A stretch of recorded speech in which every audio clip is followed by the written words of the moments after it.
Ναι, εσύ που κάνεις από. Ναι, εγώ είμαι. Έχεις αυτό το μικρόφωνο.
Τέλος πάντων, θα δούμε. Πιθανόν αυτά να μου τα λέει για να πάρει και περισσότερα λεφτά, αλλά εντάξει περισσότερα. Θα πάρει μέχρι ενός σημείου. Γύρω στις 2.000 καθαρά. Ίσως μπορώ να του τα δώσω. Γύρω στις 2.000 καθαρά. Αλλά να σου πω την αλήθεια, παραπάνω θα το βάζει τα σωτήρια, γιατί κάτσε στην μπάνα και στο σχολείο.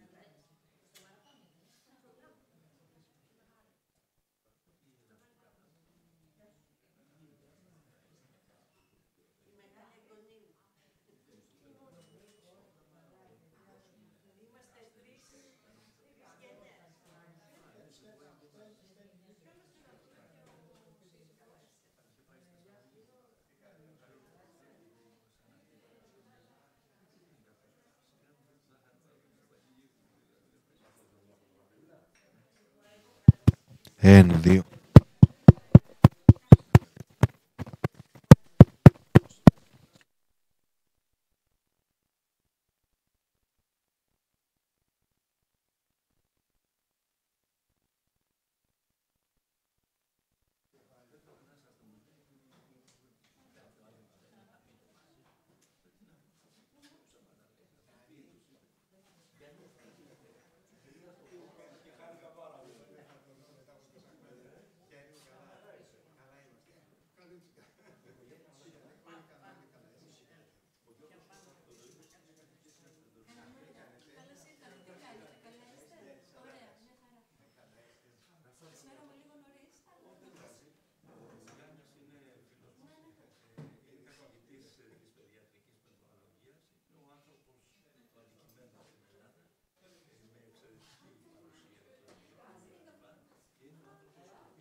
2024.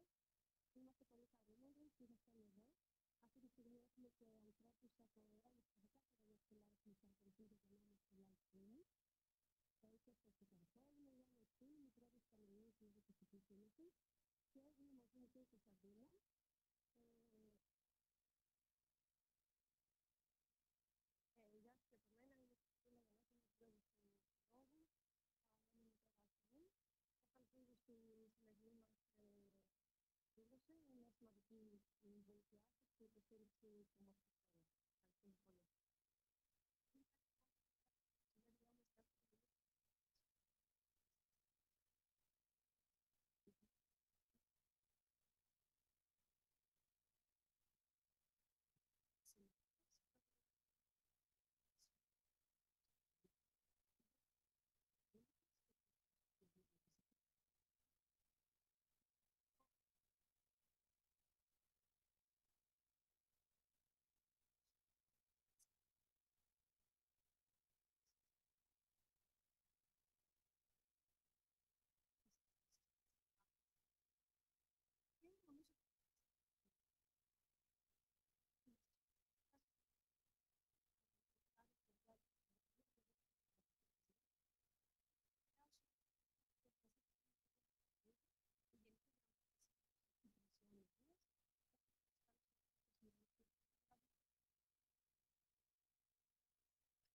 Κυρία Πρόεδρε, κυρίες και κύριοι, με μεγάλη χαρά απευθύνω χαιρετισμούς στην ετήσια ενημερωτική ημερίδα που διοργανώνει ο Πανελλήνιος Σύλλογος Κυστικής Ίνωσης και σας ευχαριστώ θερμά για την πρόσκληση. Ο Σύλλογος Κυστικής Ίνωσης με πλούσιο έργο στους ασθενείς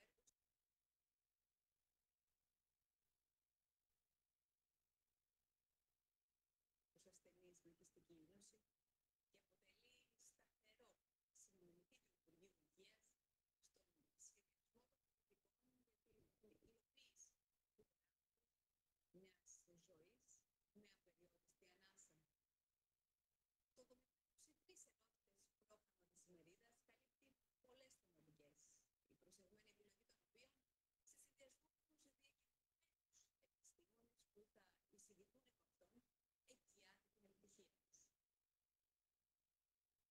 Παρά τις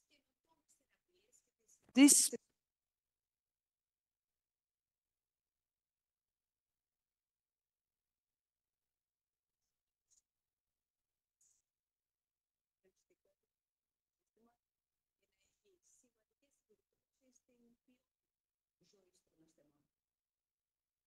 Για τον λόγο αυτόν αποτελεί διαχρονικά πρωτοβουλία για το Υπουργείο Υγείας. Στο πλαίσιο αυτό, κατά το χρονικό διάστημα 2020-2024, το Υπουργείο Υγείας πραγματοποίησε σειρά παρεμβάσεων με στόχο πάντα την αναβάθμιση της ποιότητας των παρεχόμενων υπηρεσιών προς τους ασθενείς με κυστική ίνωση. Ενδεικτικά, θα ήθελα να αναφερθώ σε κάποιες από αυτές.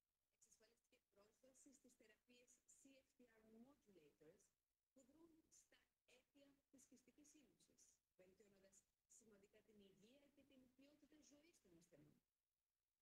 Η υπογραφή της Συμφωνίας Αποζημίωσης των Θεραπείων το 2023 αποτέλεσε σημαντικό το 2020 με κυστική ίνωση, το οποίο καταγράφει συστηματικά τους ασθενείς με κυστική ίνωση. Αποτελεί κρίσιμο εργαλείο για την εξατομίκευση θεραπείων και την ενίσχυση της στρατηγικής του Υπουργείου. Επίσης, σε πρόγραμμα προληπτικού νεογνικού ελέγχου, το οποίο διασφαλίζει την έγκαιρη διάγνωση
για την εξειδικευμένη παρακολούθηση των ασθενών. Τέτοια εξειδικευμένα κέντρα λειτουργούν στο Σισμανόγλιο, στο οποίο παρακολουθούνται πάνω από 300 ασθενείς, καθώς και στο Παπα-Νικολάου, στο οποίο παρακολουθούνται περίπου 70 ασθενείς.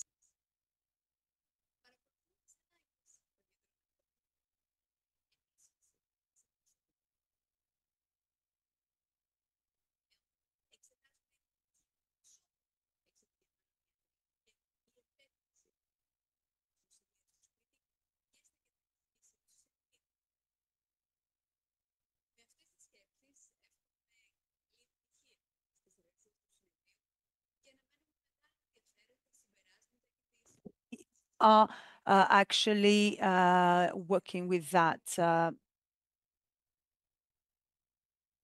So thank you.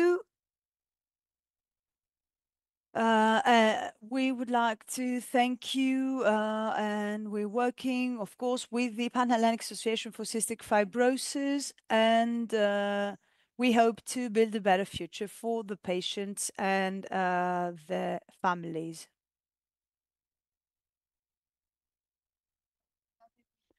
Thank you very much, Mrs. Vilderidis, and the ministry is on our side, and we are always working very closely together in order to make the adult centers in Sismanoglion and Papa-Nikolaou, we have many problems, in order to manage to have a good service for all our patients.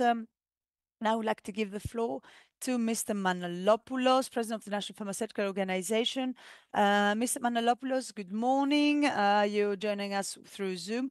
Yes, unfortunately, I cannot be with you, but I wanted to be at least live online in order to have some interaction. So first of all, I would like to thank you for inviting me. I would like to congratulate the whole BOD of the Pan-Hellenic Association of Patients with Cystic Fibrosis. And of course, I would like to tell you that I am impressed by the work that your association has done. And I think it has contributed very much to the improvement of the management of patients suffering from this rare genetic disease. I think that Mrs. Vilderidis spoke about all the actions, so many actions on behalf of the Ministry of Health that has actually tried to bring forward all the new actions and initiatives. And of course, we at National Pharmaceutical Organization are also trying to promote to go fast with the approvals of new drugs and new treatments. And speaking as a professor of pharmacology, I would like to say that the things are moving very fast when it comes to the pharmacological aspect, especially with the CFTR modulators and, of course, antibiotics, anti-inflammatory treatments, and inhalers, of course. We have the mucus targeting treatments. So there is lots of good things happening now, but also in the future for cystic fibrosis. We know also that genetic diseases are also moving forward, and gene transposition, and also apart from lung transplants, which are very important when it comes to adult treatments, we are also looking to stem cell transplant that might also allow us to intervene earlier in the life of the patient. So all these fields are really making us very hopeful, and the National Pharmaceutical Organization is trying to do as much as they can in order to be able to consult with the ministry to accept new treatments and take the necessary steps, because I believe that along with the campaigns that you have been initiating and the interventions you're doing, well, I think this allows us to have greater results for this rare disease. And in Greece, we can say that we're doing the best that we can. And I think we are actually a paradigm on how to manage, not only us as the ministry or as AOF, but also the patients in general, and all stakeholders, how we should co-manage every rare disease in order to be able to improve people's daily lives. So with these thoughts, I would like to congratulate you once again for this initiative, and I'll be following with great interest both the conference and all the speeches. Thank you very much. Mr. Manolopoulos, thank you so much indeed. We know that the National Pharmaceutical Organization, EOF, as we call it, is always on our side, and we thank you for starting these treatments that actually saved lives, and we want you next to us for the new treatments, gene disease that will allow us to change the face of cystic fibrosis and make it a simpler disease that can be managed for the new generation, the children that will be born into cystic fibrosis as well. Next salutation. Mrs. Carpodini Thano, Director of the National Organization for the Provision of Health Services, AOP. Unfortunately, she couldn't be with us, so I will be reading it. And of course, we can see the card. So, dear ladies and gentlemen, I would like to thank you for inviting me in today's Cystic Fibrosis Conference 2024. Our mandate is, of course, centering in people, and we want to make it easier to have access to treatments and services. I would like to talk about two iconic actions that aim at improving the daily life of people. So, we're talking about digital transformation, aiming at collecting data on real data and that allow us to find the needs for further treatments, and of course home delivery of drugs that has been recently activated. We must mention the patient with cystic fibrosis because actually home delivery for drugs started with 4 diseases. One of these cystic fibrosis. So we're open to any comments or your experience, because this is why we are we put in place this pilot program in order to cover the AOP drugstores home delivery. Furthermore, we are also working in order to support the following actions, reinforce the regulatory framework that is actually reducing bureaucracy in order to face any lacks and gaps. And we have also created the special team for following up with any lacks, and as well as the operation of ISPATHIF. A reinforcement and support of the procedure for the assessment of health technologies for drugs, as well as medical technical products and biomarkers. And we have received the technical assistance by the European Commission in order to further harmonize the national procedure for that. And of course, we have the procedures in order to negotiate the tenders for drugs in order to have better access to drugs. So I would like to say that AOP is aiming at having an open, structured dialogue with all stakeholders in order to achieve our mandate. Thank you very much, Mrs. Carpodini. As well as with all the people working at the organization for the provision of health services. Personally, Mrs. Carpodini, she's always on our side. And for home delivery of drugs, this is very important for cystic fibrosis patients, because this is making it very easy in order to avoid going every month to get our prescriptions. And we have Mrs. Kani Hara, pharmacist, head of the Pharmaceutical Directorate of the National Organization for Provision of Health Services. We have worked with her very closely for many years, and she's here to say a few words. Welcome. It is a great pleasure and it is an honor to be with you here, but I would also like to see you all, because you were the first person that I met when I started working on the positive list, and I'm happy to see you here. We'll all grow all together. So the working with the association is very important, and what Mrs. Carpodini has said, the example of early access in, of course, cystic fibrosis, home drug delivery is actually a benchmark. This is great example of organization. You helped us very much, and in a few days we'll have the announcement of the call for tender for home delivery, and people will be able to receive the drugs at home, and this is the first time on a European level that will have cold chain drugs delivered to patients' homes. And there are three smaller projects that we consider that will be to great help. And this is the interconnection of the system with electronic subscription. So they will be actually assisting us very much, and will also link the system of actually the registry for cystic fibrosis with the system for prescription and offer good use, which we are currently trying to use both in SID as well as another system by LP. So these are beneficial to doctors, mostly because we'll have faster approval. So the doctors who are consulting in fast enough, they will be receiving faster approval. I would also like to thank you all. I would like to say that our goal is actually to have the necessary path, and stealing a bit from the logo of this meeting. So we'll hopefully walk in a path that will lead us to a better future that will be inclusive and will leave no one behind. Thank you very much. So thank you very much, Mrs. Kani. And thank you for talking about the authorizations and reducing actually the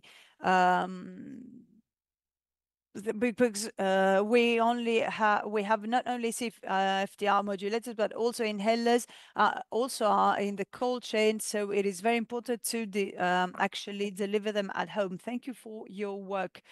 Now we move on to the European Organization of Rare Diseases, Eurodis Rare Diseases Europe, where I'm a member of the BOD, and we'll have the CEO of Eurodis, Virginie Brofassa, who has sent us a video, and we can watch it now.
We thank you very much. I'd like to thank Eurodis that is doing an excellent work on rare diseases, and it's a great pleasure for us to take part as a country, to take part in this very difficult work.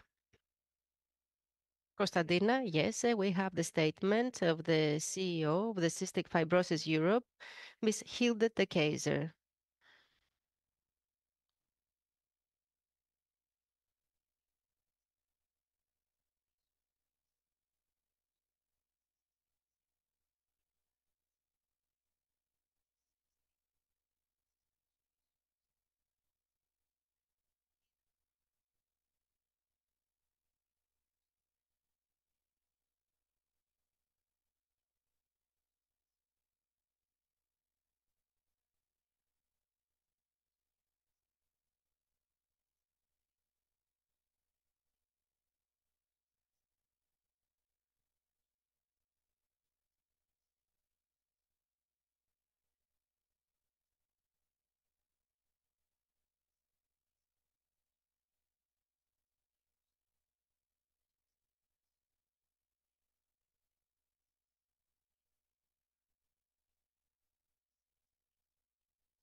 We'd like to thank the CEO of CF Europe. Indeed, an enormous struggle has been given so that all cystic fibrosis patients can have access to the innovative drugs. And of course, we're going to fight to improve the situation for these people. And now we will give the floor to Mr. Lutz Nachlich, who is the representative of the European Cystic Fibrosis Patients Registry. He's online with us. Good morning. Thank you very Welcome, much. welcome. Good Thank morning. you for the invitation.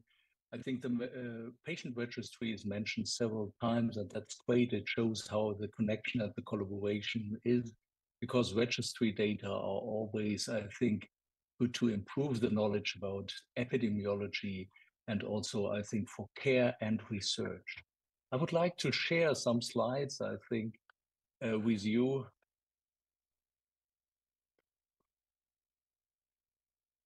I think this collaboration starts, I think, in 2007, where Greece joined the ECSFPR with one center at that time. But over the time, I think other centers step in 2013, and a huge improvement in the data collection and coverage has been shown. The introduction of the Greece registry by law in 2020, 2021, I think was a great step, I think, and also including the European Cystic Fibrosis Registry as a second level of the data, I think.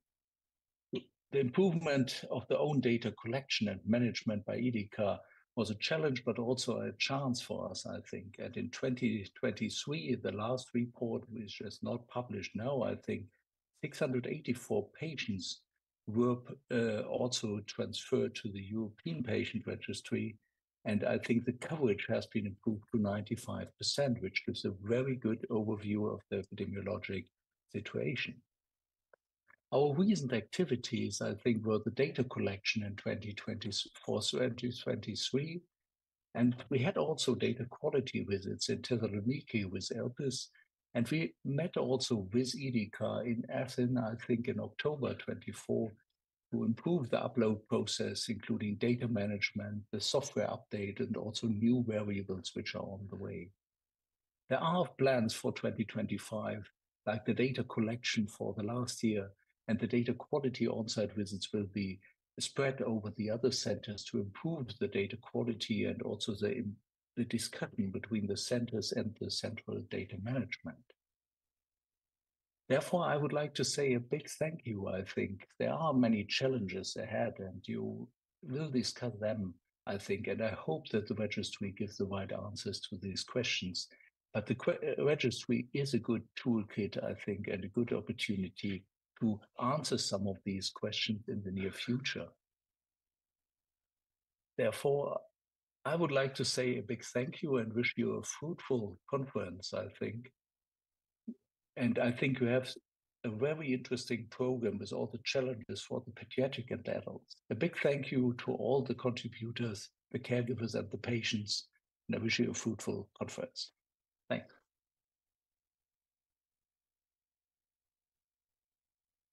Thank you very much, Professor. It was a great honor to have you with us online. The interconnection of the National Registry, about which we are going to hear more later, with the European Cystic Fibrosis Registry, was a very important step, and it is indeed critical to be part of the European family in order to have access to the data of the European Registry. But we can go on right now. Konstantina? Yes, Mr. Papatheodoridis? No, Ms. Tsekura. Shall we take a look at the video with the address of Ms. Tsekura?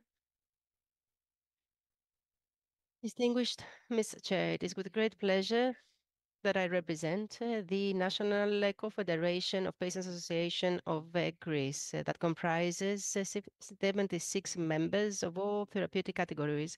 I would like to address your conference, which of course we supported from the very first moment. One of the main objectives in the Union is the timely and reliable information of patients and of the general population regarding serious diseases like cystic fibrosis, but also public health related issues. Apart from that, we promote information given, but also the patient-centered change of culture that needs to define every modern society. We need to state that the documented interventions in the whole spectrum of health were recognized by the state in 2022 when the Patients Association of Greece was recognized as an official interlocutor regarding the discussion on public health related issues. We have a great responsibility to train the patients, and that is why we invest in this training. We organize conferences, seminars that will improve the literacy of the population, but also will combat the disinformation. In our arsenal, we have very good weapons, and these are prevention and information, but also the promotion of well-being that will be to the benefit of all citizens. The efforts taken by your association are worth congratulating. You are also organizing very important campaigns on such an important disease that affect also the wider population. I wish all the success to your work. Thank you very much, Ms. Takura. We'd like to thank the National Patients Association. And now we proceed to the transplant side, where important work has been taking place over the last few years. We have the president of the Onassis organization. We have the message written. Some years are defined as important, others as difficult, but there are also the ones that can be called milestones. One of these years was 2024 for organ donation and transplants. Doctors and nurses that have turned their professional compass towards the field of transplants, institutions, organizations like the National Transplant Organization and the Onassis Foundation that have taken a national initiative to promote organ donation in Greece, viable associations of patients like the Panellinia Patients Association that fight for the rights of the patients. All of these actually contributed to the very good results that we got. In 2024, we had a record number of donors.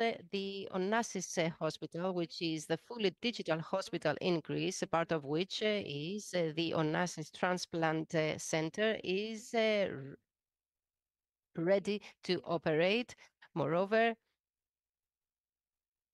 the program of the local coordinators was deemed successful and was adopted by the state in order for them to become permanent.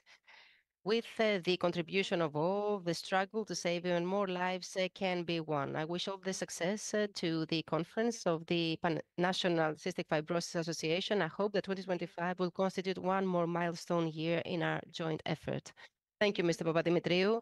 We'd like to thank the Onassis Foundation for all the support in the lung transplant field. So the Onassis Transplant Center is ready to be operational. Mr. Papatheodoridis, now the floor to you. He's the president of the National Transplant Organization, and he will say a few words about the work of this organization. First of all, good morning. I would like to thank you for the invitation.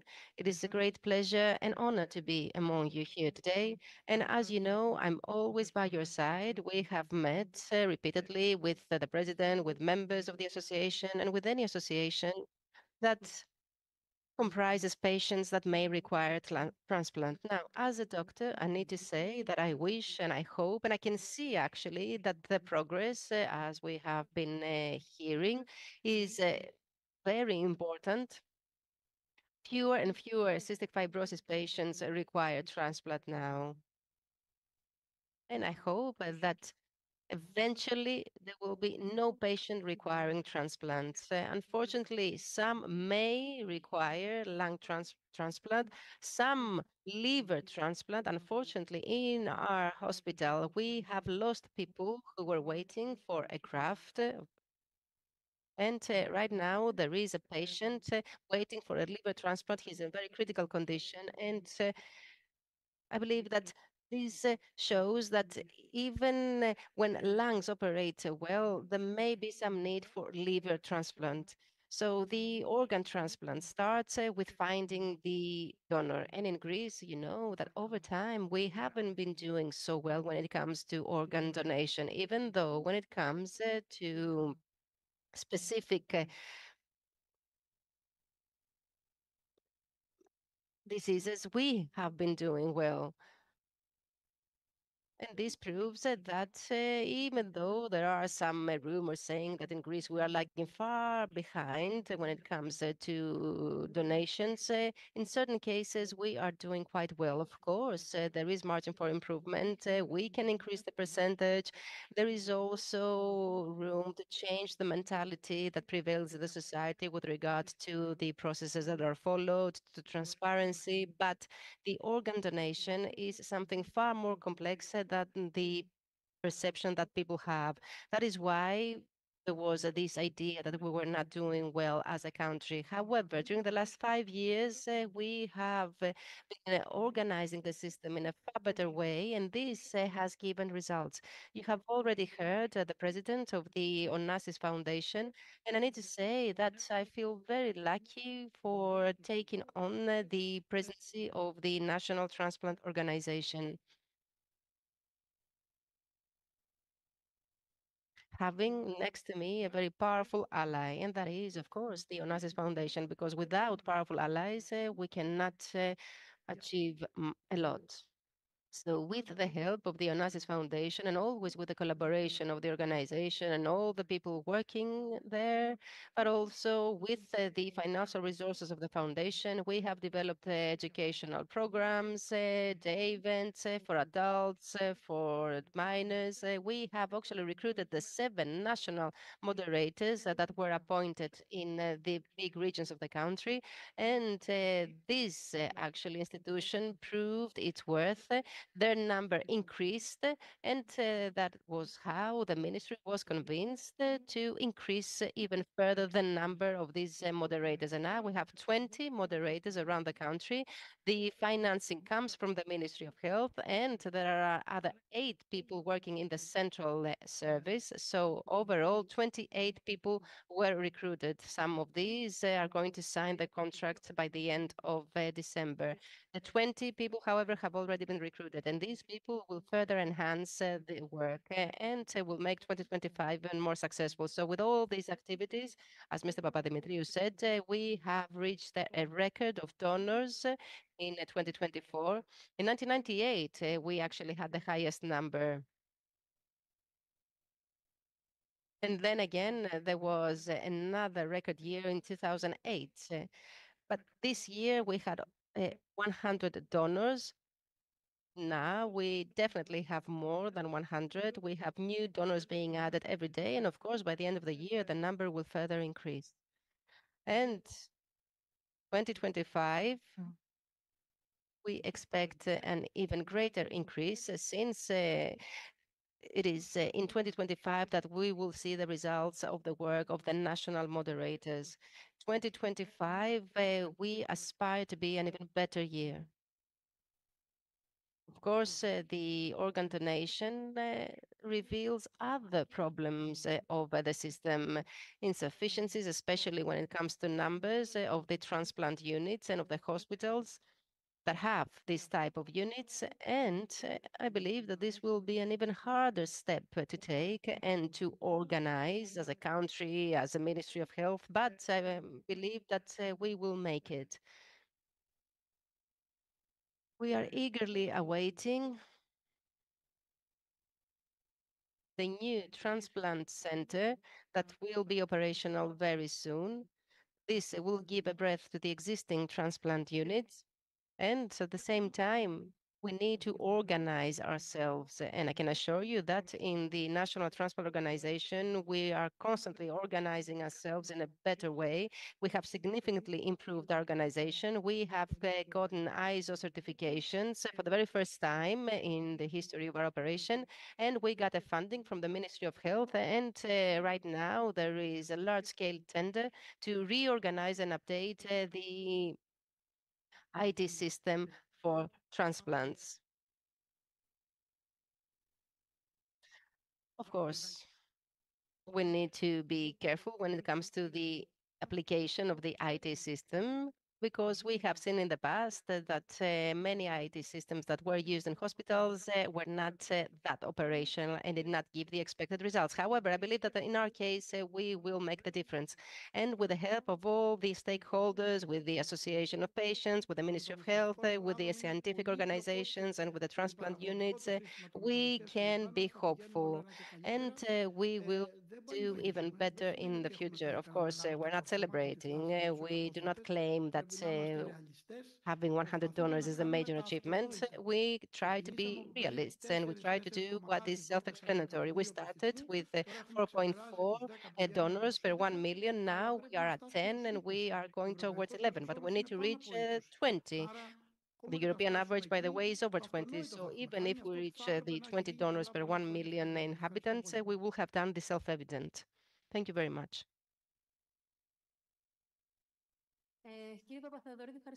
Mr. Papatheodoridis, thank you very much. We hope that we will break this record next year, and maybe we will eventually get to 300 or even 1,000. Of course, it requires a lot of hard work that you have been doing for so many years, and we will be by your side whenever you need us. And we will do whatever we can, like this campaign, for example, the Unlimited Breath, in order to help you in your work. We have also 2 murals in 2 major hospitals in Niki and in Zanio.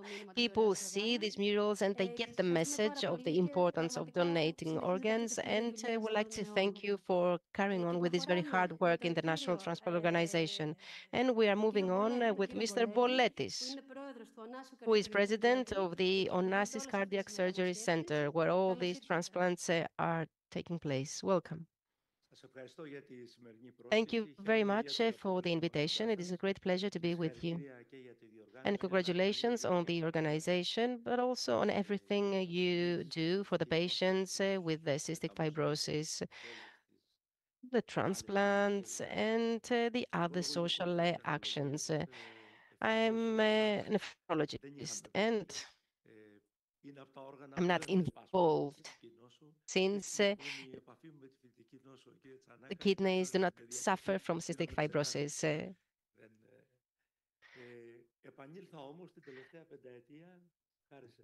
But I have been active in this field thanks to you during the last 5 years. We have started meeting 5 years ago. Of course, we faced a lot of difficulties and a lot of obstacles, but I'm very, very glad to see you today in order to talk about the problems we are facing. Every program has its problems, and many programs have problems even in the long term, and especially when someone is active in the transplant sector, knows that very well. The Onassis Cardiac Surgery Center overcame these problems quite effectively. We had a contract with Austria in order to give lung grafts. And the center in Vienna, which is probably the biggest one in Europe or one of the 2 biggest, had on its list Greek patients, the majority of whom were individuals of a young age with cystic fibrosis. And this, of course, was promoted by our country and was also promoted by Vienna for self-explanatory reasons. And at one given moment, the center, not the doctors, the administrative people decided that they would not have on their list a foreigner. And no matter how strange it may sound, this was the result of the migration policy becoming stricter. The University Hospital of Vienna belongs to the municipality of Vienna, and the municipality decided that they would have no foreigners on their list for transplants, and that is how the country was notified that in the coming years there wouldn't be any program for Greek patients. However, the director of the program took the initiative to do something that he had done in other countries as well, and that is to develop a Greek program. Now, someone who is working in the public sector and knows how it operates They know στο Υπουργείο πρόγραμμα μεταμοσχεύσεως. how difficult it is for a ministry to set up the transplant program. It was practically impossible. And this is exactly where the Onassis Hospital, for the last 2 weeks, it is called Onassis Hospital, not a cardiac surgery center, since it is expanded its activities. And with the financial support of the Onassis Foundation, sent a team of doctors to Vienna that was trained. And I'm not talking only about surgeons. There were also pulmonologists, anesthesiologists, and all these were trained on lung transplants. The second thing we have done as a hospital, not the foundation, even though I do not distinguish them, since we have a very good collaboration, is that from the very first time that transplants started in Onassis, we signed a collaboration agreement with the center in Vienna so as to have its scientific support and therefore be certain that our program is operating very well with very good quality indicators and results indicators, because we feel the obligation, and personally as a doctor who presides, but also as someone who is involved in the transplant sector, I would never accept in our time to experience transplant cases like the ones I experienced in Laiko Hospital when I first started my specialty. It was unacceptable back then. It was like a death penalty. So that is why we continued our collaboration with Vienna. Of course, we pay for this collaboration on an annual basis. The head of the center of Vienna has very close collaboration with myself, with Mr. Tsagaris, and in exceptional cases, when there is a very difficult case, and as surgeons deem that they require assistance, we get the assistance from the center of Vienna. Of course, you're going to hear more from Mr. Tsagaris, but still, I would like to say that the malfunctions, the problems that existed, since we are having these transplants in collaboration with Attikon Hospital, were effectively overcome. The most important, I would say, is that the annual survival in the cases of transplant was 60%, and right now, this year is 92%.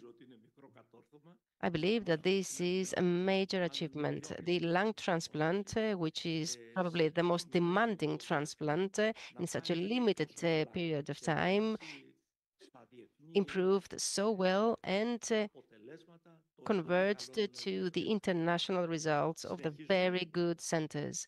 We are carrying on. Of course, there are still some issues and difficulties that have to do with the donors in the country, with the pulmonologists and with the reference that they need to have when it comes to transplants. And cystic fibrosis leaves also room for lung transplants for other categories of patients. With great pleasure, we saw the effectiveness of the new treatment. We heard about the new treatments that are about to come. So those who had the bad luck not to benefit from these treatments and to experience a significant damage in their lungs will continue to be on the list or will be included on the list. And with the increase in the numbers of donors, we will be able to proceed to transplants for these patients so that they can feel well. That's all I wanted to say, but I would like to seize the opportunity. I cannot resist not saying this. I would like to repeat what Mr. Papathedoridis said, that we are in favor of organ donation as Greeks. And this was shown from the registry and from those who have stated that they are willing to donate cells. When it comes to kidneys and transplants coming from living donors. We have 1.7 for 1 million inhabitants. We are over the European average. So I believe that this was the result of the extensive work we did in Lycon Hospital. I'm very glad to say that, actually, where 4/5 of the transplants are taking place, transplants from a living donor. So this was an initiative of ours. And the second thing I would like to say is that it was because of the Greek Orthodoxy that we didn't have many donors. I don't believe that there was anyone to blame. You heard Mr. Papatheoridis. When we started doing what other countries were doing, the organ donation improved. Of course, it will take a little bit more time, but we will reach the level of other countries. The only thing that we need to do is to continue with perseverance. And the third thing I would like to say, because it is an obligation of all of us, 7 or 8 years ago, if I'm not mistaken, the hemopatic Δεν το έκανε κανένας υπουργός. Ξέρετε ποιοι το κάνανε? Το Ίδρυμα Βαρδινογιάννη και ο κύριος Πυριδονίδης από την Πάτρα. You know who did that? The Bardinogiannis Foundation, two private organizations, non-profit ones, promoted the donation, and this donation reached the point of 2,000 people. And this means that all of us, as individuals or as organized communities, we can make the difference. If we wait the Ministry of Health to take the initiative, we will be waiting long because the ministry has a lot of things to deal with. Mr. Papatheoridis, of course, underscored the contribution of the ministry throughout all these years, but alone it cannot achieve a lot. Η αυτονομία την οποία απολαμβάνει σήμερα και τα μέσα ο Οργανισμός Μεταμόσχευσεων που δεν τα είχε πριν. The National Transplant Organization is the organization that is doing valuable work, but we need also to take action. And if transplants are improved, then we can truly acknowledge that the Onassis Foundation had a significant role in that. The Onassis Foundation has the possibility to collaborate closely with the National Organization for Medicines, with the National Transplant Organization, and therefore it can contribute a lot in this joint effort. In 2015, in the midst of the crisis, I found myself in the National Organization for Medicines, and I saw that there were only 3 employees, whereas the budget of the organization back then, you know how much it was. Under Kaklamanis, it was 1 million a year. Then it was at 150,000 euros. And now I don't know what is the level of the budget. Mr. Papatheoridis keeps it a secret, but it is quite high. So back then there were 3 employees working. Now we have 20 people working on the field. And this will improve the reality for cystic fibrosis patients for all. Thank you very much.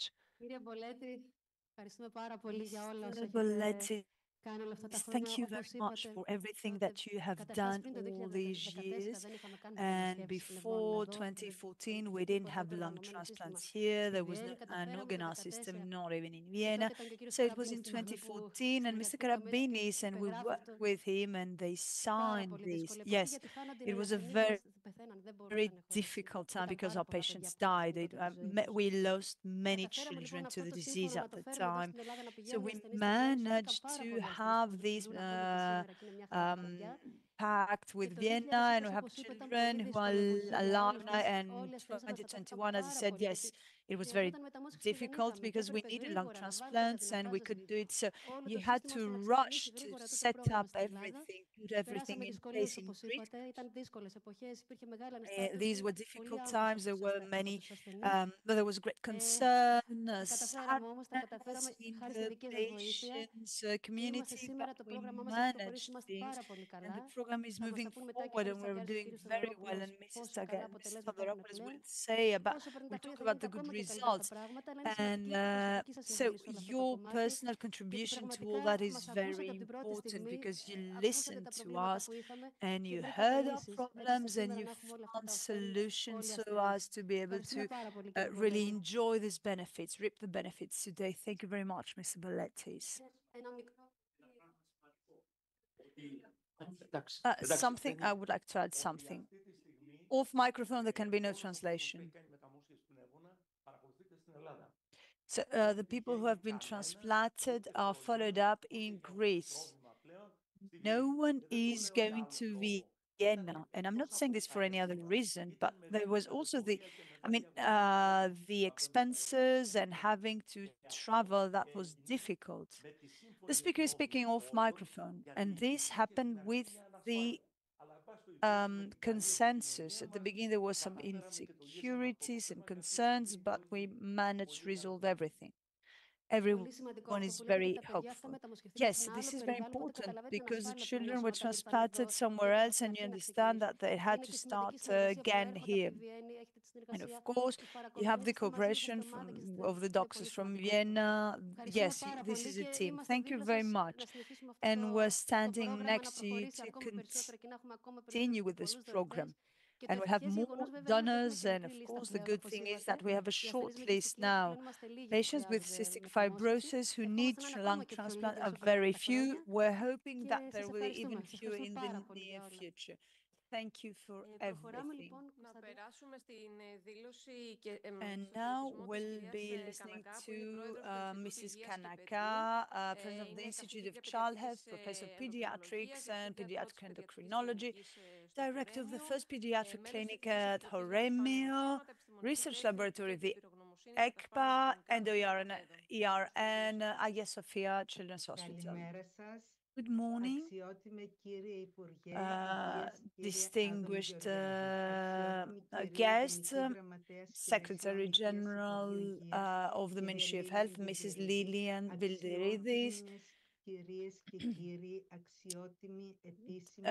dear cherished guests, on behalf of the Institute for Child Health and as President of the Institute of Child Health, as well as a Professor of Pediatric Endocrinology and Director of the first Pediatric Clinic of the Horemion Research Laboratory of the ECPA, and working in the Hagia Sophia Children's Hospital, I would like to welcome you all for this important meeting within the framework of the Cystic Fibrosis Conference. I would like to thank Mrs. Anna Spinu, Chairwoman of the Panhellenic Association of Cystic Fibrosis, and for inviting us here to talk about the neonatal screening for cystic fibrosis in Greece.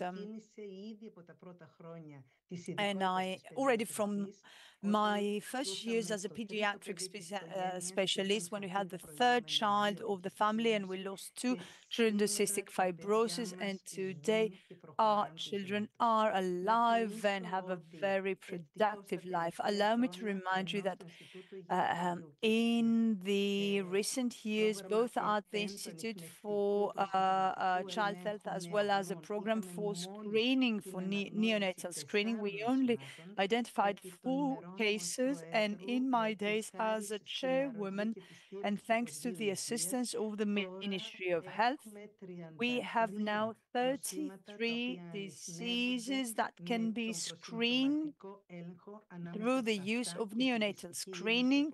And of course, cystic fibrosis, of course, is one of them, as you can see. So this is the expanded neonatal screening in Greece, and of course, is a very important thing to do. country, you see that in 2010, cystic fibrosis was screened in fewer European countries, whereas in 2020, approximately 50% of European countries are actually using this expanded neonatal screening, and we have the pleasure to be performing this screening for infants, because this is very important.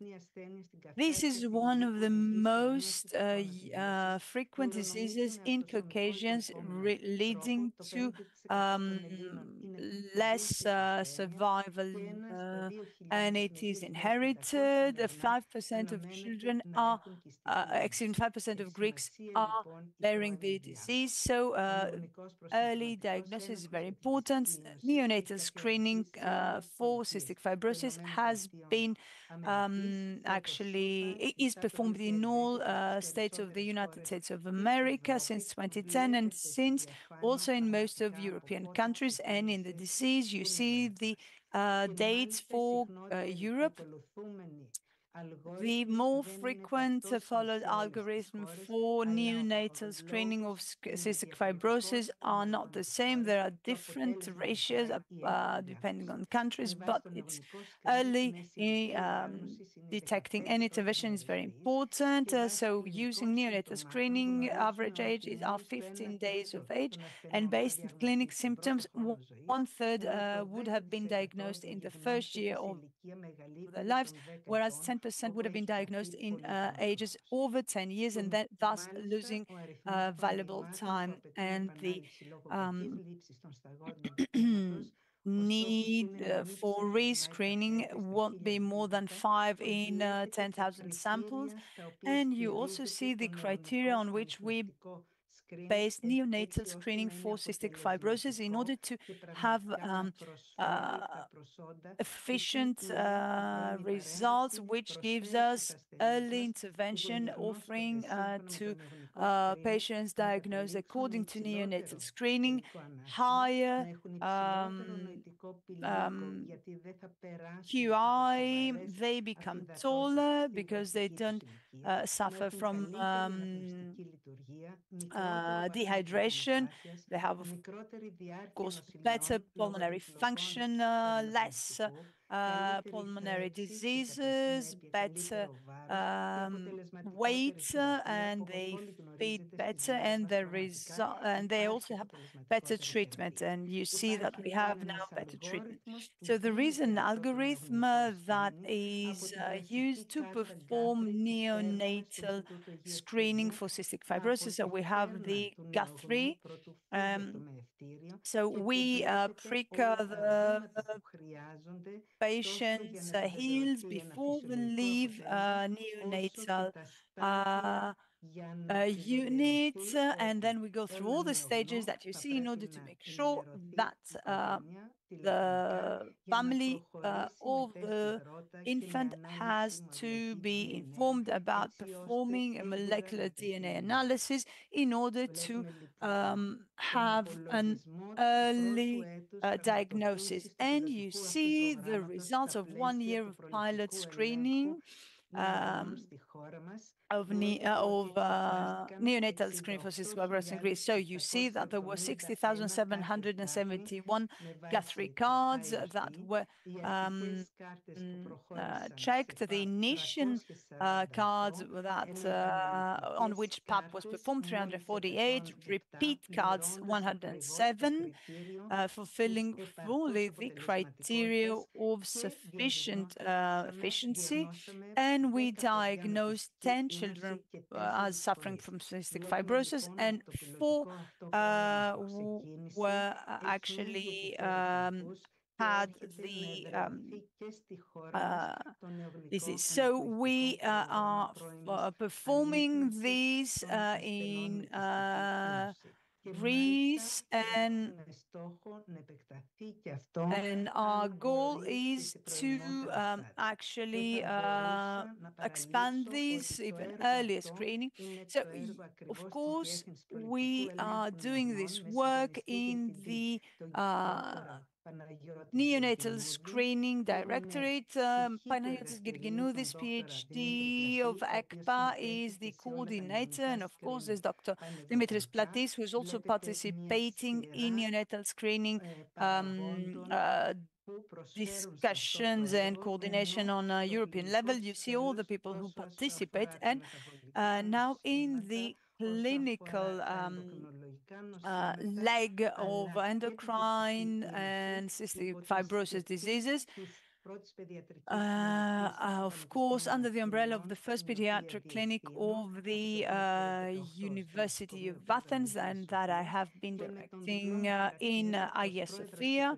And of course, I am also chairwoman of the Institute of Health for Children. So my goal is to establish these screening programs for the benefit of all the children in our country. I am very sorry to not be with you because I have to attend another prior engagement in Cyprus. I hope that next year I will be actually with you. Thank you very much for addressing me this invitation.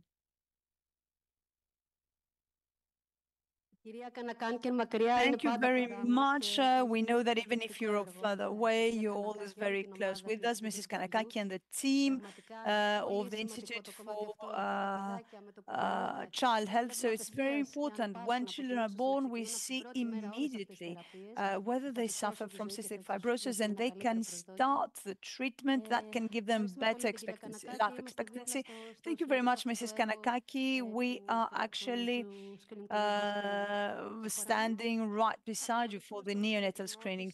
And now we'll have the salutation of Professor Zeti Maria, Professor of Genetics, working in the Laboratory of Medical Genetics in ECPA, Medical School, Hagia Sophia. Let's watch a video. Good morning. Thank you very much. I would like to thank everyone, and of course the BOD and Mrs. Pinu for her invitation, inviting me to speaking in this conference. So I work at the Laboratory of Medical Genetics at the ECPA. We are specializing in rare actually diseases. So we know that cystic fibrosis is the most frequent disease in Caucasians, 1 out of 2,500 births. It is actually being inherited. So if two parents are carrier of the disease, they have a 25% percentage of having a child suffering from cystic fibrosis. In Greece, we have 4 to 5% of disease carriers. What is very important is that there is great heterogeneity in the clinical phenotype of the disease. Many patients do not present symptoms until later in life. And actually, they have all monosymptomatic types of the disease, male infertility or chronic pancreatitis, and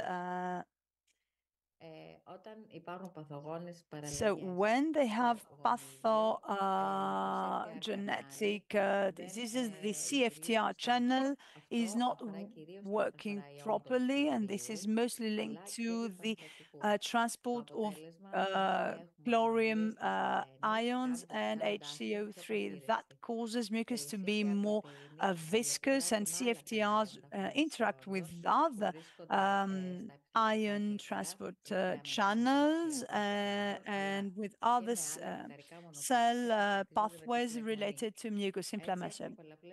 So we have many, we have impact in hydration, the operation, how mucus operates, and of course, so we may have we consider cystic fibrosis as a polysystemic disease because it has an impact on many systems, and of course the pancreas, homozygotic with heavy issues. We also see issues causing pancreatic insufficiency. The gene was identified by Turi Reardon and Coles in 1986, and that was in Toronto, in Canada. In 1989, we managed to reverse the genetics, the position of cloning, and so this protein is called CFTR. We know that there is great molecular heterogeneity in Europe and Southern Europe, and of course, this heterogeneity is actually very important. So in these countries, on average, we have more than 25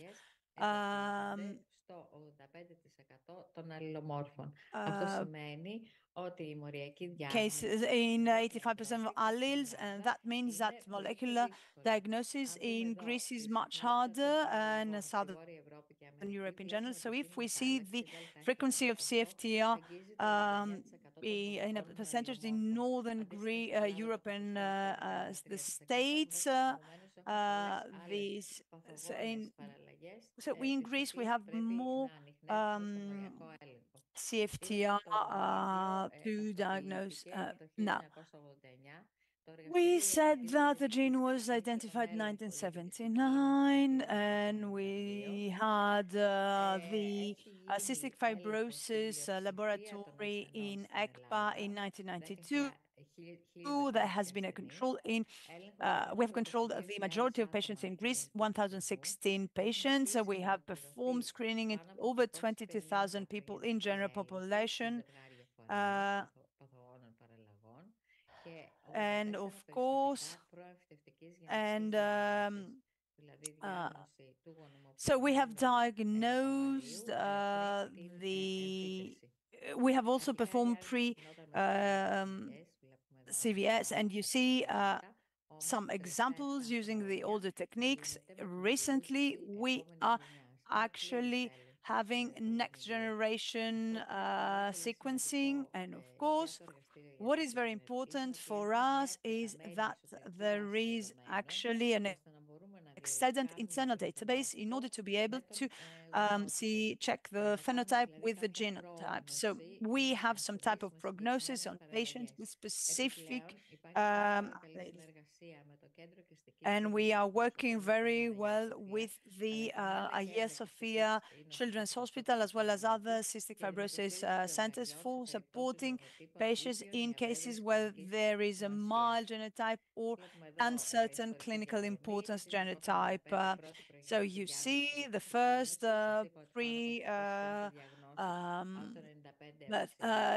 diagnosis. So in 2002, we have the first pre-transplantation CF screening. We checked the patients.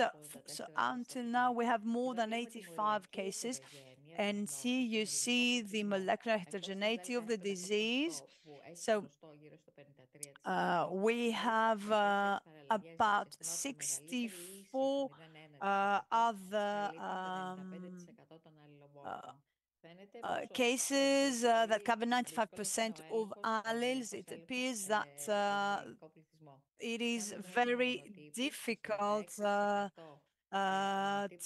the Greek.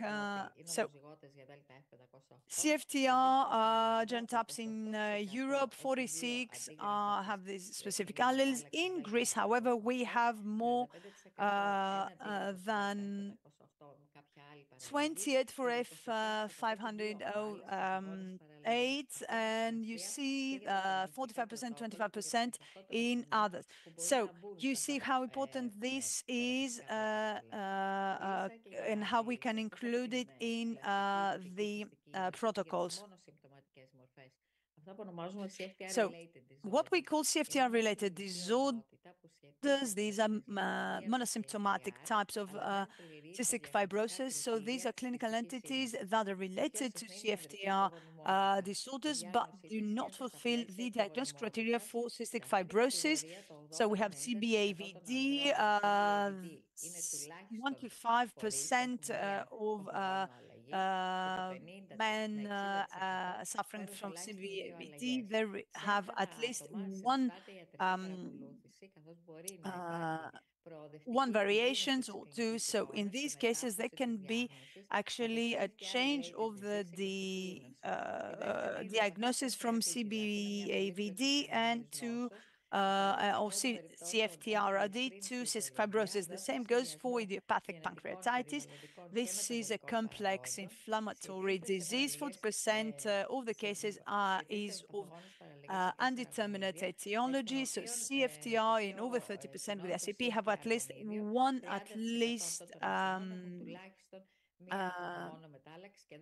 pathogenic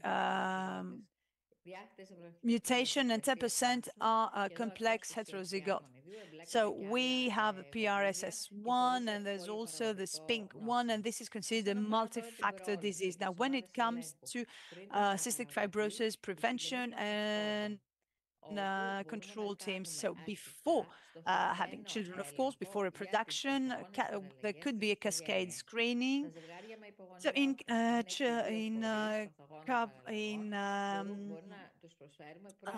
the couples who suffer from who have fertility issues, we can offer diagnosis before transplanting, and in general population, there can be an initial screening of one member of the couple.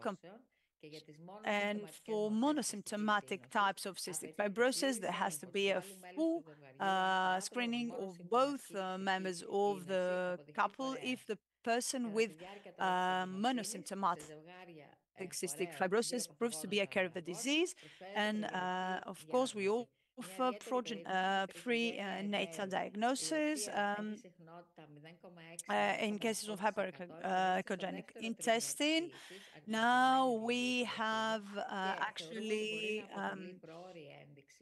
we consider that this could be early indication from meconium issues. So we have to check for checking CFTR mutations, but this could also be a not physiological finding caused by any type of hemorrhage.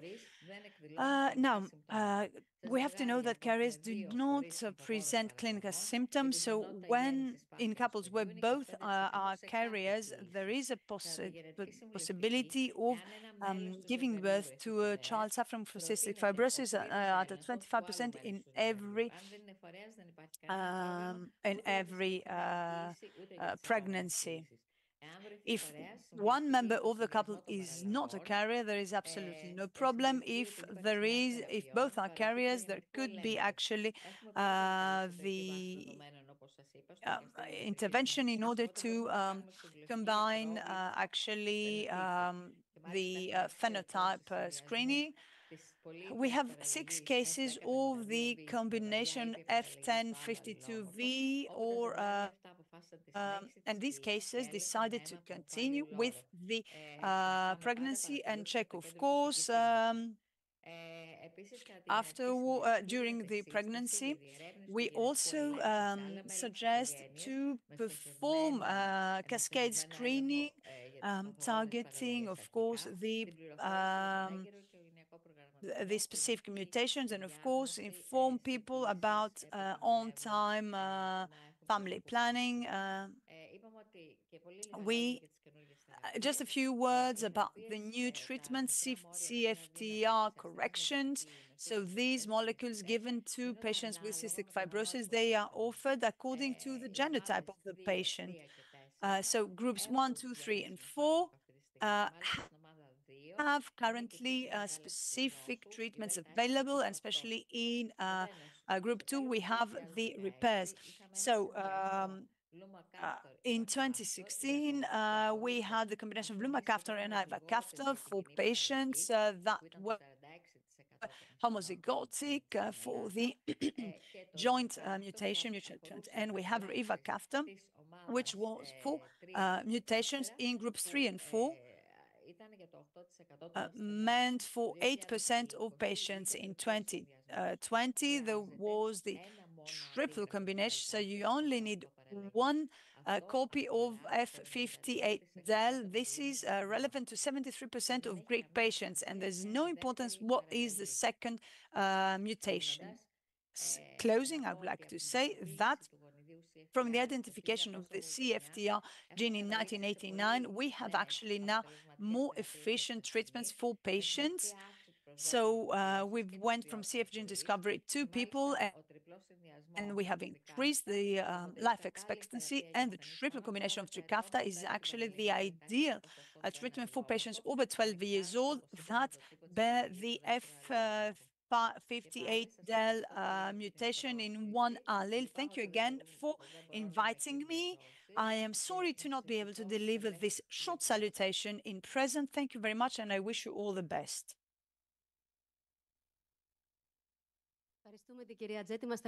Thank you, Ms. Jetty. Quite analytical presentation. A lot of information. Ms. Jetty has been active in the cystic fibrosis field in the child hospital ever since 1998. So she has witnessed a lot of developments. And now we're going to proceed to a very important part, that is the National Registry of Cystic Fibrosis Patients.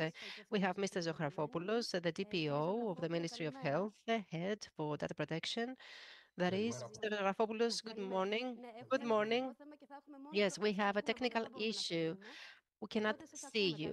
We can only hear you. So good morning. Good morning. Yes, indeed. But first of all, I would like to thank the National Cystic Fibrosis Association for the invitation. We have a constant collaboration also through the operation of the National Registry of Cystic Fibrosis Patients. I apologize for not being with you in person. And unfortunately, there is also the technical problem with my camera not operating. Anyway, on the screen, so you can see some useful information about the National Registry of Cystic Fibrosis patients. We have collected data on these people, and we have drafted this graph that illustrates the real situation of cystic fibrosis patients in the Greek territory. What is very important since the National Registry of Patients had been developed from the very beginning in this direction is to have the interconnection with the European Registry of CF patients in order to make a comparison of data, which means that based on the data used by the European Registry, we can also record the patients in Greece and draw useful conclusions about the recording of patients and the evolution of the disease, both at national and European level. This type of collaboration will go on. What I would like to highlight is that through the data that we collect and which are available to the scientific team of the National Registry, we can evaluate different parameters of the registry, especially those that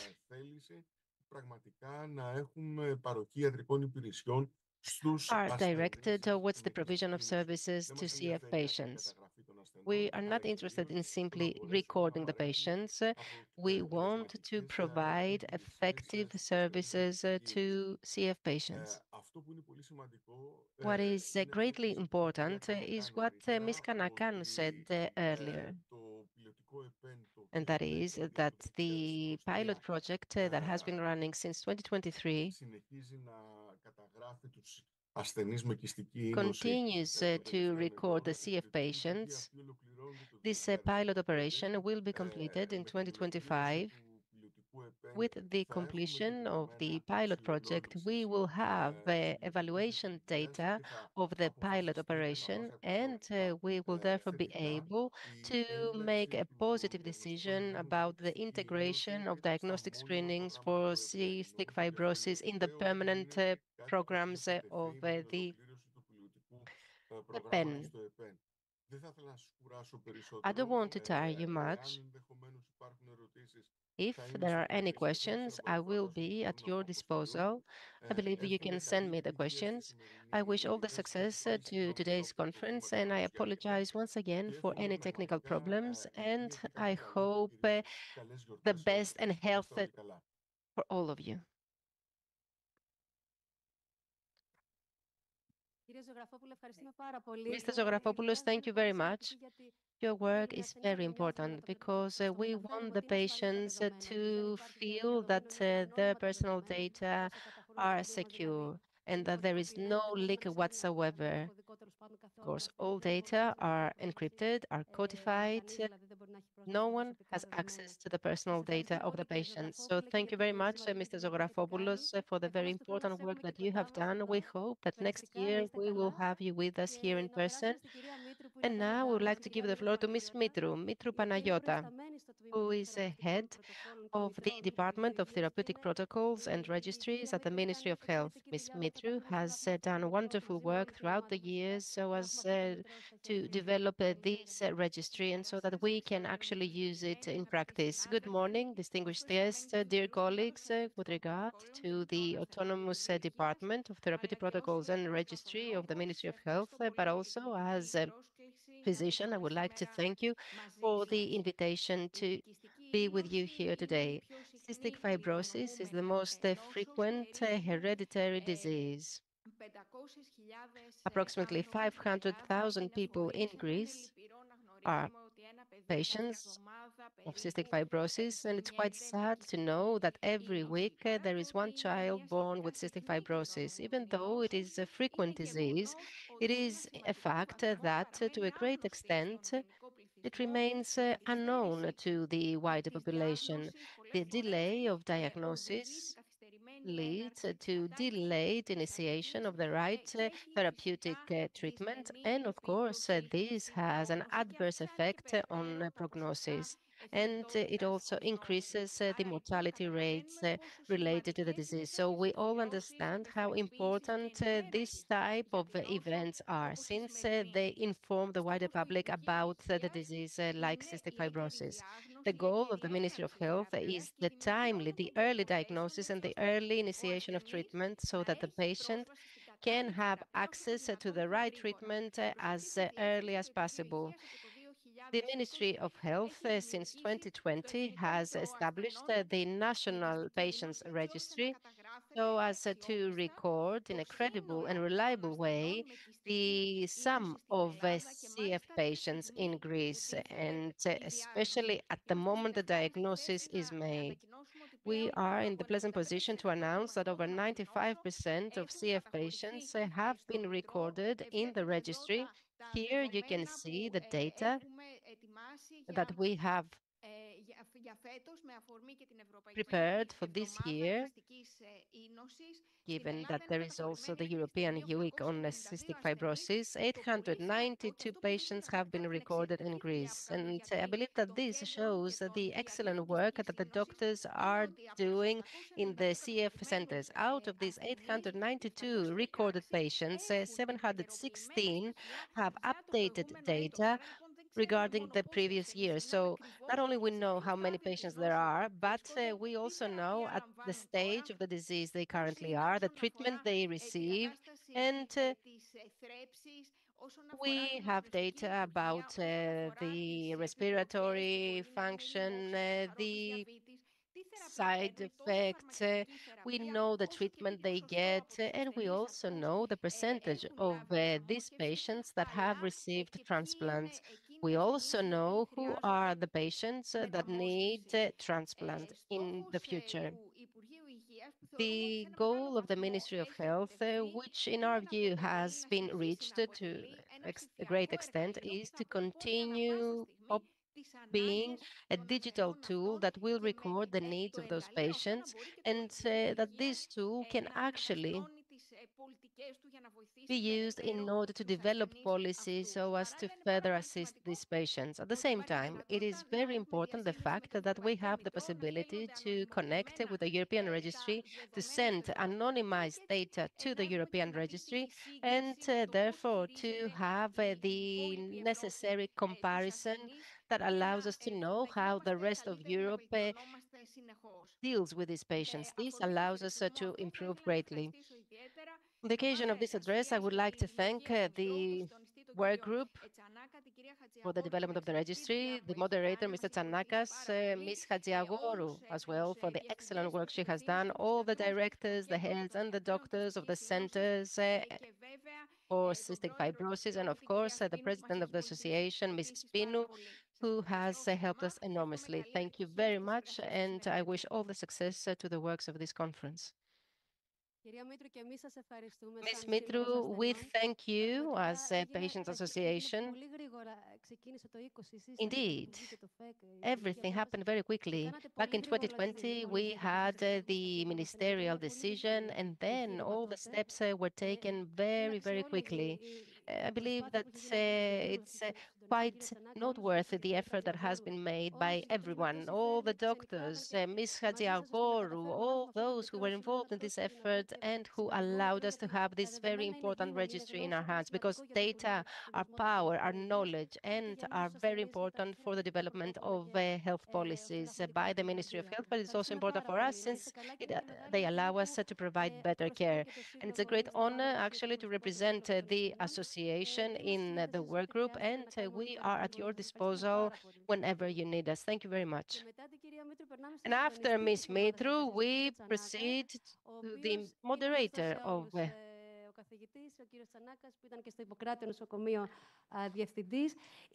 Mr. Tsanakas. So he is the coordinator of the work group at the registry of cystic fibrosis patients, and he is also a member of the team that developed the program for the at-home delivery of medicines. Yes, good morning, distinguished guests, distinguished colleagues, dear friends. As I was coming here, I was thinking that when back in the 90s I arrived in Greece, there were 3 doctors for cystic fibrosis, Mr. Koudounakis, Mr. Glezos, and Ms. Arvanitaki in Salonika. And these people were doing whatever they could, but there was no structured organization for the patients. Today, there are 20 doctors that work in the cystic fibrosis centers exclusively with CF patients. All the staff presented to us by Ms. Kanaka, the staff of the ministry that deals with CF-related issues, and all the other people working in the organizations have increased in numbers, and I believe that this shows how much progress has been made with regard to cystic fibrosis. Moreover, there are 7 CF centers now in Greece. There are other 4 more specialized ones, and all these embrace the patients with greater love and greater know-how. As a result of all these efforts, and of the participation of the ministry, especially during the last few years. And at this point, I would like to express the gratitude towards Ms. Mitru and to the colleagues in the ministry. Ms. Mitru was the person that allows us the possibility to develop the registry. And if we didn't have the registry, we wouldn't have novel treatments, because at the ministry, they tell you, okay, tell us how many you are. We managed to give this answer thanks to the very hard work that Ms. Mitru did. She was involved in the development of protocols, and she worked passionately for the development of the CF patients registry. The other very important step was that we connected with the European registry. And by the way, it was very good to see on the slides today that the data pertaining to respiratory function and to feeding are data that are credible, objective, and that have resulted from the comparison that was made between the national and the European registry. And in many cases, the data were better when it came to respiratory function and feeding here in Greece compared to the Europeans. And this was something very positive, because it's not me saying or praising Marika and telling her everything is well. No, these are scientific and checked data sent to us by Europe and that pertain to our CF patients. Neonatal screening was something mentioned by Ms. Karaka. This was another major success that was the result of the pilot program initiated by the ministry, a program that hopefully will become permanent and will provide us with the possibility to conduct screening at an early stage.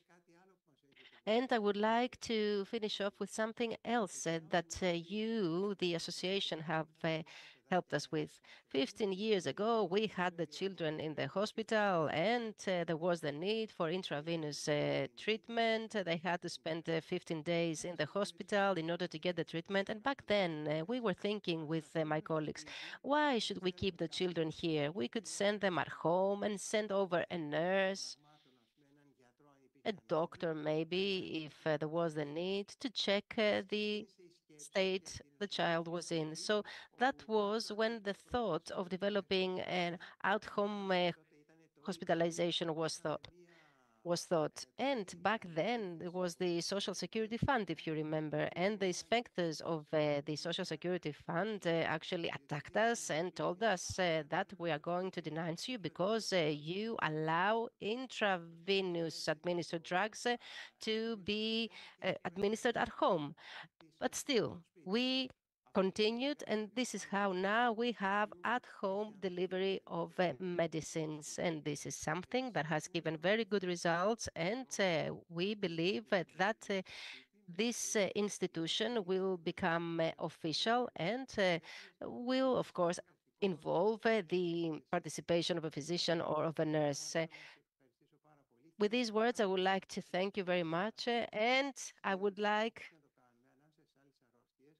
to say that the parents have played a very important role in all these successes. The parents are heroes. The parents are the ones who know better the child. And in the past, they were telling us that the life of our child has an expiration date. I believe that we should not longer use this term. There is no expiration date when we talk about cystic fibrosis. And it was very good to hear one of the speakers saying that we're going to grow old all together.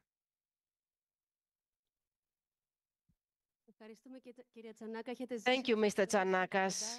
Yes, you have been very close to the patients. You were the one who raised us, actually. So indeed, yes, the progress has been very significant. And I would like to keep note of what you said about the registry. That is a very useful tool that allowed us to bring these medicines in Greece. So indeed, very important the role of the registry. And with regard to at-home delivery of medicines and health services, this was also a very important step. And we hope that this will also become an institution and will cater to the needs of adults as well. Thank you very much for everything you have offered us throughout the years. And now we can proceed to the address of Mr. Moschos, who is representative of the Hellenic Thoracic Society. He works in Soteria Hospital. Good morning. It's a great honor and pleasure to represent the Hellenic Thoracic Society in the conference on cystic fibrosis. As it's obvious from the program and from the participation of all these esteemed colleagues, the role of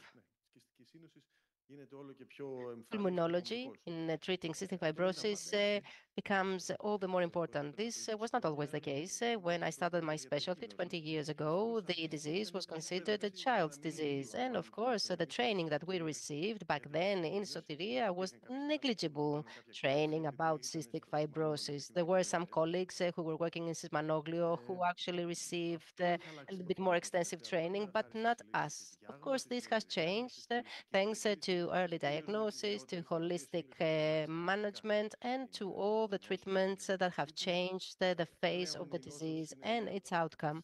Now the disease is a disease of the adults, and especially for the new generations with the CF, the life expectancy will be the same as the one of the general population. Of course, these patients, even when they are adults, they continue to need a holistic approach, polysystemic approach provided by some specialized pulmonologists and in specialized centers. And of course, this cannot happen right now. And by the way, we should not forget that there are patients who do not have indications for these novel drugs and require increased assistance. Unfortunately, in Greece, the adult centers are very few and very understaffed. And this is something that the Hellenic Thoracic Society has recognized. And that is why during the last years, 7 at least, it's provides scholarships to these centers so that young pulmonologists who are passionate enough to be employed there in order to be trained on cystic fibrosis in the 2 specialized centers. During the last 7 years, 7 pulmonologists have been trained. As of 2025, we're going to have 1 more starting the training. Some have received training for over 1 year. The objective is to create a critical mass of pulmonologists so that they can actually staff the existing centers. And of course, the new centers that need to be established or some practices that need to operate. And the Hellenic Thoracic Society, of course, states and promises that it will continue to provide these clinical sponsorships and that will continue assisting the Hellenic CF Patients Associations in its work. Recently, we visited the Minister of Health, Mr. Adonis Georgiadis, and we got his oral commitment that he will meet some of our requirements, and we hope that this will materialize. With these words, I would like to state once again that we will be by your side whenever you need us.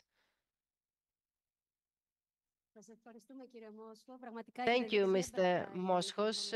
Truly, the Hellenic Thoracic Society has proven in practice its support through these scholarships and in with Sysmanoglio, all the we have initiatives it has many, taken many to issues, and also enhance in the number of specialized pulmonologists in Papanikolaou. different hospitals, especially And of Sysmanoglio and course, Papanikolaou. pulmonologists have to be more informed because The fact pulmonologists, if is they're not that if a pulmonologist is specialized not in cystic specialized, he cannot keep fibrosis, then track of the they developments cannot or actually assist understand us. the needs. So thank you very much for taking action in this direction. Next speaker in the program was Mr. Rodolakis, who is actually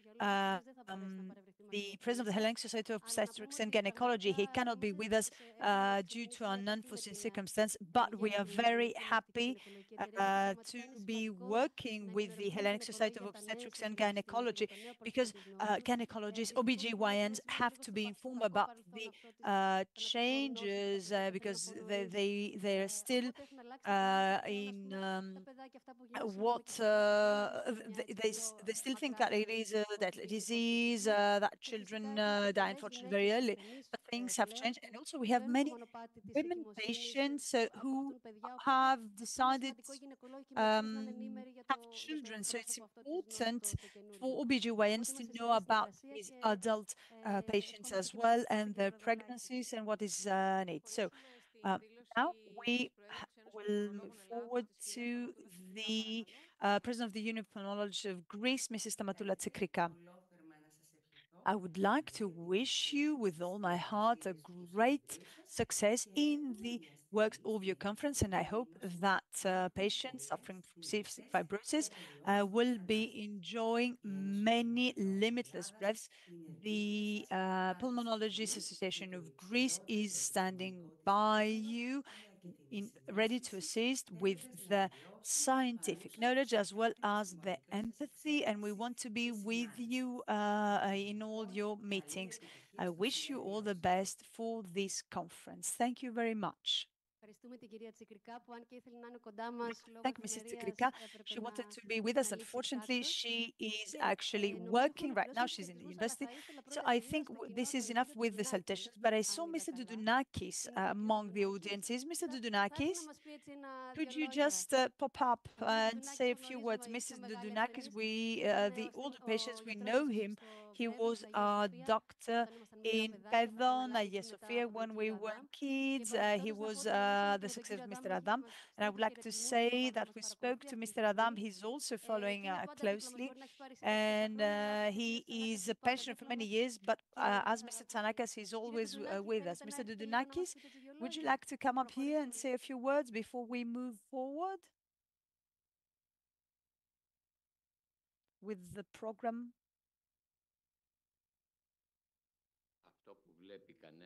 So what people see in time, and we have the great pleasure to be alive and be with you. I would like to say that things change. We are living with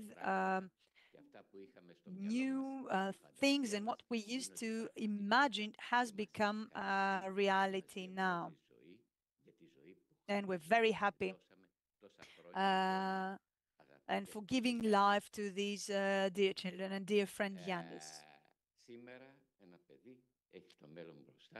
So today, children with cystic fibrosis have the future ahead of them, and we hope that this 10% who does not have access to new treatments, we hope that this will also be covered very soon and cover all the patients and all the people who need this and the people who have given battles in order to live, to survive.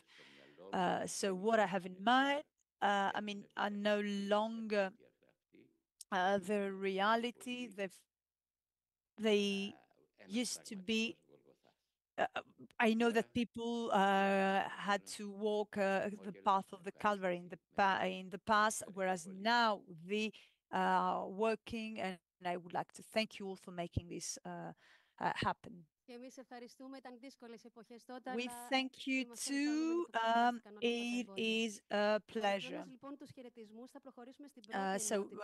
Being done with the salutations, we'll have the first segment of the program. Mrs. Hadziagoru, Mrs. Petrohilou will be online, Mrs. Fotoulaki, Mr. Paraskakis, Mrs. Katsagoni, Mrs. Gambetta.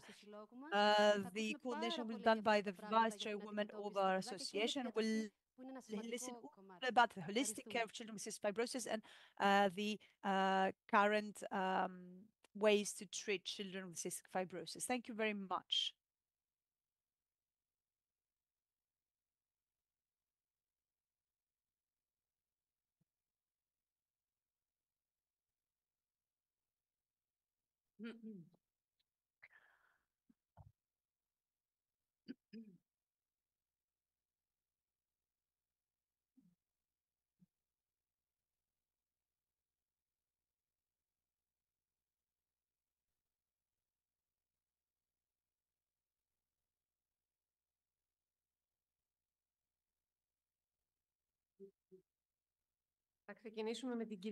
So we'll start with Mrs. Hadziagoru and her presentation. She will be talking about the new phase of cystic fibrosis, the hopes and our concerns. Good morning, dear colleagues. It is a great pleasure to be among you. I would like to thank very much the Panhellenic Association of Cystic Fibrosis for organizing this conference and the efforts they have been intensifying this year. So I was thinking about the salutations and how hard it is to have cooperations and synergies when things are when they get stuff. But we see that there's a ministry, the university, the Patients Association. I mean, all these actions, all these projects and collaborations are very important. And we have also scientific input, new treatments. So this is what allows us to be more hopeful for patients with cystic fibrosis. I'll show you some data, so how things have changed with CF and what are the difficulties we still have. So all over the world, we have 80,000 patients who are suffering from CF. And I have been thinking what takes place in the last 5 to 6 years is very different to what was the case 10 years ago and what people have been describing, colleagues working with CF patients, Mr. Dudunakis. And we see, let's start with this very sad thoughts. We don't have sad thoughts anymore in books about CF. If you look into in the internet, there is this there was a children's song in Switzerland, and they had a lyric saying that woe to the child who's when the kiss on its forehead tastes salty. So if you have searches for cystic fibrosis, you might have images like that, and this is very dangerous, especially when you have a couple who learns that the child could probably suffer from CF, and they see on the internet things like that. But this is not the actual case. So images from the past, 1985, this is a child, a girl, 5 years old, and this is how her thorax presented. That was, of course, the bronchoscopy, and these are images that we have forgotten now. So I will not be talking about cystic fibrosis, transmembrane conductance regulators, and this is when the gene was discovered, and they thought that there would be, of course, genetic treatment. Many years had to go by, and of course, what Mrs. Pino said, when a couple learns that they will have a child with cystic fibrosis, we have to raise awareness, and this is our next goal. We have to make OBGYN aware that there are the normal cases, and we have also class 3, class 4, and class 5. But thanks to the new treatments, even these severe cases of CF what things have changed, and OBGYNs have to let future parents know. Of course, this is a multi-systemic disease, we know that, and we have the symptoms. There's no need for me to talk about this. And despite the new treatments, we have to remember the basics, right? So symptomatic treatment that we had in the past includes also, of course, lungs. Lungs have to be clean without infections. Children have to have a good diet in order to grow. And of course, we have to take into consideration, of course, diabetes mellitus in CF, psychological, social impact, as well as issues with the pancreas or the liver. So CF, of course, we have symptomatic treatment. We know that, of course, antimicrobials, anti-inflammatory, and everything that we use to treat CF. So we have, on one hand, symptomatic treatment, as we have in the past, traditional therapy would call it. And in the last 5 to 6 years, we have, of course, the change CFTR modulators.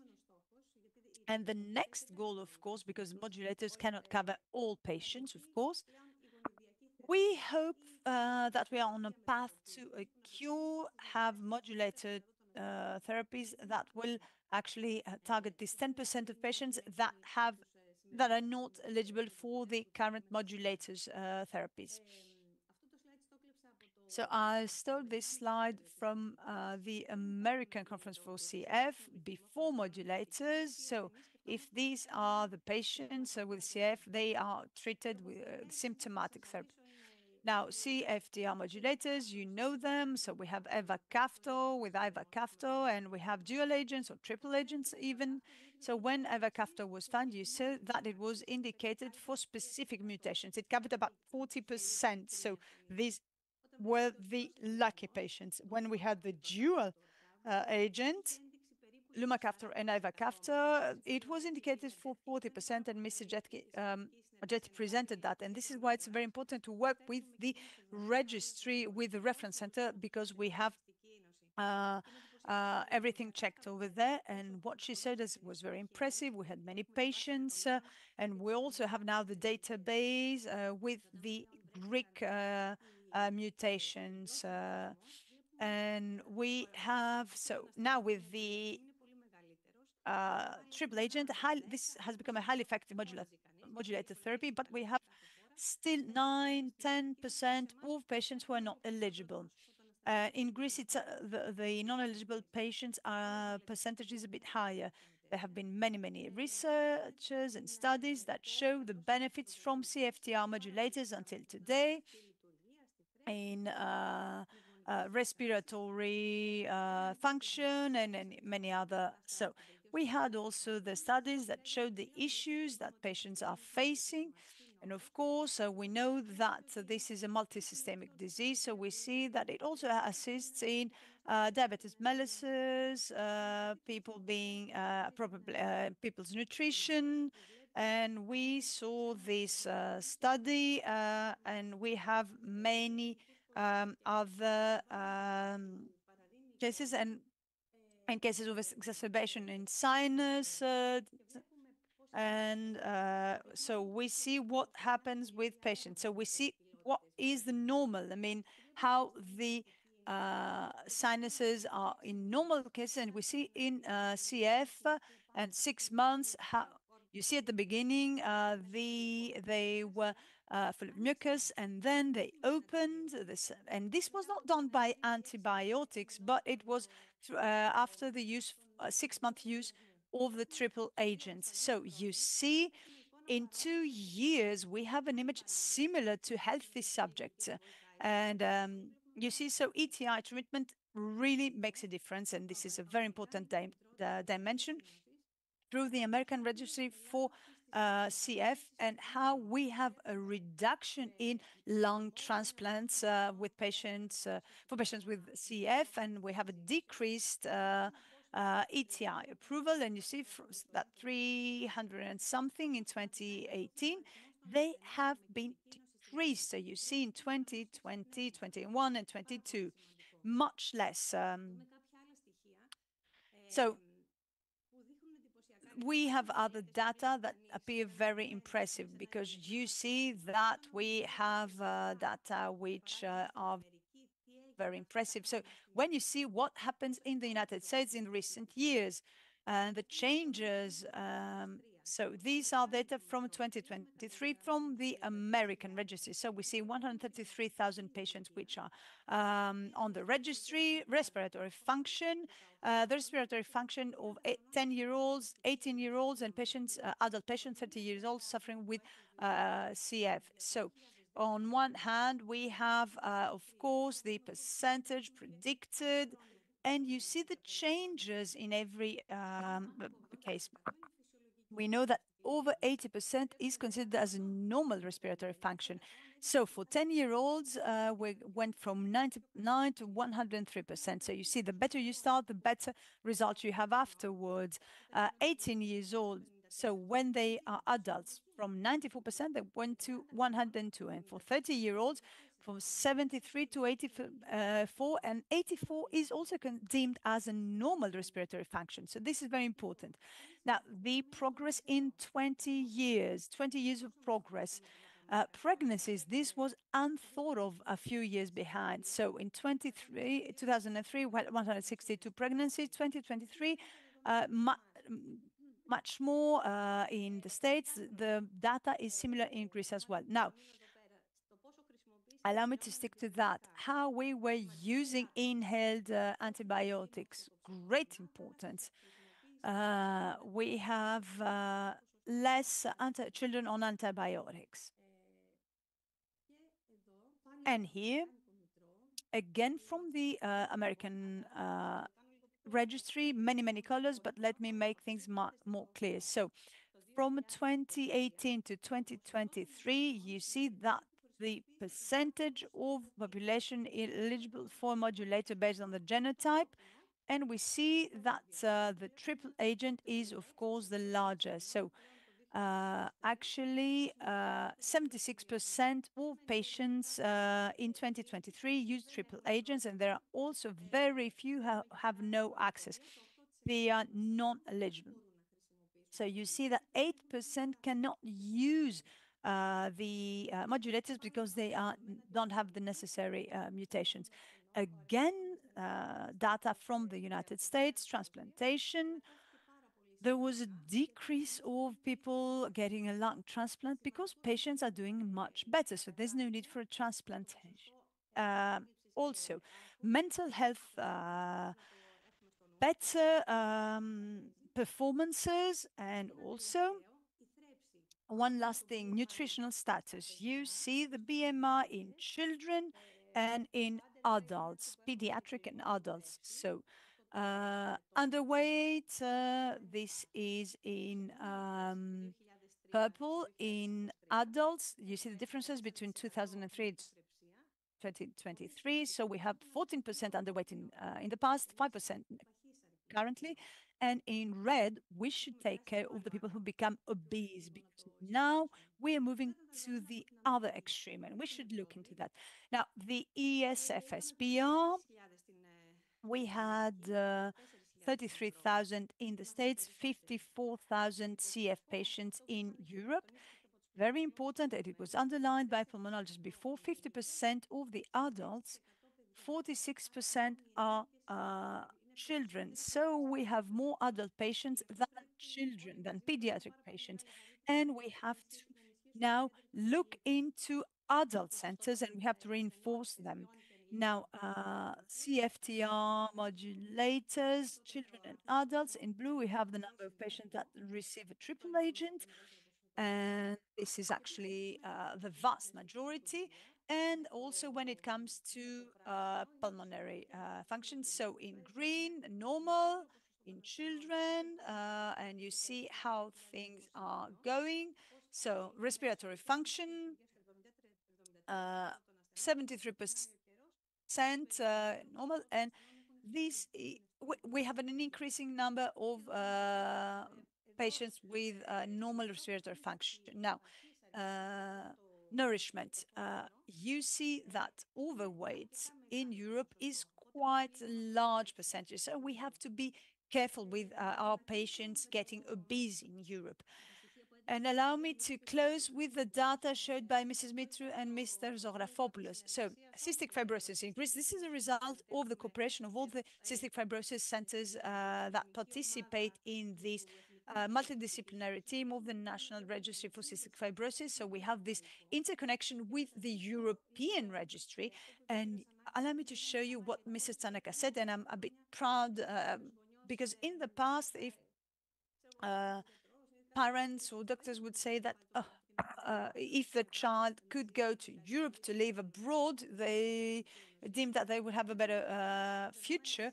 But we see how things are in Greece compared to Europe. So respiratory function for children, 104%, in Europe, 97%. So we are doing a little bit better, right? And for adults, respiratory function 86, in Europe 79. But in Europe, we have all states, not only Germany and the UK. But we see that we are doing better when it comes to respiratory function in median 1%. Intermediate age of diagnosis, 3.5 months in Greece and 3.6 in Europe. And we don't have screening. So you see that we have raised awareness, and now for nutrition median, BMI Z score in children is 0.10 and 0.16 in Greece, which is better. 23.7 in adults in Europe and 22.8 in Greece. So we are very happy as doctors to see these facts and figures, because we are all a community. So patients, the families, the doctors, we're all doing very well, and we're very happy. Now, the chronic Pseudomonas infection, we have very good results now. We have to fight, however, for Pseudomonas in adults because we are at 86%. We didn't have the new drugs, and this is why we had issues. This is why we had issues with Pseudomonas. I think we'll be doing better. And allow me to close with a specific thing that I want to mention, a fact. All these elements have improved what happens in CF. And now we see what was a result of the study of pregnant women that carried children with CF, and there was the issues of pancreatitis. And so by giving the mother enzymes during the pregnancy, the child that was born pancreatitis free. So there was, this is very important. Children should be administered the new drugs as early as possible. Now, newborn screening has created a window of opportunity for early therapeutic intervention. So we start at infant, child, and bronchiectasis starts quite early, but the lesions in the lungs start as we present themselves as we grow. And what's very important is that in Greece, we are screening very early on. These are the data we have from 2016, newborn screening. Greece was considering the program, planning to have the program, but now we have this screening for cystic fibrosis, and we identify lung disease before symptoms occur, and we hope that this, of course, will be part of the overall screening. And of course, it's not only the new drugs that have actually contributed to increasing life expectancy. All these systematic efforts, everything that we have done is actually led us to the predicted median age of survival for people with cystic fibrosis born between 2019 and 2023. So what we heard there is that CF is no longer a lethal disease. The predicted median age for these children will be 61 years old. So these are the data, with the data we have now. And allow me to close with some concerns for the future. It appears that everything is doing very well. Of course, there's also the cost, which is quite high. And the goal is, of course, to have access to treatments. We shouldn't forget that we are one of the lucky countries, and not forget the battle that the association has actually given with the registry and access to drugs. So being part of the group of the Pan-European Registry for CF, and you can actually go online. I mean, the data, the site is open and the data is uploaded every year. And you see there that every disease, they're doing very well. And we are impressed to see that we are one of the first countries that had access to these drugs, along with Germany. So once EMA gives authorization, approval for the drugs for each age group, Greece is actually one of the first ones, despite the difficulties we are facing. And in all conferences, we're talking about countries that have no access to the new treatments, and it will become evident that there will be CF patients of two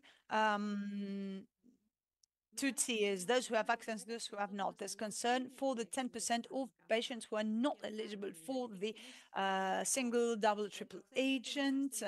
And for example, there was a patient who belongs to the 10% of mutation that don't have access, and the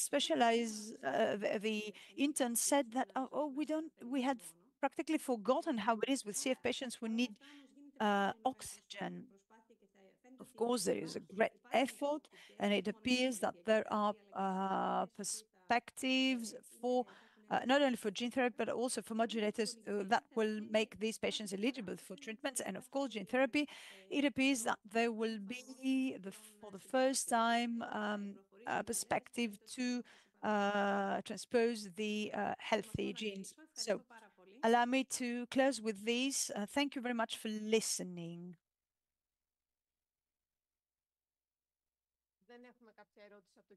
There's no question from the audience.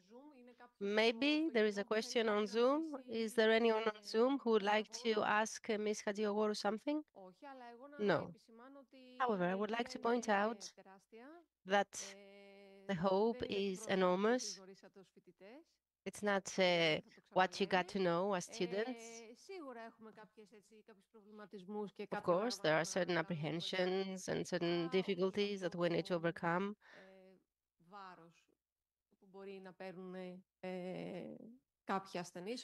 Like this burden that certain patients need to shoulder. However, what is impressive when it comes to the medicines is the difference they make in the pancreatic function as well as in the respiratory function of the patients. If there are no questions, we can move on and give the floor to Ms. Pedrohilou, who is with us online. Ms. Pedrohilou, good afternoon. Ms. Pedrohilou works in the Children's Hospital Hagia Sophia,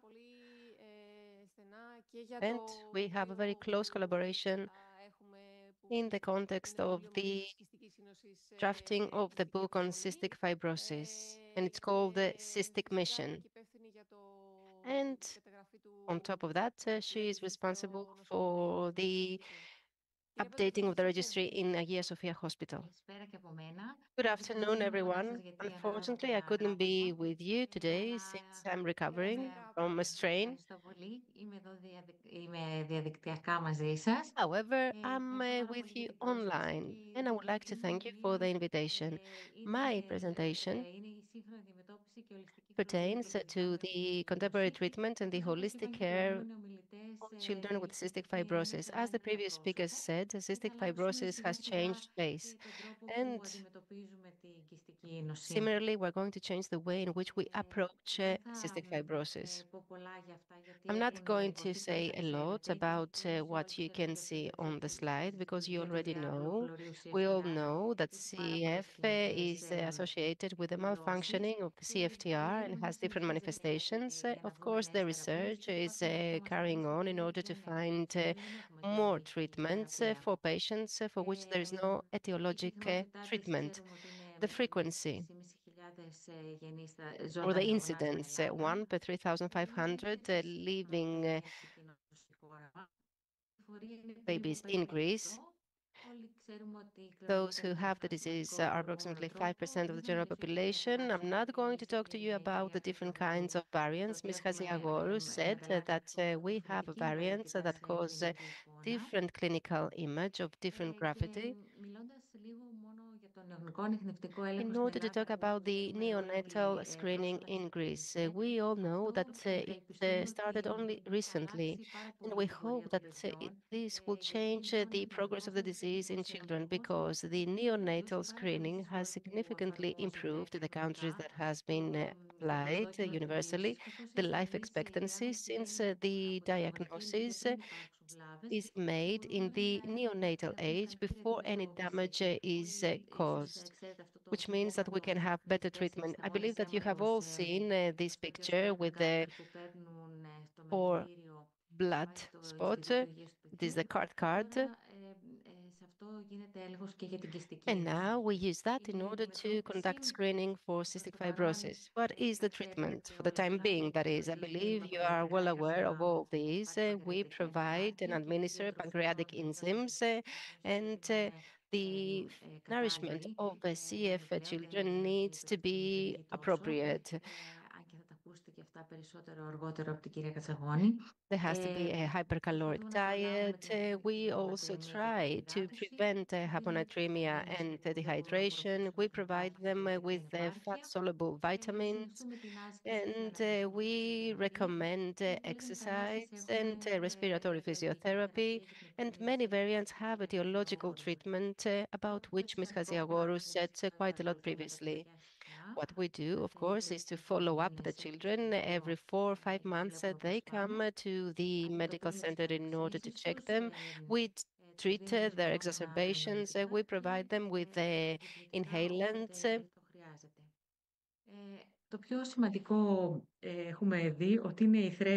The most important, as we have seen, is nourishment. Already from a very early age, it is very important for them to follow the normal growth curves. Breastfeeding. For many years, it wasn't easy to ensure breastfeeding for CF children because they had a great need for calories. However, this has changed since we try to incorporate breastfeeding in the overall treatment. A better nourishment is associated with better pulmonary function and better health state of the patients, and we need to make sure that the patients get the vitamins and the nutrients that they need. For that reason, in the CF centers, there is support provided by specialized dietitians. We, in the Hospital Hagia Sophia, we have a very good dietology department, and all the nourishment programs are now customized for the children. Because now we are also faced with another problem, that is obesity, which in the past was something unfathomable. No one could actually associate obesity with CF, but now with the new medicines, we have seen this becoming a problem. And now, since there is this risk of obesity and since there is the quite increased life expectancy of the patients, we need to take into account that there are other diseases that are associated with nourishment and for which we need to make a prevention so that the patients can have a normal heart function, cardiac function, so that we can prevent the emergence of certain forms of cancers that are associated with the food that the patients get. Breastfeeding. Again, the results show that most children could breastfeed, even if certain of these children had to get a supplement or a calorific supplement added to the milk of the mother. Here you can see that feeding and pulmonary function go hand in hand. The one is the BMI, and you can see that we don't want the children to be very weak nor obese. The ideal is somewhere in the middle, the 50th position, as you can see in the middle of the slide, or over the 25th position, since there the pulmonary function is much, much better. Here you can see some data from the European and the American registries. In Europe, things are not that bad. Here you can see the 50th position. You can see that most of the children are close to that. And we don't have obese children,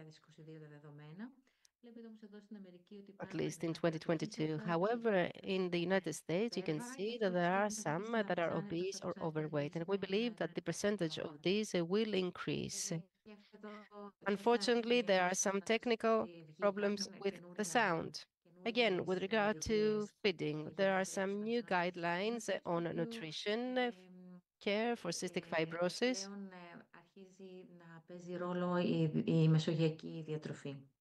And all these show the significant role the Mediterranean diet can play.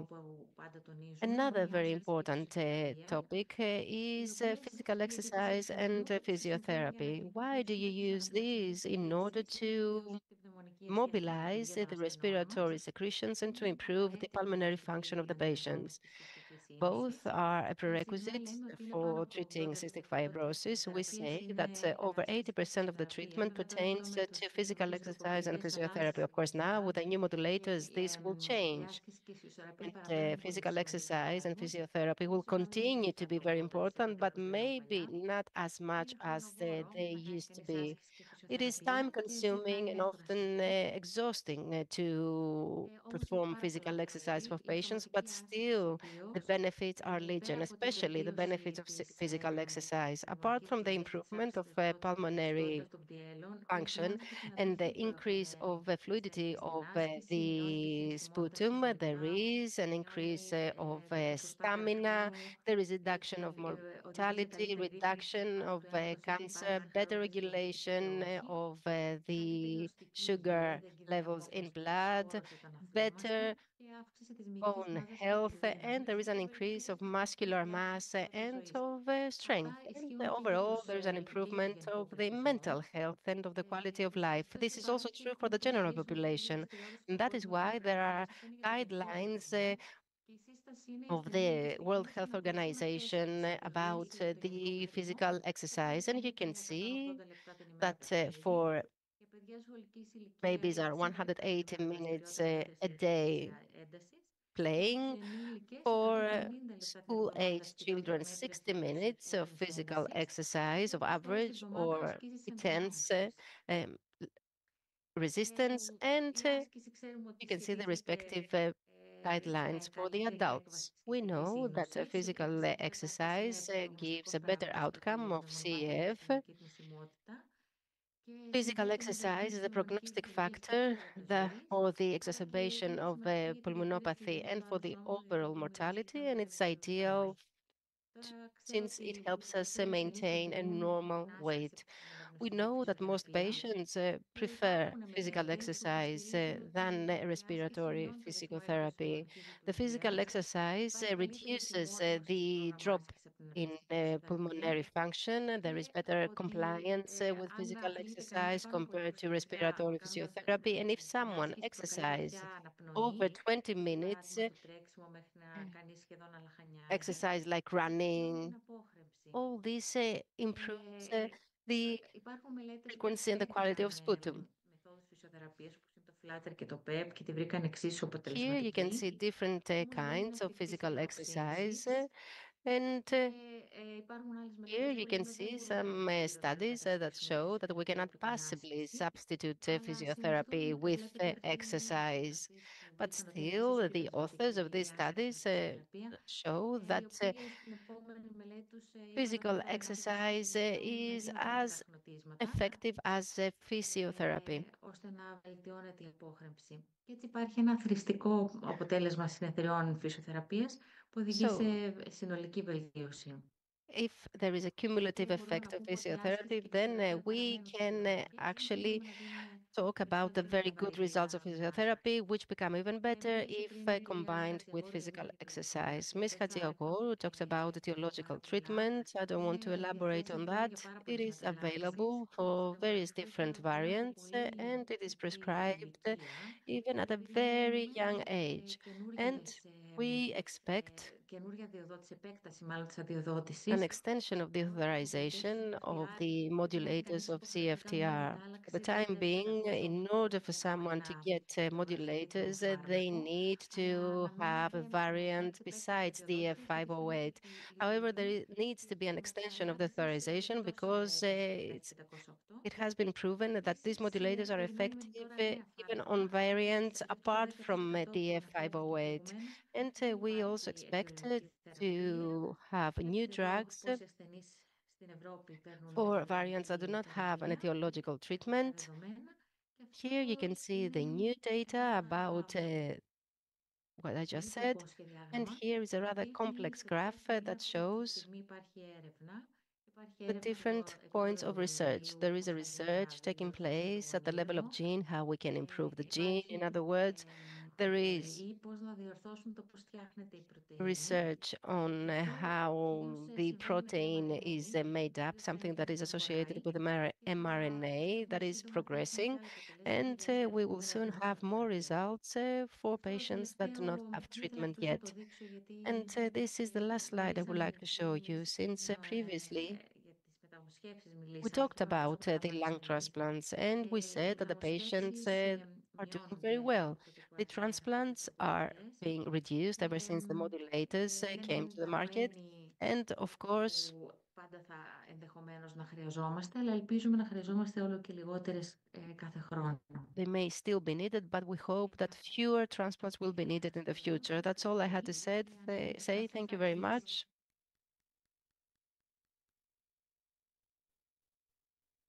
Σας ευχαριστούμε πολύ, γιατρέ. Έχουμε μία ερώτηση Thank you very από much, doctor. There is a το Zoom. question through Εάν ο Zoom μητρικός θυλασμός και whether σχετίζεται με προστασία από τη breastfeeding is Pseudomonada. Αν ισχύει correlated κάτι to τέτοιο, σίγουρα είναι πολλά τα protection from ωφέλη. Pseudomonas. Of course, there are many other benefits, nobody doubts that, but whether there is any correlation. Βοήθησε όχι μόνο From my experience, I would like to say that there is actually, well, actually, my child was nourished, was fed much better, and it was also comforting. I mean, there was a comforting sense by maternal breastfeeding. Whether it has any bearing on Pseudomonas infections, you can think.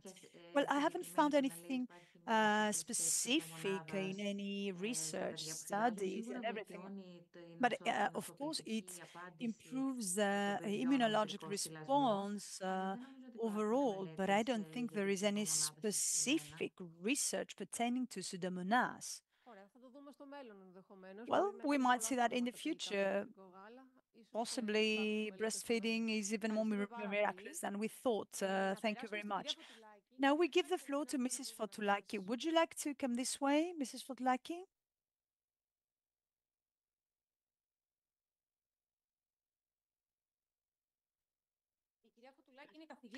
So Mrs. Fotoulaki is director of hepatology and in Papageriou Hospital, and she will be talking about the new approaches in how to manage complications. I would like to thank you very much for inviting me to be here. And of course, I will go directly to the topic because you know that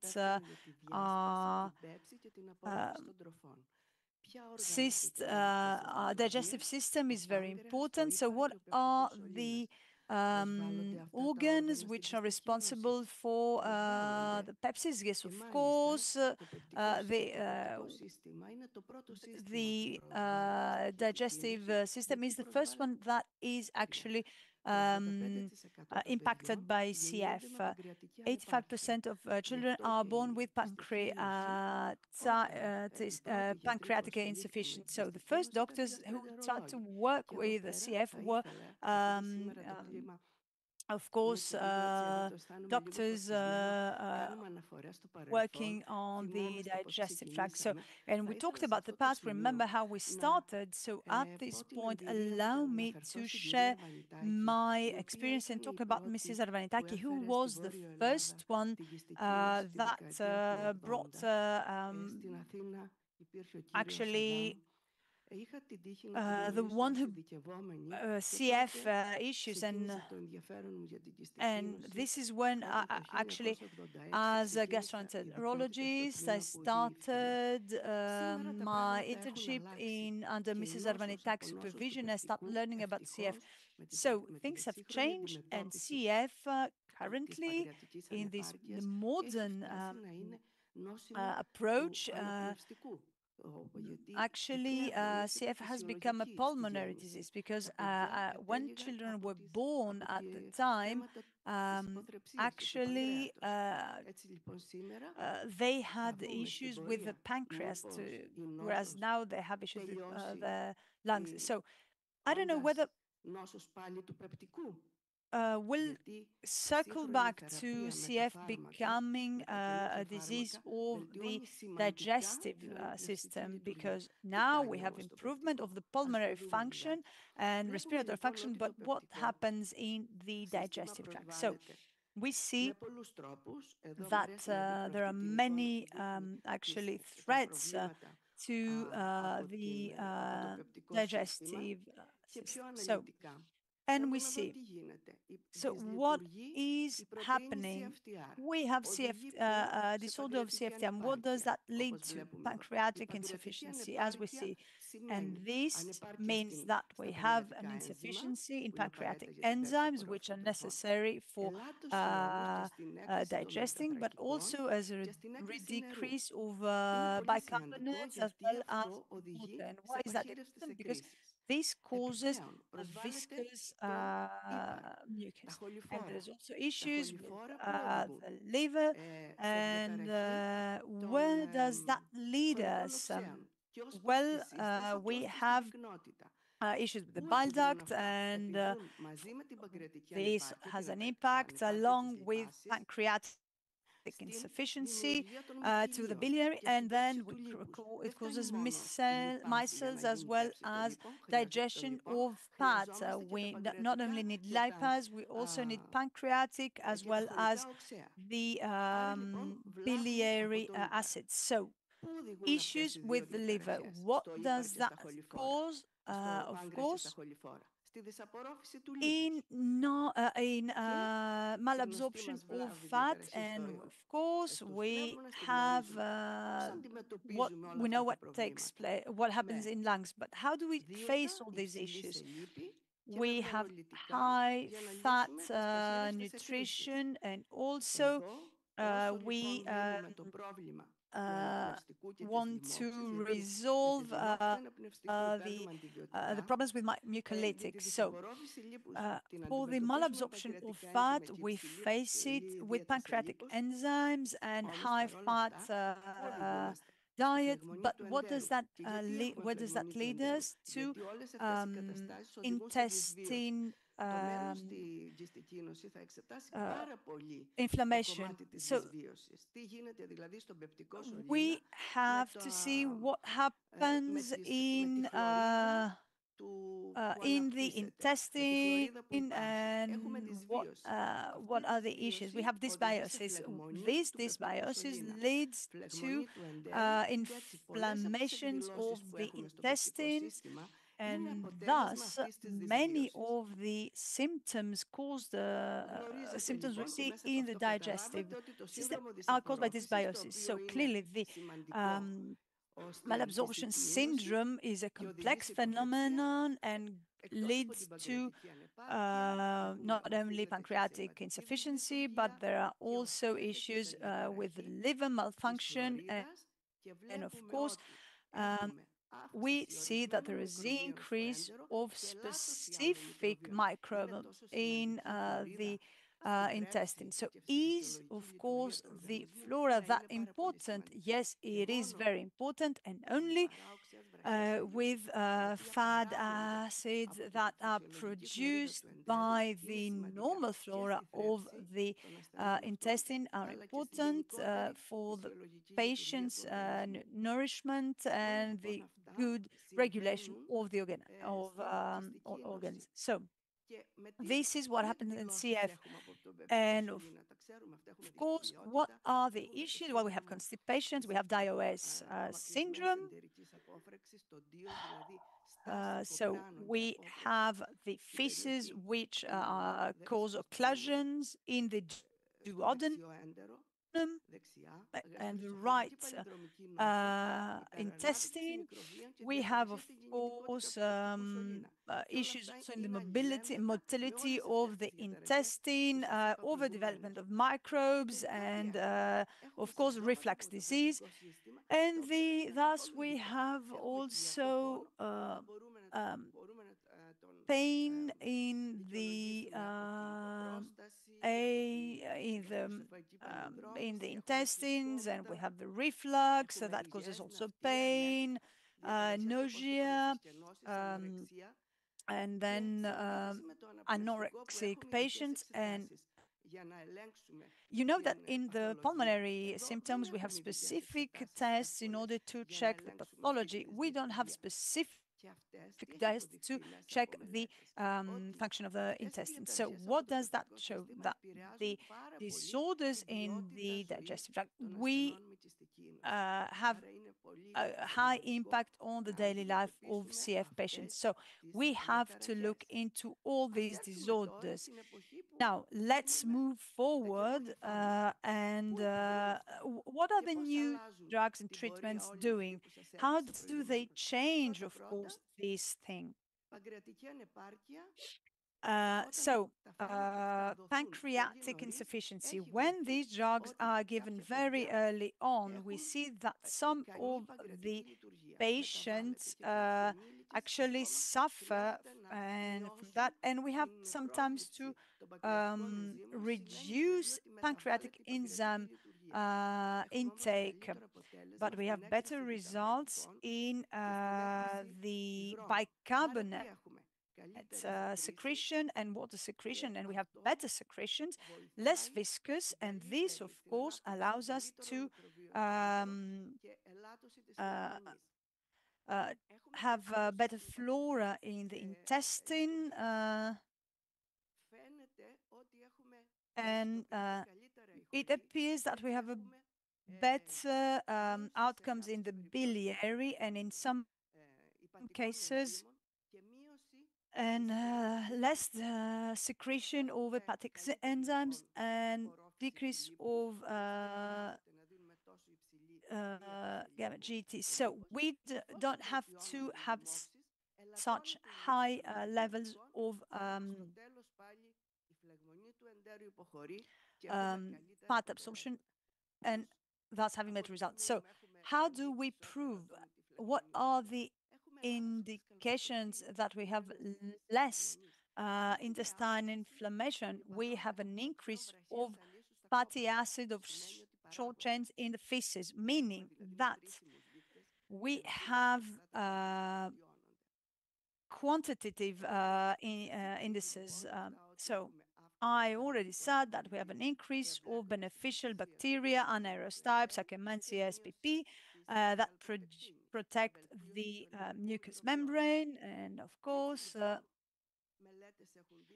studies have shown that after the use of these drugs, we have an increase, we have an improvement in all these factors. Of course, we have proven respiratory function, but see how that is related to gastrointestinal impact. So increase of fluids, a decrease of constipation, decrease of intestinal inflammation. And patients say, well, I no longer feel bloated when I have this treatment. I have better bowel movement. My bowel movement is better. I have less DOs. I mean, they talk about the occlusions, and we see that. And of course, we have a better nutritional profile, and we have also less need for insulin. So it appears that there are some insulin secretion as well. This study, Promise GI, it included 56 centers for ETI in patients with CF over 12 years old. So when it comes to GI, what are the results? So after 6 months, we see that there is a reduction in GI inflammations, improved pancreatic function, and less GI symptoms. This is after 6 months of ETI. So when these children over 12 years old keep receiving this treatment, it appears that there is no further improvement in feces elastase after 6 months. So That means that there are also other factors that play a role. It's not only, of course, CFTR that is important, but even in children over 12 years old, there was an improvement in the feces elastase, which is the index for pancreatic function. Allow me to talk about liver disease, because we are looking to the lungs, but we also have to look into the GI tract. And we have now cirrhosis of the liver. So what are we doing with these new drugs? Allow me to say that when we're talking about liver in CF, this is not something uniform. We have many types of issues with the liver. So we have neonatal cholestasis, hepatic steatosis, steatohepatitis, focal cirrhosis. We might have micro gallbladder. So there are some. So you see that there are many side effects concerning the liver. Now, the US ESPGHAN talks about cirrhosis with or without hypertension or hepatic insufficiency, and the children who have no, not at all.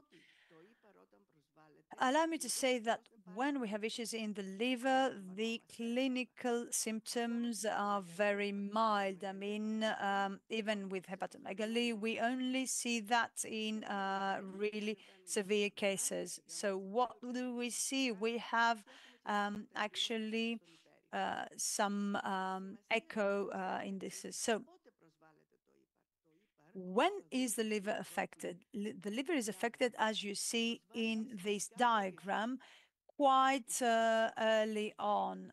So severe liver disease presents quite early in children. We might have that in 5 years, at 5 years old, 10 years old, and then there is some type of normalization. And in adults, liver disease is not the important. I mean, that doesn't mean that there's no need for specialized GI specialists for CF in adults, but we shouldn't forget hepatologists. So what does that mean? It means that if we have an early interventions with these drugs, can we intervene early in order to avoid liver disease? This is the question. And according to studies,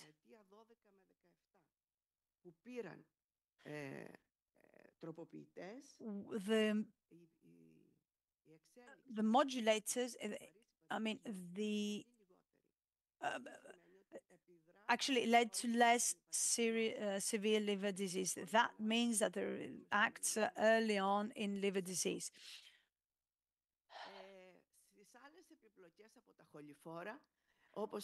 Now, when it comes to other issues of the biliary, apparently CFTR modulators don't have any impact. However, studies including patients with liver disease, liver lesions, taking these agents are quite limited, because initially these patients were excluded from the studies because there were fears for actually an exacerbation of liver diseases due to the new treatment. So the new treatments now, when it comes to hepatic disease, well, we have to see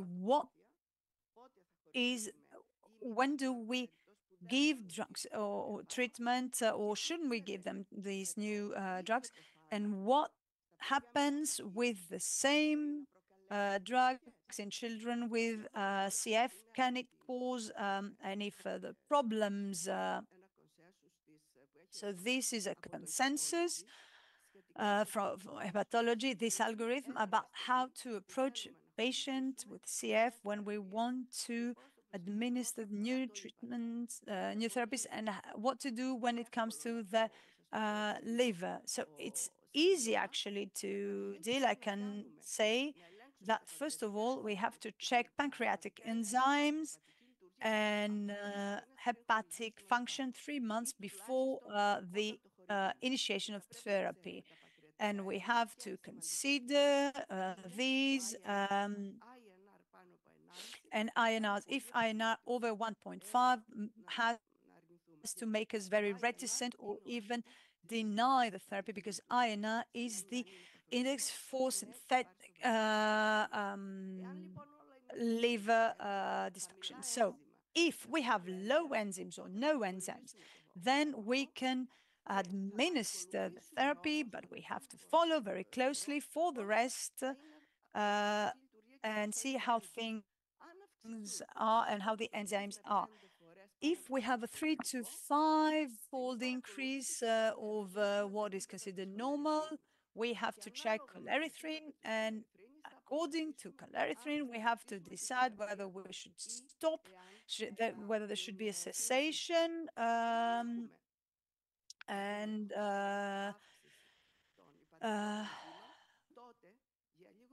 we have to see how things stand, and we might come back after the cessation.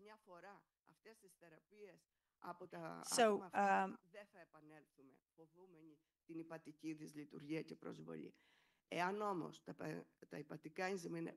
now, if we are over 8 times the normal amount, we have to stop the therapy, because we have to remember that these treatments, of course, may cause liver lesions. I mean, we have to consider them as it's just another drug. And after all that, it appears that there are many studies required in order to see what happens after we administer these drugs, this type of therapy. We were very reluctant to administer them, so we don't have currently a vast number of patients in order to see what has happened. And also the other question, are all patients the same? Is genotype has an impact on phenotype? Are there other predictive indices that can allow us to foresee liver disease in cystic fibrosis? Definitely there are, and apparently the endothelium function overall, but specifically the flora, as I said before, actually we know how that has an impact on biliary acid. So we have to take into consideration all that before actually condemning these therapies, or before making any decision and say, for example, that this is the absolute, the utmost solution. So a bit of the literature, and thank you. I hope that I offered something. Thank you very much. Thank you very much. There is no question for the time being, maybe later. So we will give the floor to Mr. Paraskakis, President of the Hellenic Thoracic Society, Professor at the University Patriotic Hospital in Crete. And he will present to us the transfer of children to teenagers pediatrics. I would like to thank the association for the invitation and congratulate it on its different activities and actions and initiatives. It is always a great pleasure to be with you. We're going to talk about a topic that may seem procedural, but it is very important. Generally, we know, and it has repeatedly been said, that in the previous decades, cystic fibrosis was a disease which did not allow patients to reach the adult life healthy.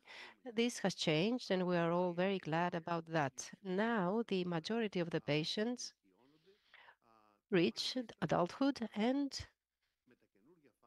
with the new medicines, we have the possibility to provide to our patients a very good quality of life. We already saw the figures shown to us by Elpida Hatziagoru. We're talking about a respiratory function that is almost normal, or a life expectancy that is over the 60 years of age. So we're talking about very good results. And of course, you have heard that up until now, cystic fibrosis was mainly a pediatric disease, but it is no longer the case. You can see that there is a huge increase of 75% with regard to the processes of transfer of the patients from pediatric to adult care.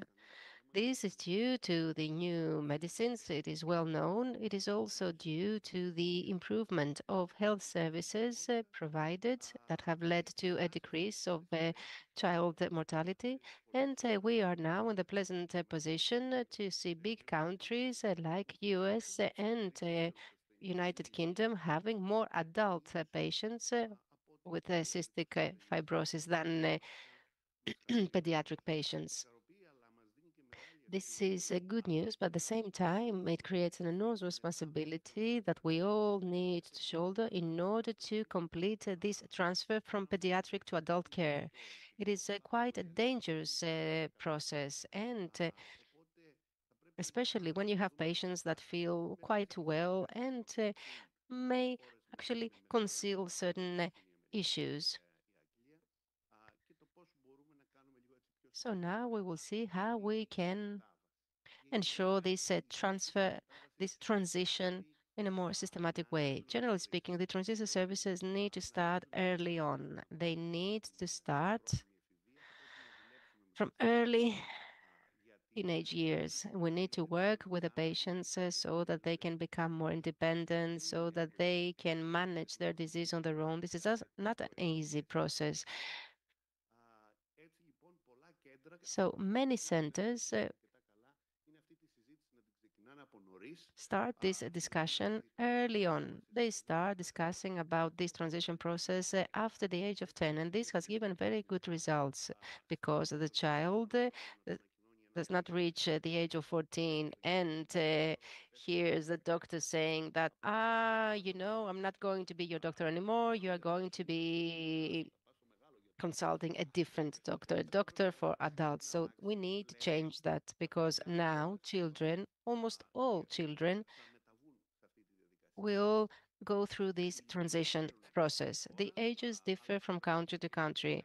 Some countries start at the age of 10, others at the age of 14, others by the age of 18 complete this transition process. Generally speaking, the average is between 16 and 21. And this, of course, depends on the operation of each hospital, on the capacity that each pediatric department has and adult department has. There has to be a preparation because, we, the pediatricians, we are more family doctors. The pediatricians are the most family doctors both when it comes to primary, secondary, and even tertiary care. They are directed towards the family and towards the health problem of the child. The adult doctors are mostly directed towards the individual that has the disease. So this is a difference that creates some difficulties when it comes to the transition. Difficulties not only for the family and for the teenager, but for both groups. We need to work long years in order to ensure this harmonious transition. And there are different factors that can affect this smooth transition, like lack of time, understaffing, lack of interest on the part of the teenager or on the part of the family even. again, I would like to say that many times we feel very glad that the patient is doing so well, but this creates difficulties because we need to remind them that they need to be constantly checked and helped. When it comes to teenagers, there is a big difference when it comes to how they feel themselves. You know, for us, it is an urgent problem, an urgent thing to ensure a smooth transition. It is a main priority of ours. But this is not the case for teenagers. There are those who feel very well and they say, okay, I can do something else. And they can do that because when someone is a teenager, there are other interesting things to do, like the relations, the studies at school or at university. So they have other problems, not just the cystic fibrosis. And there are also those who try to forget that they are suffering from cystic fibrosis. They are the ones that are not doing so well, clinically speaking. They are the ones that do not come to the appointments. They don't want to go to the doctor. They are the ones that need the most assistance, and this is exactly when we need to be more pressing, or if not pressing, more effective, if you like, when it comes to their inclusion. So the multidisciplinary teams of the pediatricians and of the adults need to work harder. They need to work together. The one needs to inform the other team so that they can jointly be more effective and ensure an effective transition. There has to be a regular consultation of both teams so that they can discuss about what they can do, but also about what the patients can do. There has to be a planning also. We also know that there is increased concern on the part of the family during the transition process and even before, because it is not always very easy all of a sudden when you consult a specific team for 14 years to have to consult a different team that you don't know really how it operates. You don't know how the other hospital is, if you have to go to a different hospital than the one you were going to up until that moment. And the most important concern of most families is that the patients in the pulmonary departments for adults are more, which means that they are afraid of the risk of the increased risk of infections. So there has to be a meeting with the CF team for adults. This will help the department to better inform the family and the patient, to provide them with the information material, but mostly to bring them into contact with this new team of doctors. The scientific team of cystic fibrosis of pediatric care needs to provide in writing information that have to be precise and clear so that the transition can take place successfully. Maybe this information seems self-explanatory, but it is of crucial importance. And then, once we decide to proceed to this transition, we need to see how the teenager is doing during this transition process. And since when someone is a teenager, they go through different changes, we need to make sure to, or better, we need to try to initiate this transition when the teenager is in a stable phase. This is very important because we know that the children that suffer from cystic fibrosis, as well as the other teenagers, are quite sensitive. They have problems, even mental ones. So it is important to start this process when the teenager is going through a good phase in their life. Otherwise, there's an increased risk of failure of transition. And something else that is important and which may sound romantic and far-fetched, but it is something that we need to ask the different teams to do, is to have an employee for the transition.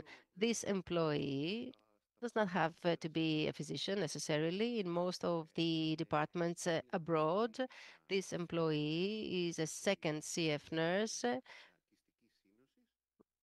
for cystic fibrosis, and that employee is essentially the person who will assist the two teams and will assist in the transition process. There's going to be close collaboration between this employee and the family and the teenager and the scientific teams. And you know that it is very important for a family and teenager to have a trusted person from whom they get the information. That specific person meets early on the teenager and the family before the transition process starts and takes part in the different process even after the transition. After the transition employee that is well known to the family goes to the adult clinics and asks, how is John doing? Is he coming to the appointments? Then the employee talks with John and asks, are you okay? Do you need something? And many times they convey these concerns that the teenager may have. You know that teenagers do not open up very easily, or they choose to whom they're going to open up. And if that person is the transition employee, then the results can be very satisfactory. And this employee can actually ensure a better relation between the teenager and the scientific team. Moreover, it is important when it comes to the processes of the pediatric team to ensure the independence of the young teenager. We know very well with the pediatricians that these heroic families of the patients are overprotective. And this is inevitable. Still, this deprives the child of this feeling of independence. So slowly, and you know, this is not always very easy, we, the physicians, the doctors of the child, need to make this child feel independent.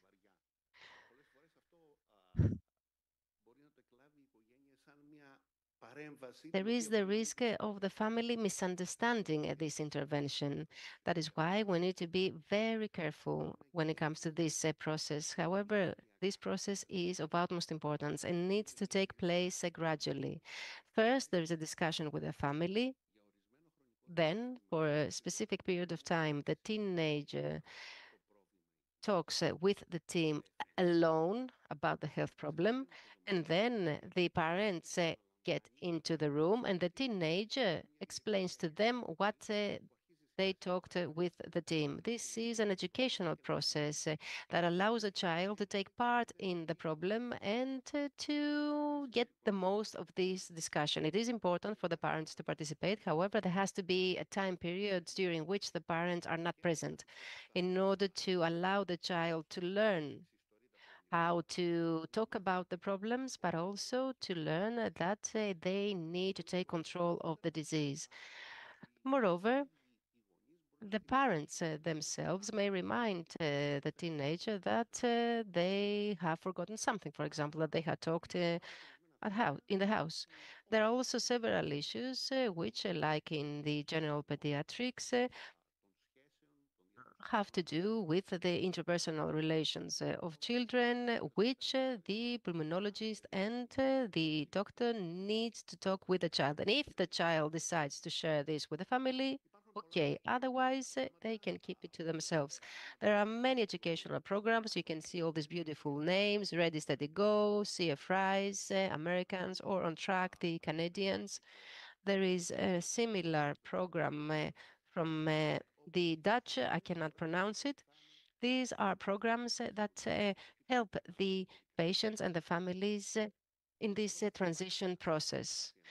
Many a time, this transition process is not very successful, and it is quite common that the parents feel this apprehension when they need to go to a different scientific team. However, this is a problem that we need to resolve, because when the transition process is not successful, we may lose the patient, and the patient will not be followed up or monitored by the competent doctors. And this is a catastrophe because we're talking about a patient that will be monitored up until the age of 60. So it is very important and something that we must avoid at all costs. So we need to have awareness about the so-called high-risk groups. Which are these groups?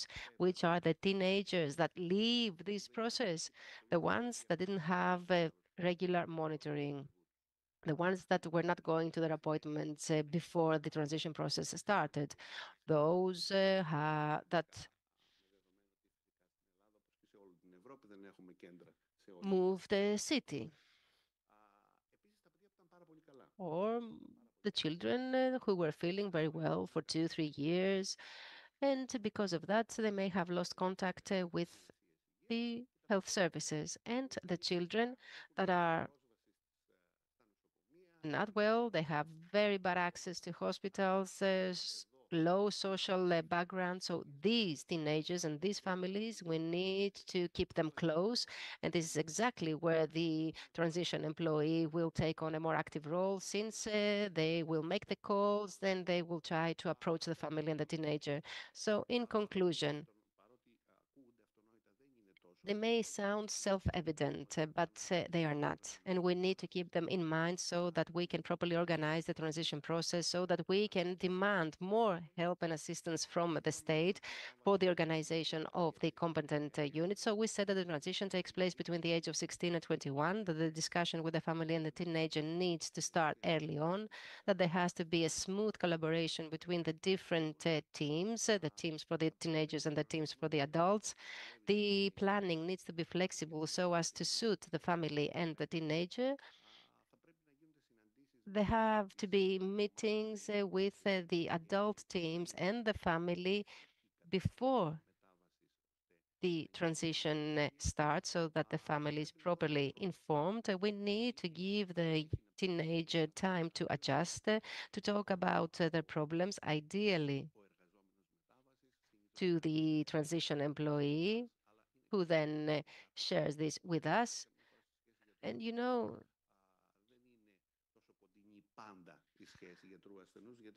the relation between the patient and the doctor is not always the best, because the doctor gives instructions. So the patients are not always that open to the doctor, something that is, of course, a prerequisite if we want to ensure the success of the transition process.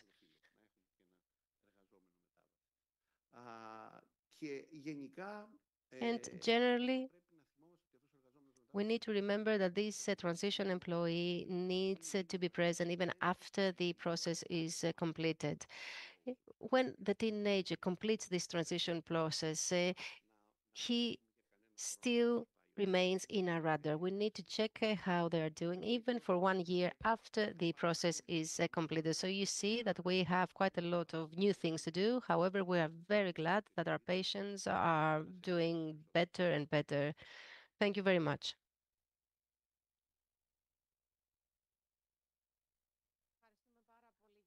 Πολύ ενδιαφέρουσα παρουσίαση.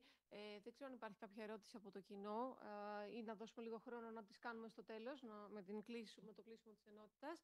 Θα περάσουμε στην κυρία Κατσαγώνη. Η κυρία Κατσαγώνη είναι κλινική διαιτολόγος, διατροφολόγος στο Παιδόν Αγία Σοφία και επιστημονική συνεργάτητα του Χαρκοπίου Πανεπιστημίου, και θα μας παρουσιάσει τις διατροφικές παρεμβάσεις σε ασθενείς με παγκρατική ανεπάρκεια. Δηλαδή συνδέεται λιγάκι και με την κυρία Φωτουλάκη, για να δούμε λίγο πώς όλα αυτά δένουν μαζί. Ευχαριστούμε πολύ. Καλησπέρα και από μένα. Να ευχαριστήσω πραγματικά θερμά τον Πανελλήνιο Σύλλογο Κυστικής Ίνωσης. Yes, I would like to thank you for the invitation to participate in the conference. And in fact, I am very happy for this positive outcome that we have with these interventions in the quality of life as well as the life expectancy. And I want to believe that we as clinical nutritionists have actually contributed to that. And of course, we are also taking into consideration all the changes that have taken place when it comes to the management of cystic fibrosis. So let's start with some new things. Of course, the previous speaker said that there's a we have a great increase in the life expectancy, and we expect people to live longer by 75% until 2025. So what has really changed? And of course, I think that there were many informations from the previous speakers. So indeed, there is an improvement in the median survival age of the patients suffering from CF, and of course, the nutritional support and nutritional guidelines for cystic fibrosis are in fact changed. When I started in 2013 in Pedon Hagia Sophia, the hospital, Children's Hospital Hagia Sophia, there was nothing written about cystic fibrosis management when it comes to nutrition and the nutritional recommendations, and we're based on what previous nutritionists have actually said, and they assisted us in managing these patients. However, now we have information and we know how to manage them, and we take into consideration, of course, the nutrition guidelines for cystic fibrosis that have been published in Australia, New Zealand, in the United States, as well as Europe, and we have the update of the guidelines, and Mrs. Gambetta will be talking about this. So what do we see in cystic fibrosis nutrition? These patients have increased caloric intake and nutritional high fat, high lipid intake. So we try to feed them because in that way, because they have actually high caloric consumption, because they suffer from respiratory infections, they suffer from chronic cough, and unfortunately, these very often they cannot be nourished sufficiently because they suffer and they are losing, of course, caloric density. So the patients also tend to suffer from pancreatic disorders. So what we wanted to do is, of course, to offer them a nutrition that can allow them to be less susceptible to infections and have better respiratory functions, modify some nutritional insufficiencies, and of course improve the pancreatic function for these children. So our intervention was high caloric, high lipid nutrition, and children were very reluctant to eating. I mean, we had children that were crying because they couldn't consume all these calories. And what do we see? Well, we had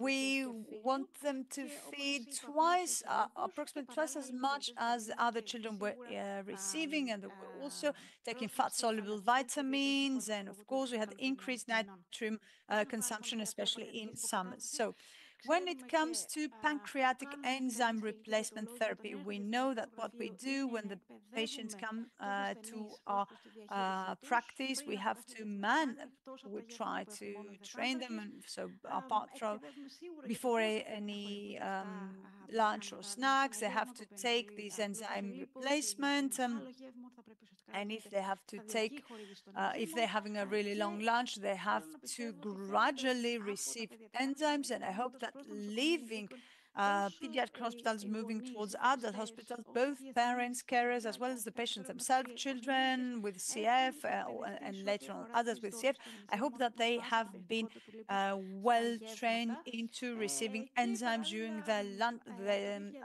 dinners. And since 2017, we have issued practical guidelines for the integration of pancreatic enzyme and the changes that have to take place in the nutrition of children and then later on adults, of course. And why are we talking about that? We're saying that because nutrition, and as this has been actually reflected on the BMI, is related to the outcome for these patients. And also, the higher the BMI, better respiratory function for these speakers.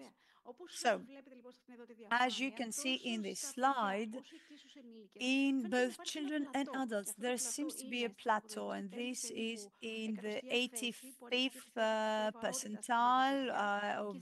This is overweight for children, and 27 BMI for adults, which is also actually close to being overweight in adults. So after this plateau, after these nutritional states, and after this growth, there doesn't seem to be any improvement in respiratory function. So let's see what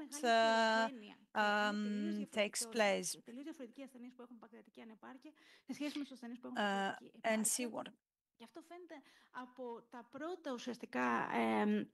So I think that in the first reviews, I mean, they were led into focusing that, of course, patients are different, and clearly patients who suffer from pancreatic insufficiency, this benefit from nutrition seems to actually reinforce and enhance pulmonary respiratory function even beyond 85% when it comes to BMI. So even when they reach the overweight stage, compared to children who have pancreatic sufficiency, said the speaker, but also there is a decrease of pulmonary of respiratory function when children become overweight or obese.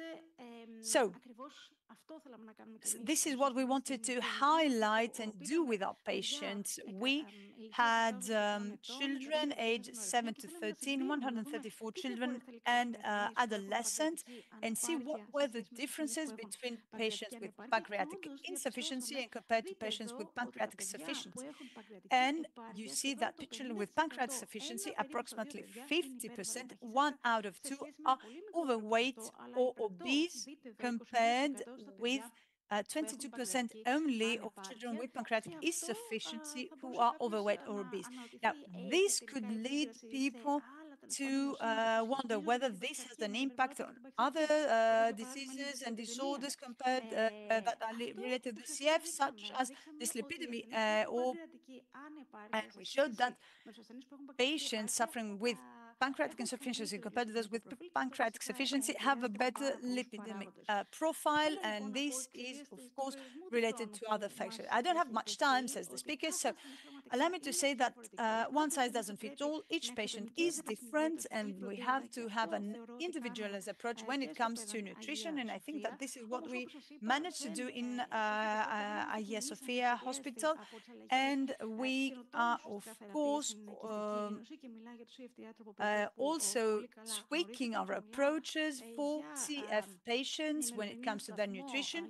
And now I'd like to talk about 2018, which is a very important date for CF and the management of CF patients with the triple agents. And now when it comes to the part that is more important for us, it appears that patients receiving these new therapies have a better outcome because they do not have this caloric consumption that is so high. So they don't eat much, but they burn less calories than in the past. And of course, there's an improvement. And you heard also people and what happens about the exacerbations. Mr. Foodlake said that there are less IgG inflammation for this patient, but what happens, what is the current status when it comes to fat absorption, thus nutrients absorption? So I work with Mrs. Horo And I am very happy to διατροφική παρέμβαση που χρειάζεται ο ασθενής με κυστική ίνωση. Δεν έχει 100% τεκμηριωθεί. We have not 100%. Έχουμε μονομένες μελέτες που μας δείχνουν κάποια. So we have individual studies showing the mechanisms. We see that there are some things that are improved, but we don't have a 100% documentation to the fact that we should change our therapeutic approach when it comes to the use of pancreatic enzymes for children, for patients with CF. Well, we cannot say that because we have few data coming from retrospective studies, and of course there are issues with the interpretation of these results. So we see that patients with higher level of occlusion seem to have better results. So the earlier on we intervene, we have a better recovery of the pancreas, and of course we can see that indeed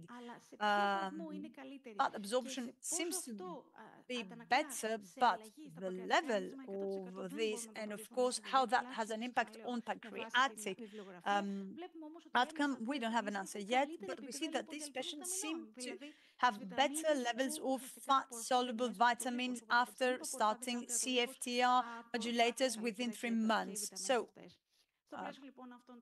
unfortunately, the speaker speaks far too fast.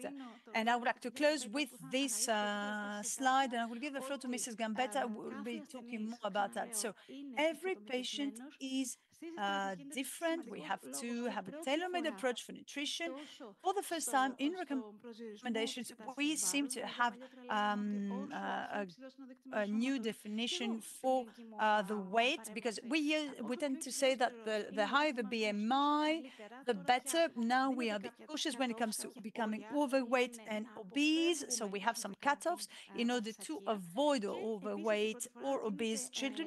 For the first time, we're also talking about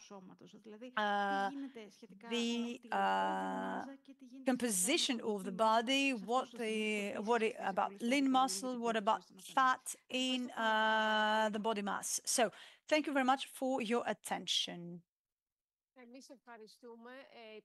We would like to thank you. Are there any questions from the audience, or shall we wait for the end to see whether there are any questions on Zoom as well? Ms. Gambetta. Η κυρία Γκαμπέτα είναι παιδίατρος διδάκτορ ιατρικής του Απιθύτα. Ms. Gambetta is a doctor at the University of Thessalonica. She's a pediatrician.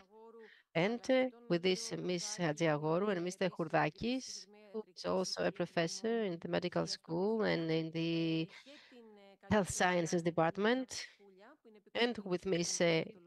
Pouya, they have published this very interesting book on children with cystic fibrosis. You can find it in the box that we have given to you. And those of you who are interested can procure it in the CF departments at hospitals. You will share with us recent data regarding the nutrition of CF children. Yes, it is a great pleasure and honor to be with you here today. And thank you very much for all your support. I would like to share with you the most recent data pertaining to the nutrition of children with cystic fibrosis. As is well known, the proper nutrition of CF patients is associated with a better outcome of the disease, since it ensures better respiratory function, less sensitivity to infections, and better quality of life. According to the recent published guidelines from ECFS and ESPEN, to which the previous speakers referred, the cornerstone is the free hypercalorific diet, along with the administration of fat-soluble vitamins. However, we should not forget that the calorific needs of CF children are not the same for all children. They depend on the age, the gender, the degree of undernourishment, and the degree of physical exercise. So all the nutritional guidelines should be customized. And this is exactly where the role of the nutrition becomes all the more important. According to the published guidelines of 2024, it has been observed that after the use of modulators of CFTR, the CF children have such a good nutrition that is equal to the one of normal children. It has been observed that during the last 10 years, the number of overweight and obese children has increased. 6 to 33% increase. And of course, the percentage varies depending on the social background of every country. I need to remind you that overweight means a BMI over 25 and obesity over 30. And this is exactly what this graph shows. This graph constitutes the most recent annual report of the European Community of CF patients, and we can see in dark pink color significant improvement and increase of BMI of children aged over 6 that receive treatment with CFTR modulators. And this shows the efficiency of these new treatments. Again, based on the recent guidelines, apart from the effect on the increase of the body weight and of the BMI in children receiving these treatments, it has been observed, as it was mentioned previously, a difference, that is an increase in the level of fat-soluble vitamins in their blood. So the guidelines highlight that there has to be a more frequent check of these vitamins and not administration as part of the routine. With regard again to the effect of these new treatments on body weight and on BMI, it is not the same. It depends on the variant they have and on the treatment they receive. The most important and positive deviations with regard to the effect on the body weight has been observed in patients that receive Ivacaftor and the combinations that you can see on the slide. Still, a precise mechanism that measures the effect of these treatments on body weight hasn't been developed yet. More studies are needed. However, it is quite rational to think that patients that receive the treatments see improvement both in the respiratory and pancreatic function, and they do not have an increased consumption of energy when they are in a calm state. In other words, they have similar metabolic efficiency as normal children of the same age and of the same gender.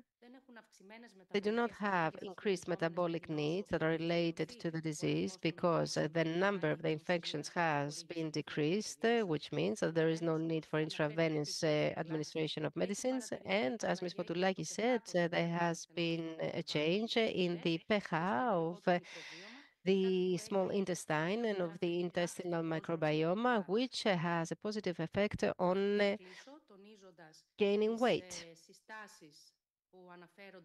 And some recommendations that are included in the published guidelines that repeat that those who receive CFTR modulators shouldn't have an overcalorific diet. They should have a balanced diet similar to the one of children of similar age and gender. So what is recommended is a diet that includes these 5 groups of food. First, meat, fish, legumes. Second group, dairy products. Third, cereals. Fourth, fruits. Fifth, vegetable. So the children that receive these new treatments follow these recommendations. One recommendation is the daily intake of fruits, vegetable, dairy, and cereal products. Consumption of legumes at least once a week. Consumption of red or white meat 2 or 3 times a week. We also highlight that the processed meat should be avoided. Consumption of fish rich in omega-3, and of course, we should not forget the sufficient intake of water on a daily basis. Teenagers should avoid drinking drinks with increased sugar concentration. More recommendations and more details about the meals that these children should take are included in our book that was published in collaboration with the CEF department of the Hippocratic Hospital of Salonika.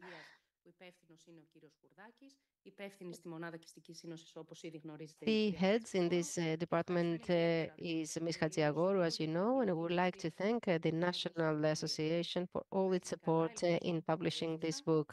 Thank you very much. Thank you.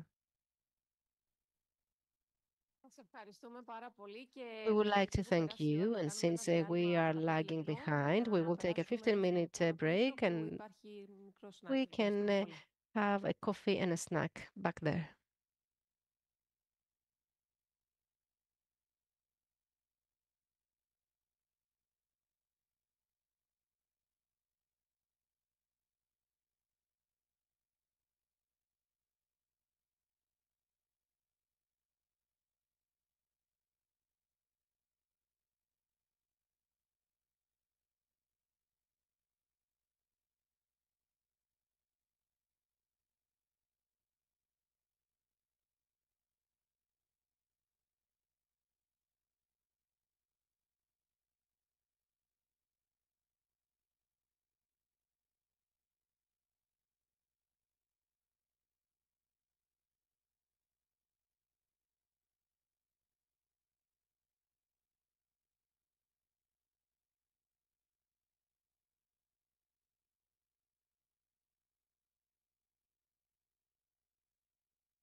Οπότε νομίζω ότι είμαστε έτοιμοι να ξεκινήσουμε.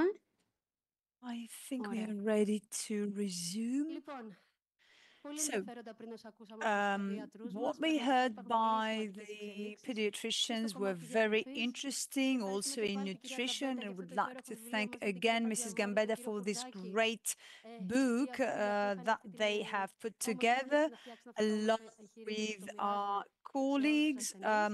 So we are giving our patients this booklet. And I would like to say that we have with us the sister of a patient who is actually ready to offer free Pilates classes to patients. And of course, pulmonology will give us how important exercise is. So you can either participate in the classes via Zoom if you don't live in Athens, or if you're in Athens, you can go to the studio, and this will be of great. So now we start and talking about adults. Of course, parents can also follow closely, and we start with Mrs. Diamandea. You know that she's the head of the cystic fibrosis unit in Sysmanoglu, and she'll be talking about the new challenges in cystic fibrosis. Good morning. It is a great pleasure to be with you. Unfortunately, this is not my PowerPoint, the one you have put on. So, Mrs. Diamandea, could you please upload Mrs. Diamandea's PowerPoint? Okay, so this, unfortunately, it happens. Things like that happens. The previous one was the PowerPoint of Mrs. Hudaki.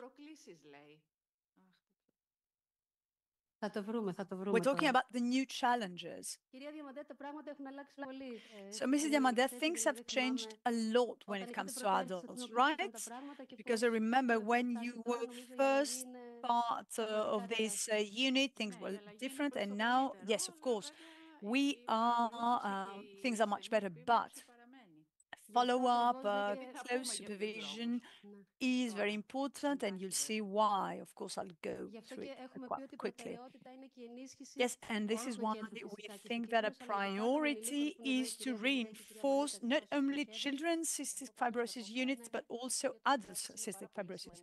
Well, about Pilates is very important because it also assists in the mental health of the patients.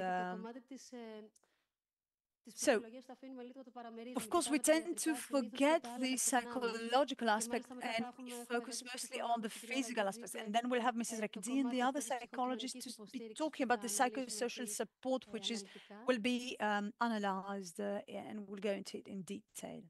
Λοιπόν, μέχρι να βρει η κυρία Διαμαντέα να δούμε εδώ λίγο την παρουσίαση. Να προχωρήσουμε μήπως με την επόμενη παρουσίαση της κυρίας Μανίκα. Maybe we should go. Okay. Okay, we have Mrs. Diamadea's presentation. Great.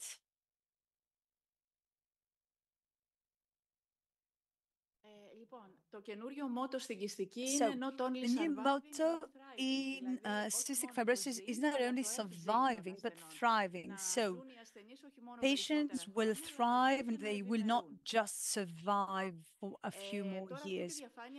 Now, I am showing this slide. I know you've been showing it very many times because you see not only about 1990 with the new treatments, but since there was a first reported case back in 1938. So you see that they gave just a few months of survival. And of course, with each intervention, the median survival over time grew.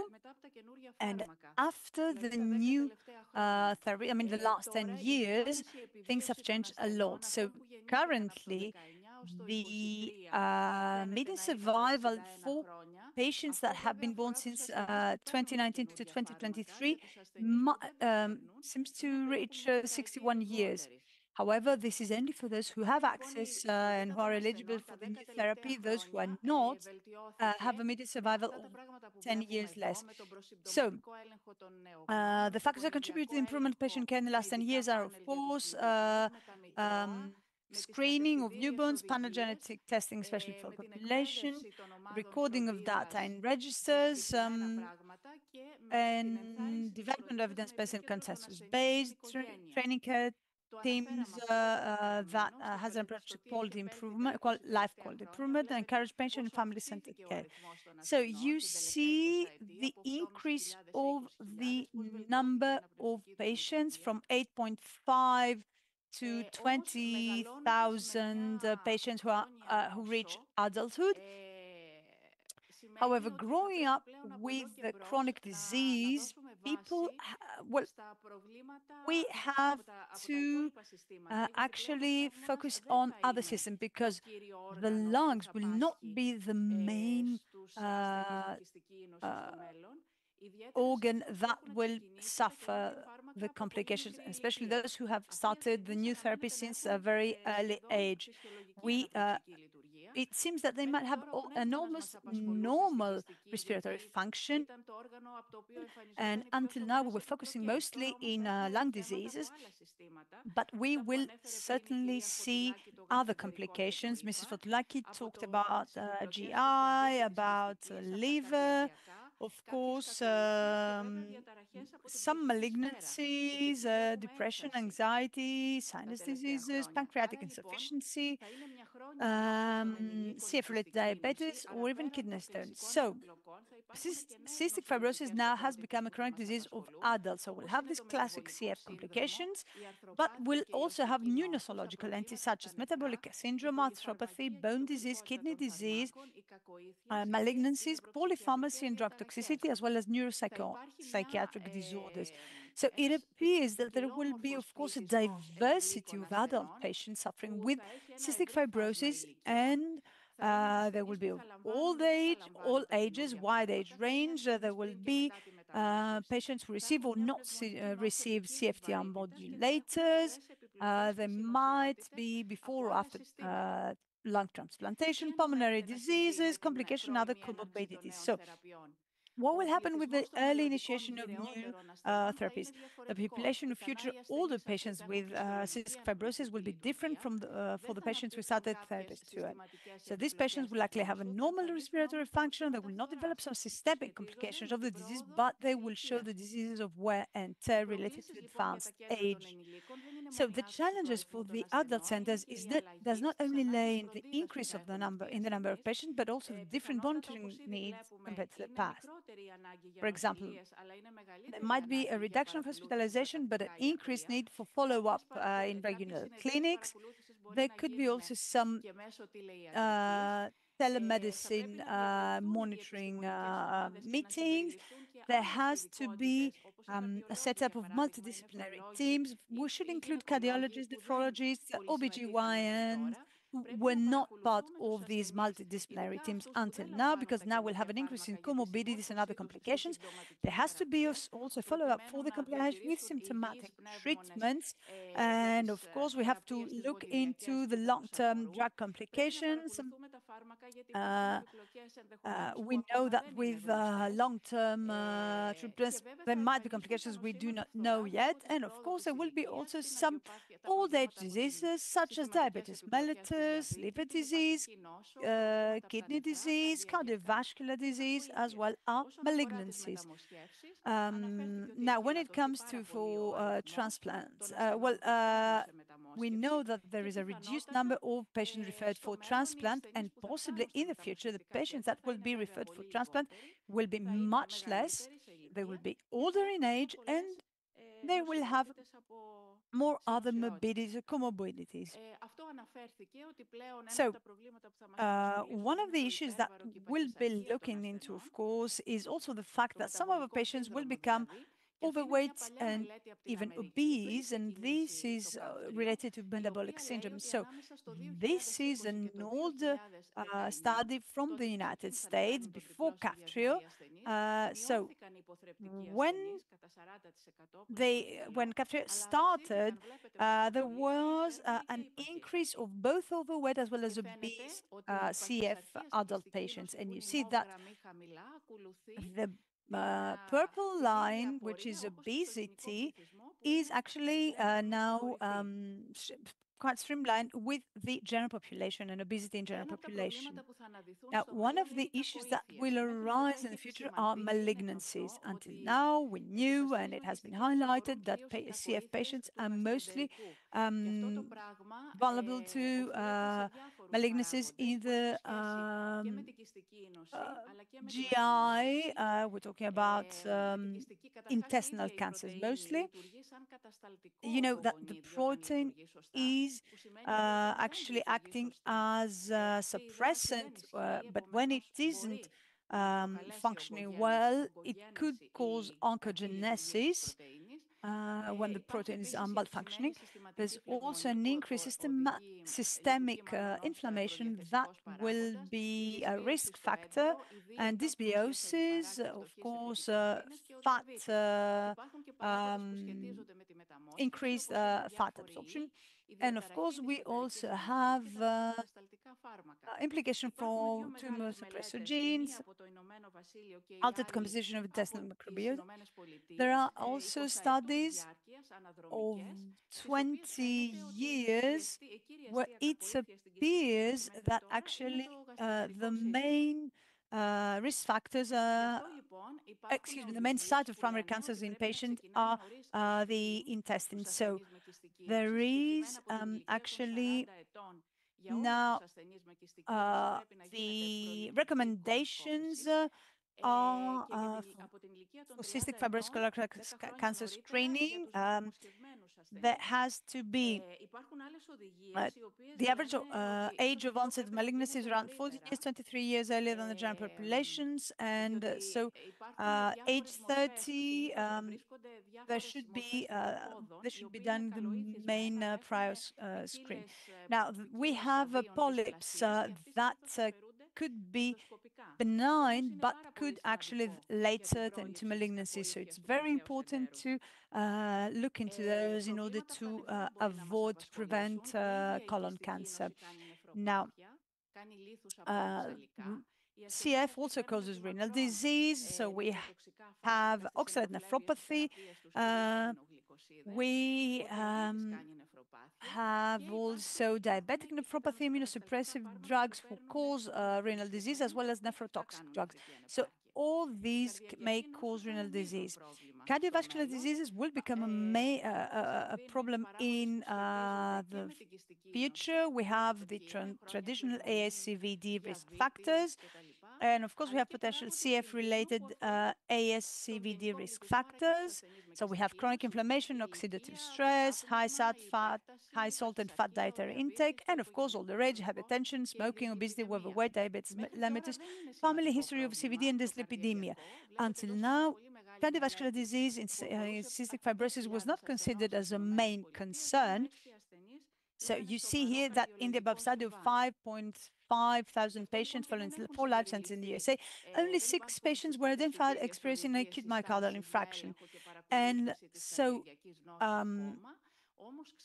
we know that adherence to current guidelines for the control of diabetes mellitus, kidney disease, and lung disease is important in order to prevent cardiovascular risk.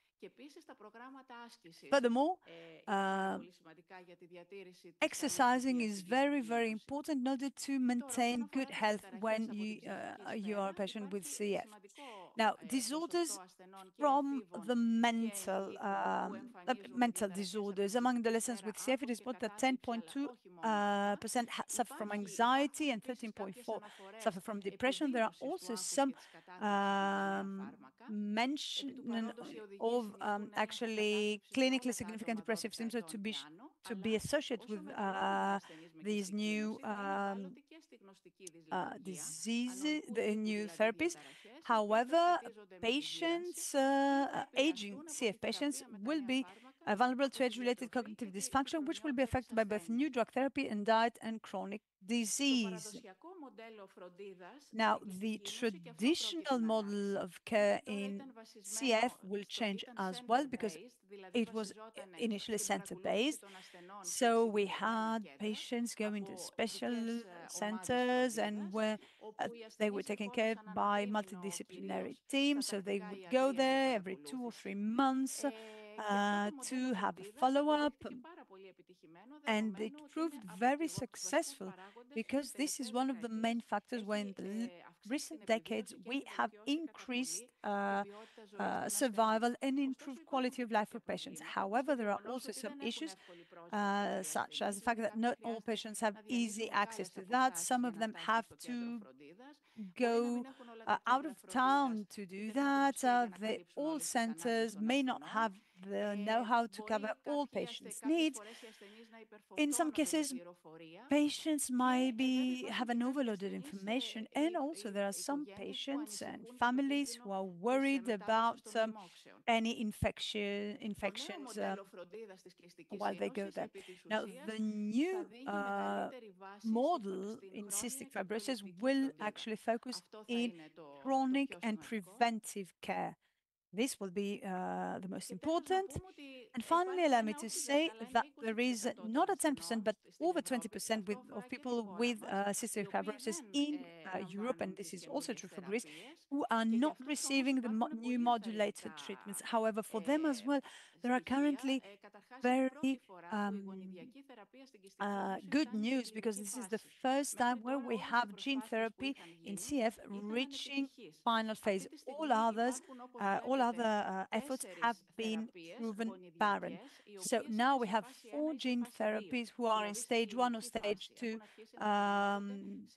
phases. So we have the first clinical trials, and the results are quite encouraging. So summing up, let's say that the population of CF patients will be very different in the future, because it will include all the patients with fewer respiratory complications and more systemic comorbidity. So we have to expand our multidisciplinary teams with more specialties, and of course primary care should play an active role, especially in matters related to vaccinations and preventions.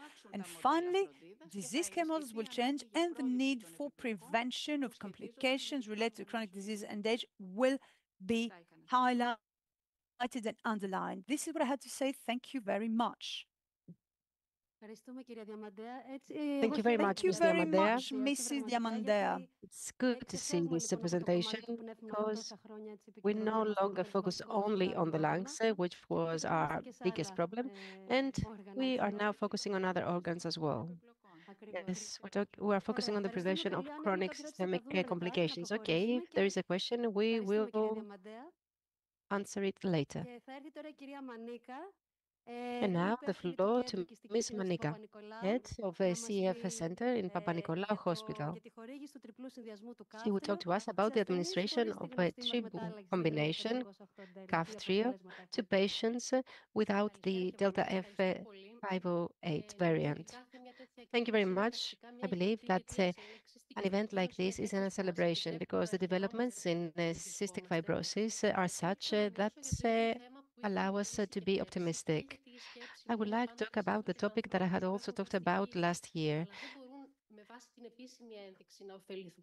And this is patients that do not have the indication that allow them to benefit from these latest developments. It has already been mentioned that the majority of people with cystic fibrosis, and these are data from the American registry, take modulator CAF. But here you can see that there is an increased number of people who are eligible for a treatment, but still they do not get it.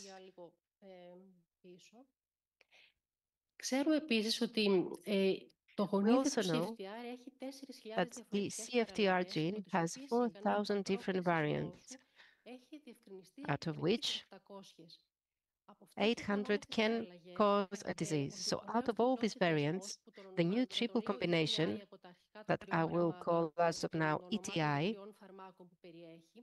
from the first letters of the 2 drugs that it includes, has indication on 804 variants.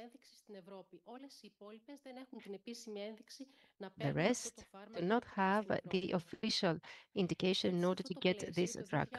So in that context, in 2023, a large-scale study that was conducted in France was published. It was a relief program, a palliative program, in the context of which CF patients that had an advanced stage of the disease, that is, malfunctioning of the lungs, received ETI. And they were over the age of 12, and they received it for 4 to 6 weeks. And then they were assessed by a central committee. We're talking about 84 people, 16 children and 68 adults. You can see that they had quite aggravated characteristics. They had a low FEV1 because they had low oxygen at home. Out of these 84 individuals, 45 following the 4 to 6 weeks responded. Out of these 45, 23 had a variant with an approval by FDA. In other words, if they lived in the USA, they would get the drug. But there were other 22 individuals that did not have a variant on the basis of FDA. And here you can see the sweat test and the respiratory function, how much they improved in those patients. So this study concluded that a significant part of individuals with cystic fibrosis at an advanced stage and with rare variants that do not have authorization for ETI in Europe can present an improvement by taking it, especially those who have variants with an authorization by FDA, but also those who have at least one variant N13003A. 8 of the 84 patients had this variant. In Europe, we're talking about 2% of the patients, and these benefited enormously by taking the drug. The same researchers this year proceeded to a new publication because they extended this program. The program was considered to have such positive results that managed to go beyond the palliative stage and touch all CF patients in France. Every patient of CF in France that didn't have authorization to get ETI, didn't have 37 variants that do not correspond to the drug, was included in the study. We're talking about 500 people, 479 to be exact, that received the drug for a period of 4 to 6 weeks. And if there could be no decision on whether to continue taking it, then there was a possibility to extend the administration for 2 months. So here we can see 479 participants. An FEV 64%. The Central Committee reached a result after 4 to 6 weeks. 11% got ETI for additional 2 months. Half got the authorization, the other half no. And overall, 290 out of the 479 participants responded and continued taking the ETI. That is 61% of the people who were included in the study didn't have the official indication to receive the drug, responded. And this is a very optimistic result. Even more optimistic is the fact that out of these, over half, that is, who responded, did not have a variant that had an authorization by FDA. So there are some additional variants that do not have the official authorization, neither in the United States, and for which the drug could be effective. And on the graphs, you can see on the top the response with regard to the sweat test and low bottom, the respiratory function. In order to become more specific, almost 100% of those who have a variant with authorization by FDA respond. Only 2 participants didn't respond. So if someone has a variant out of the 178 that exist in the American SPC of the drug, they have a good reason to take the drug. 89% of those who initially took ivacaftor and then got ETI showed an improvement, and 49% of the participants without a variant authorized by FDA showed an improvement. And here you can see the variants in pink: NK 1303K, 2789 plus 5G, and R334W.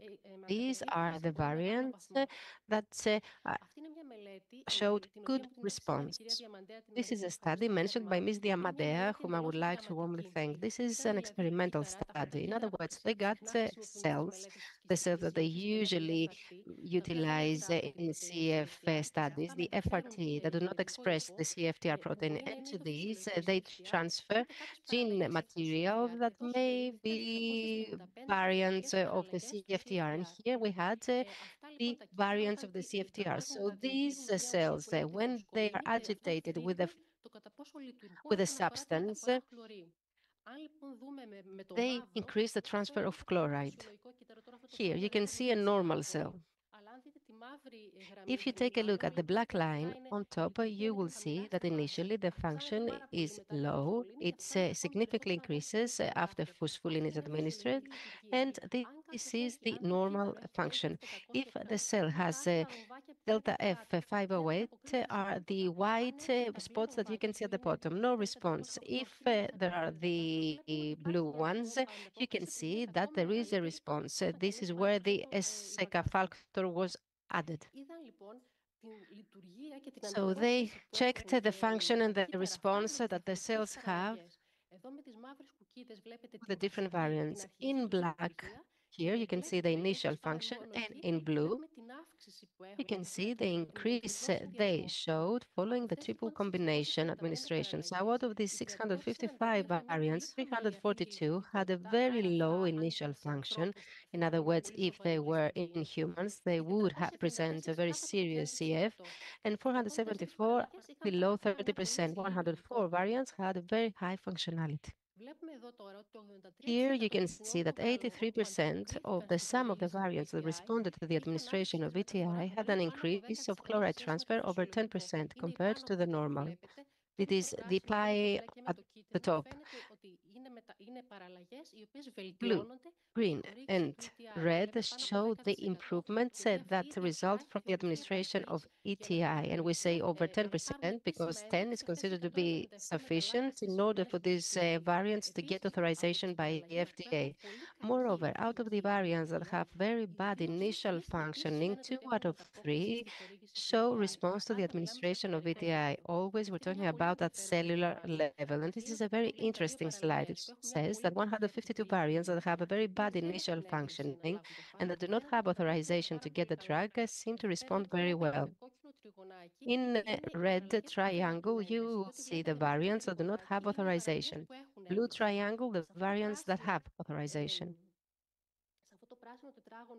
In this green square, you can see many red variants that do show a response but do not have an authorization. There are also 5 variants that do have authorization but no response. So in the context of all these, I would like to say a few words about the paper that we presented in this year's CF conference, always in collaboration with the unit at Sysmanoglio Hospital that has the greatest number of patients, and with the CF Center and the director, Ms. Hadjianoglu. Here you can see 20 individuals with CF over the age of 12 that had some severe symptoms like frequent exacerbations. 10 men, 10 women, average age 30 years. These received ETI for 5 months. And you can see how different is the respiratory function from 74 to 77. The exacerbations, if you take a look, showed an improvement, but things were not that homogeneous for all patients. There were 7 participants whose respiratory function was not improved at all, and 5 participants to whom FEV1 exceeded the 12%. And if we separate those that showed improved their respiratory function, 3 had the variant N1303K, and 1 had a variant with authorization by FDA. And here you can see in the table the N313K, how important was improvement in respiratory function. So in this rationale, I hope that we will be able to complete an even longer term study, because just like the French researchers highlighted, 4 to 6 weeks are very limited period of time. Here in Greece, we have the possibility to administer this drug, if of course it is justified, for longer period of time. And in that way, we will be able to see whether there is a difference when it comes to exacerbations. And with this, I would like to thank you. And I would like to say that cystic fibrosis is a model of how the applied sciences and the stakeholders, patients, families, and doctors can change the life of people. And the role of CF Association in that, and the patients who take part in the clinical trials that lead to these results is enormous. And thank you very much. Thank you very much, Mrs. Manika. This was very interesting because there are so many patients who indeed will be more than happy to hear that, and they will understand, I mean, how important it is. Yes, we always think about the patients who have not access. Yes, when we cannot give them the modulators, we feel very bad. And allow me to say that two of those who are in our center, when we told them that they will be receiving the triple agent, they were very, very happy, and they celebrated, and we have a great image, clinical image. Yes, of course. And let's not forget that in Greece we have the offer. So patients, yes, we are very lucky. This is not a given to other European countries. Thank you very much, Mrs. Manika.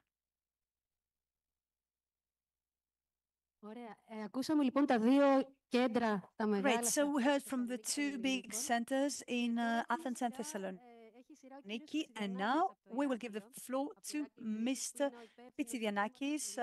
He is the head of the, he's responsible for the adult cystic fibrosis clinic at Peparni. So, you know, of course, cystic fibrosis is not only something that happens to people in Athens and Thessaloniki. Thank you for being here. Thank you.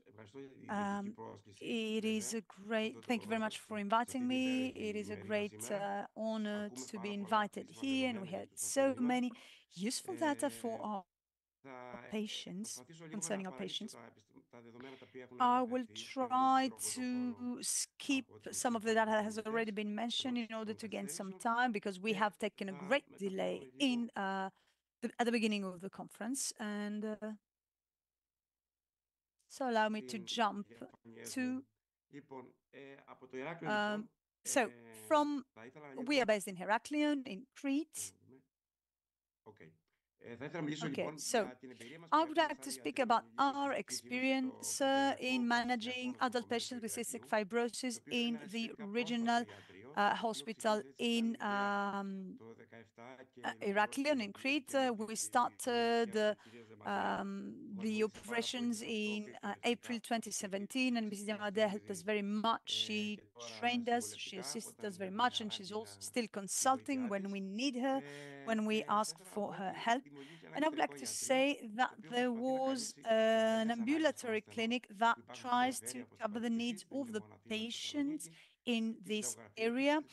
We not only have, of course, the prescriptions, but any examinations. We laboratory tests treating acute active problems, and of course we register them in the Greek registry. Our center also covers pediatric patients from the pediatric clinics who are coming of age, and as Mr. Karaiskakis said before, this is a very good effort, because in order to make this transition from the pediatric clinic to the adult clinic in a very smooth way, so that the patients are still followed up, because, you know, it's not that easy for them to make the transition, and especially when they were serviced by the centers in Athens and Northern Greece. We have a very good cooperation with the pediatric clinic, and already with the people who have recently graduated into our center. It was very good. And of course, we also service people who, for example, are students that have come to Heraklion and they were previously living in mainland Greece. The clinic is a weekly outpatient clinic, but we use 7 out of 7 means of direct communication. So we use mobiles, Viber, messengers in order to address issues that might happen. But of course, there are also issues because we are a rather new clinic. So we don't have a special space for outpatient clinics. We don't have special wards when they have to be hospitalized. So they are hospitalized in a common ward of the pulmonary clinic. Despite the efforts, it was not possible to set up a physiotherapy department to meet their needs. Unfortunately, we haven't managed to do that. And of course, we have to say that, unfortunately, we are severely understaffed. And on a positive note, we have a very productive, very good collaboration with all other specialties. And I mean, this is a pluridisciplinary team because you know that a patient do not only need a pulmonologist, but they need a pathologist, they need a nephrologist, surgeons, IGs, etc., gastroenterologists. So, and of course, being adults now, they have to face other issues, I mean, similar to the health issues that the general population suffers from, and not only those who have cystic fibrosis. So far, we have 18 patients registered since we opened our doors, and 13 are still active and they're followed up. Some others have moved to other areas because the students had stuff. And here you see some statistics for the mutations. So you see this total of 18 patients. So we have 11 heterozygotic and 8 which are monozygotic. Homozygotic, excuse me. What we have seen in the years since we've opened our doors, this is which is actually in line with what we see in literature. The 8 patients who receive the triple combination of avacaftor, tezacaftor, hexacaftor, they have a significant improvement in respiratory function as recorded by spirometry as well. And also there is a significant reduction in positive sputum pharyngeal smear cultures, especially when it comes to Pseudomonas or other pathogens. And we have many patients who for more than 3 years never had a positive sputum pharyngeal smear culture. And there's also a significant reduction of exacerbations that need Peros antibiotic treatment or hospitalization. The average age of patients are the ones you see here, 30.3. The older patient is a male, 52 years old. And we always try to be really close to them because, of course, adults, they are working, so they suffer also the stress that the general population feels, and it's difficult for them to always be punctual in the appointments and, of course, the overall follow-up. But with with goodwill, we managed to actually get a good grip of everything that happens in their lives. Now you see the spirometry in dark blue. We have patients who. So in the second column, we have patients who are still active in us, and you see what the FEV is for the patients. So in dark blue, we have patients with who have the double agents, and you see that there is great increase on average of the respiratory function. I would only like to speak about 2 cases which I have here, and there you see that these are patients who smoke, and you see that obviously this is causing a problem, but we're trying to resolve that as well.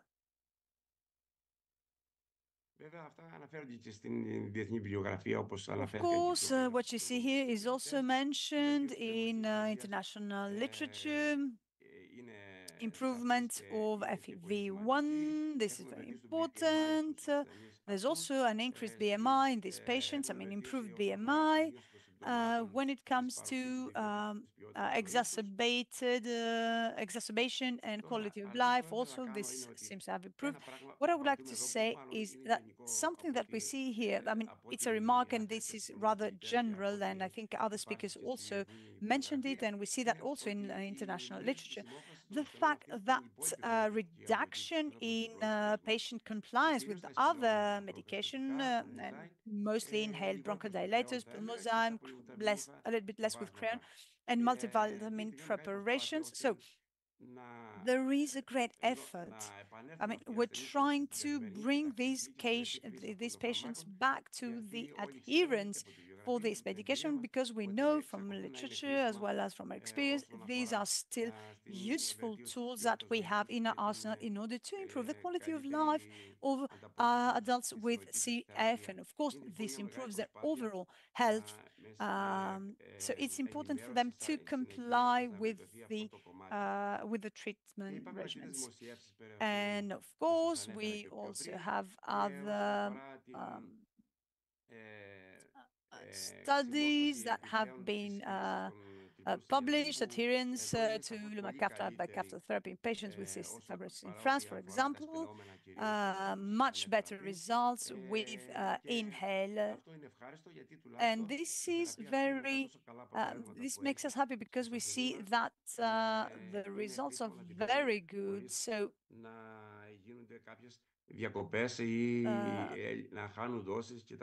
they actually do not have issues. Now, and in this publication, you see overall, according to age, the changes in the adherence in treatment therapies of cystic fibrosis. And you see that overall in younger ages, the patients are more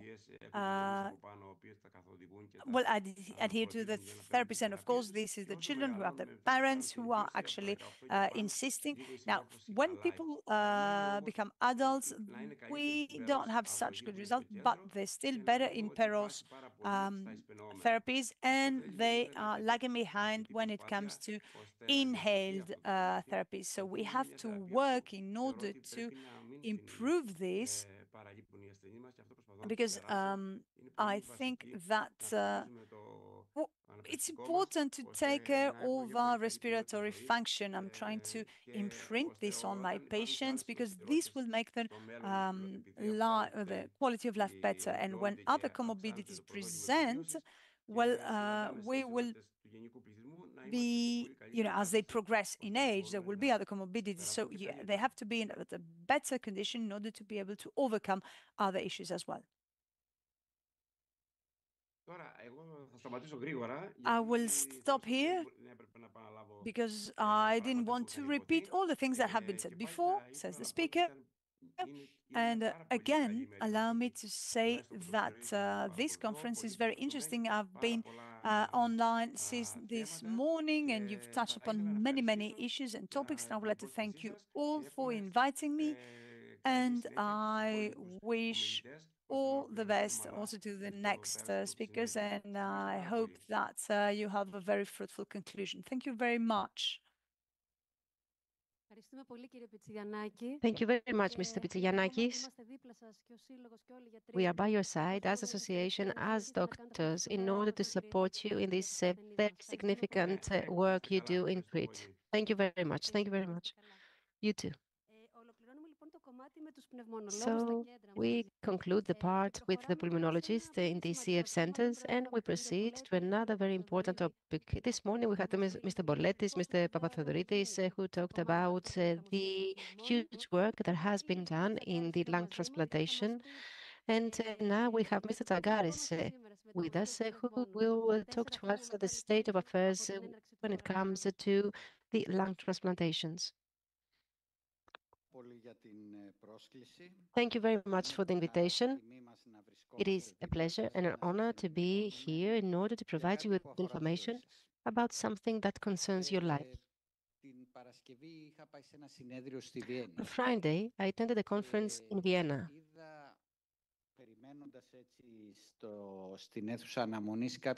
As I was waiting in the waiting room, I saw some people wearing masks.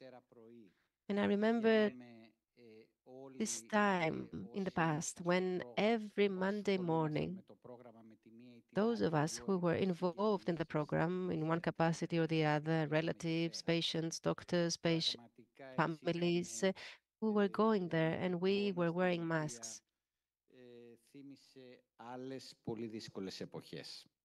It reminded me of these very difficult times. Things change, of course, and they improve. Not at the desired speed. We need to be realistic. But still, I believe that we are at a very good stage. You all know that the new drugs have significantly reduced the need for transplants. But you also heard that this need will never be eliminated. You saw that in the United States,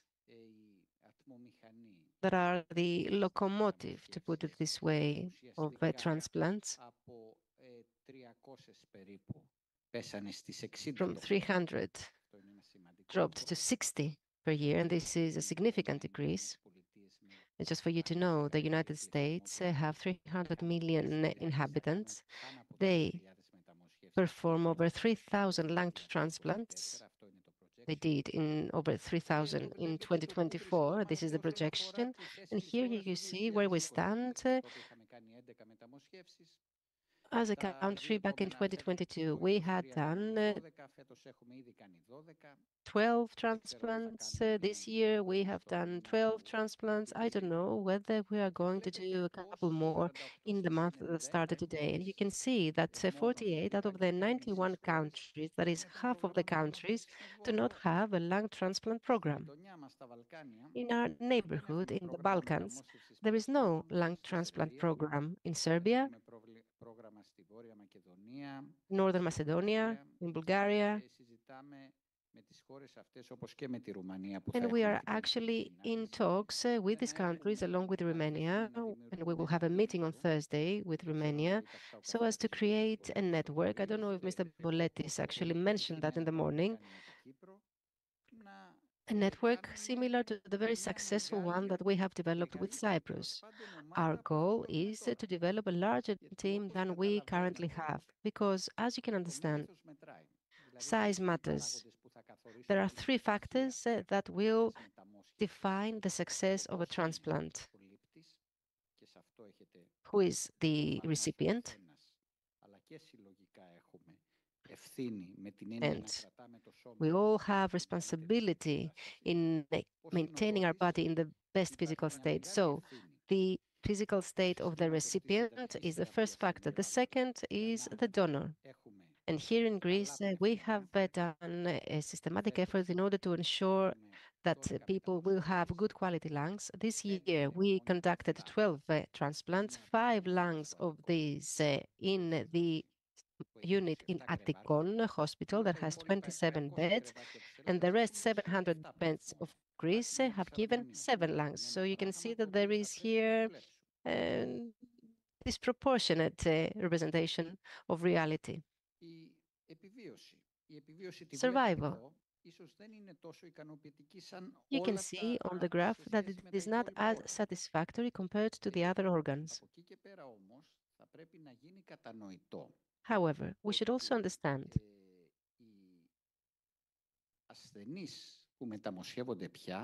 that the patients that get transplanted are patients that are far more in a far grave situation. And as it was previously said, this year we mark the 10th year after the first transplantation. If 4 years ago we would say that we would transplant a patient after 3.5 months ECMO, no one would believe us. We had a patient who spent 1 month in a hospital, and this is important because it shows how we all evolve as a community and as a system. And then 3.5 months in ECMO. We had also a big failure. 6 patients had received transplant. We had a major failure. We always focus on our failures in order to become better.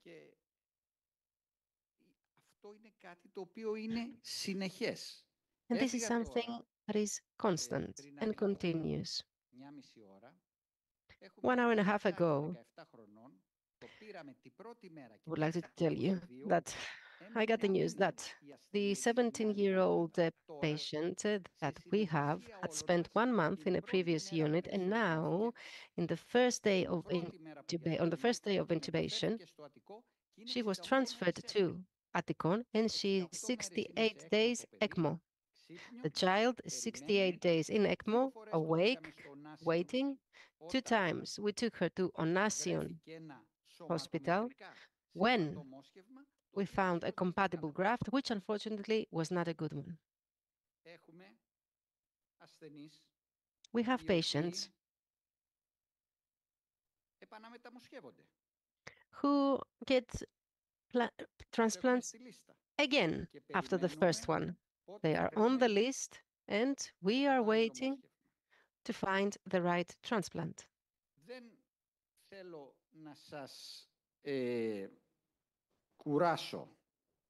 I don't want to tire you with too many details and too many numbers. I don't think it is important to give you a lot of numbers. I believe most important is for you to have the big picture. Here you can see the increase in the number of transplants every year in the United States. As I already said, this year they will exceed 3,000 transplants. We have performed 43, so we do have a sense of the sizes. And that is why we continue having a very close collaboration with Vienna. There is Vienna, 1,000 transplants, and different thing, the 43 transplants in Greece. We are in very close collaboration with Vienna. Here you can see 6 patients with cystic fibrosis. Here, and I'm showing you not only to brag about the unit of which I'm leading, but in order for you to see what's going on in other hospitals. So what do you see here? You see the hospitals which in a 5 years' time, 2019 to 2023, gave a double-digit donors. You can see that there are only 7, and you can see that there is no Soteria Hospital included. Soteria hadn't given 10 donors in 5 years. This year, thanks to the coordinators and thanks to the very important work done by the National Organization for Medicines, has given 16. So this is the first year that we have exceeded the 100 donors. It is the first year that we will reach 120. The first year that we exceeded 97 donors, a performance that existed back in 2003 and 2008 only. 120 donors means 12 per 1 million of population, when the European average is 25. So we have a long way to go, but the fact is that we are in the right direction. So here you see who have helped us, and we would like to thank them, and I'm sure that you also thank them for the effort and the offer. You can see that Nicosia, of the 700,000 people, has given 7 donors, which is a very good example of collaboration. Donors, not always of the best quality. Here you can see, for example, that out of the 12 transplantations, only 4 were good. But as you saw in the previous slide, this is the case everywhere in Europe that is aging. So we are monitoring all these developments very closely. Here you can see some other information about the problems that we are grappling with. But since I don't have much time, I have reached the 10 minutes given to me. I'm not going to elaborate on this. The only thing I would like to say is that for the very first time, we are working systematically and very organized, in a very organized way. And we have taken actions, and these actions bring about results. And these results take time, but it is a given that they will materialize. We are not reinventing the wheel. We are not a different biological species in Greece. We are doing as well as we can whatever should be done in order to get the results. That's all I had to say. Thank you very much for your attention.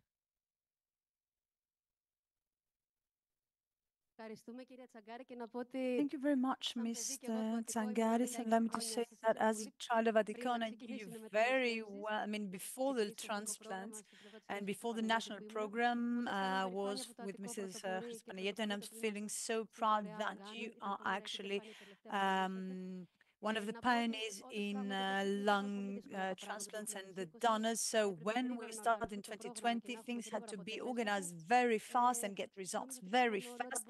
And I think that actually everybody did their best, everything we could. I mean, we've all understood that a program is like a child. It grows in stages, and results come to us in stages. So, unfortunately, for some for some people, there is no time. We understand that, but unfortunately, this is how life goes. On the other hand, there's always the issue of personal responsibility.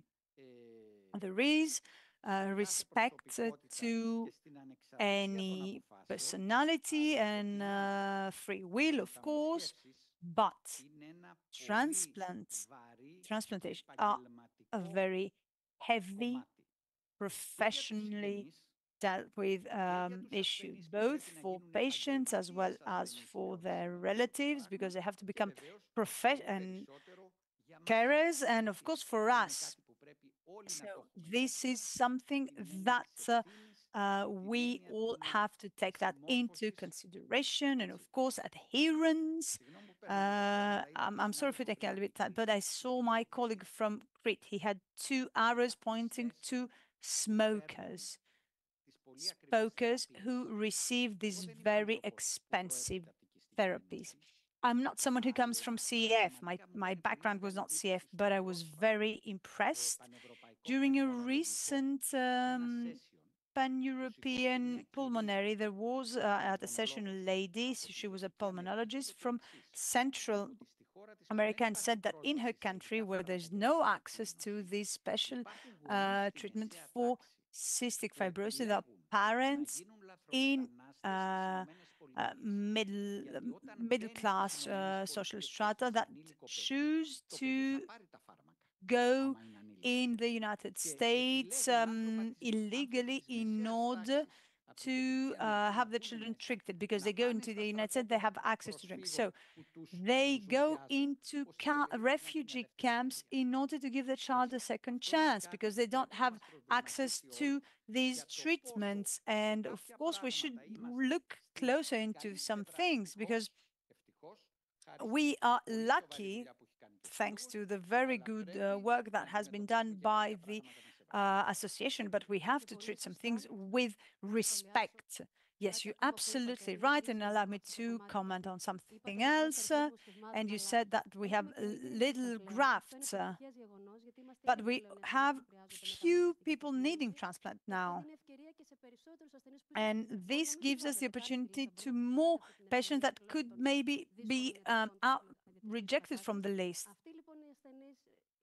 So, I mean, the people, 17-year-old that in the past wouldn't get a chance in the list. They wouldn't have this opportunity. So in Greece, they have now the opportunity. Yes, I don't want to be speaking, in a populist way, but there were children who were intubated and, for example, they were not fulfilling the global criteria in order to be part of the list. So, but Mariana, for example, or Anastasia, these children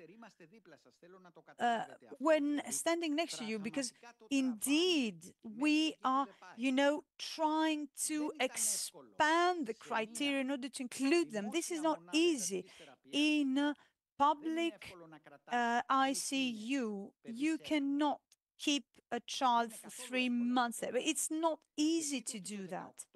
Imagine that in 2018, a very well-known Greek businessman had an infection, pulmonary infection, a respiratory infection, and he died without being in an ECMO. So you understand how we are striving to do the best we can for you. And we'll walk together down this path. Thank you very much, Mr. Tsagaris, for all your efforts. So, Mr. Hamogerakis was supposed to be speaking. Unfortunately, he can't be with us because he is in the hospital. And now we have Mr. Theodoropoulos, who will be speaking about the post-operative course of a transplanted patient. Mr. Theodoropoulos. Hello, good evening. Good afternoon. My name is Theodoropoulos Fotios. I'm a pulmonologist at the lung transplant unit at the Onasian Cardiac Surgery Center. It's a great pleasure. I've been back in Greece after a year and a half. I've been here for a year and a half. I followed Mr. Tsangaris to be part of the lung transplant unit and give the opportunity to give this solution to the pulmonary aspect of CF. And we are very happy to see less patients. We are very, very happy to see that we have less end-stage patients. And let's hope that we'll have fewer patients that require transplant when it comes to CF. So let's move forward because we don't have much time. Okay, so as we said before, we have a trifecta that actually divides the responsibilities. We have a very good cooperation between the Atikon and the Onasian when it comes to evaluation and perioperative care, post-operative care, 6 to 12 months, and of course the follow-up. I could be speaking for hours if we're talking about complications, but I will be just talking about transplant care, and this is what makes most patients anxious. So it's good to know because I believe that knowledge is power and empowerment. Of course, transplant is always surrounded with risks. It could also be up to 10% or 12 and 13% risks of death after the first year post-transplant, but with good management, we can have better results. So post-operative care, actually, this is something that has to be very well articulated. So you see all the factors that are necessary in order to make transplant care act well. So post-operative care schedule so that you can see how we follow up the patients. And we have some data from 2023. Unfortunately, the speaker is speaking very fast. So we have actually... So let's... we have a recent transplant that has not been left the hospital. So we have the post-operative care in the cardiology, ICU, of course. We have 24/7. There is no time scheduled for post-operative care when it comes to transplant. So in the early phase, we have to manage potential complications. We have to the reperfusion of an organ. So we have the we know that this happens at 25% of the cases, so we have to act with mechanical ventilation and all that. And we might also go to extra body circulation. So the first 3 days are definitive for, of course, the survival of the patient afterwards, but also the initial survival linked to surgical complications and, of course, the reperfusion of the organ. So good results. And Tula gave me the right to have one of her photos. You see already on the third postoperative day. So average days of intubation, usually 3 days. Rarely do we need to extubate more than third day, and we'll see why that happens. Now, the pillars of success based on, of course, the patient. So when it comes to the donors, well, we are trying to improve the quality of donors, but we have doubled almost the donors, but the lungs that we managed to use are approximately the same number. So the utilization rate, as we have said, is actually reduced. So even though we have more donors, the good grafts were actually released. So we have the time we need to preserve a lung. It is a very vulnerable organ, and so on behalf of the patient. So they have to have faith in the success of the transplant. There has to be patience against adversities, and there are many adversities. We're talking about ailments, pain. So this is kind of a tango. You take 2 steps forward and 1 step backwards. This is how transplant goes. But the overall goal is to move forward. Of course, they have to have a supportive family environment, and the chronic patients really know that. We need that. There has to be trust in the staff, in cystic fibrosis, and we have patients who have been suffering for years. They know that this is very well, and they try based in their experience until now to give explanation, and they try to actually have a say, but bodies change when we're talking about transplant, and we try to explain, even over-explain to patients what is going on, but this might also make CF patients more anxious, but it takes 2 to tango, and both we have to move forward.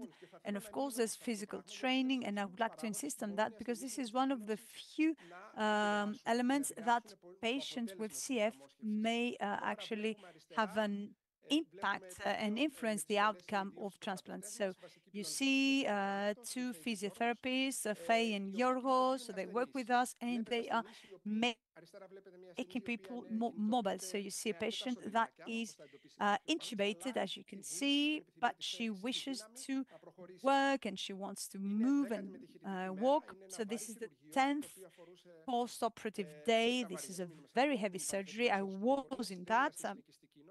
This is not a patient of the CF. You see that from her age as well. But she's doing very well. So in less than a month and a half, she she left the hospital and she was very well. On the left, we have a patient. So after 300 days, she managed to leave the hospital. And of course, this has also to do with severity of the surgery, but it's also to do with the muscular mass when they went in the surgery, so what we call condition status before surgery, and will be very tough on the patients. We have to be tough. We are actually coaching them. There are no excuses. No, there are no excuses. Physical therapists intervene very early on, and the patients have to work. I mean, you see her despair after 5 cycles on the floor on the 10th post-operative. Now, I would like to present here the importance of training after lung transplantation, and here you see the publication. This is not about CF. This is about about other patients from a transplant center in Belgium. So 6-minute walking test. This is indicative of the force of a patient in the legs and quadriceps force. So you see right after transplant, both 6-minute walking test as well as the quadriceps force, and after even a very intense rehabilitation program, as we see in other European countries, and we do not have it in close hospitalization in Greece, unfortunately.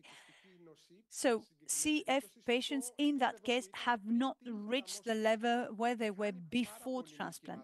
They lose 10 to 15% of bodily weight, and most of this is in muscle mass. So we have to take a step back and think, so from rehab to pre-rehabilitation. So maybe we should look into the pre-rehabilitation and see what we can do in the golden window for referral in order not to lose that. So we are working very tough and see whether they are ready for transplant or not. And we have the great honor and pleasure to have the Soukakian Foundation in the Attikon. So they have a closed program with rehabilitation. So they have 1.5 hours of exercise, and they have very good results. 1 hour is aerobic, anaerobic half an hour. So these are data, real life data, and this is what we've seen in a patient.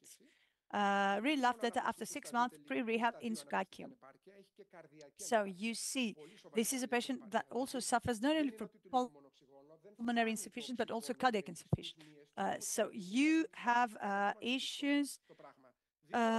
So you see the reduction of fat after 6 months from 24.5 to 22.8%, and they increased the muscular mass 47 to 48.9. This might seem as not a lot, but this is what actually allows them to be extubated. And I haven't worked in other ICU in Greece. I'm coming from Germany, but comparing to what happens in Germany, we have a very good ICU. And of course, we have to say that we have also the issues, for example, with Pseudomonas, as well as Klebsiella. So 6-minute walking, 100 meters, this is very good. 100 meters, sit to stand in 30 seconds also.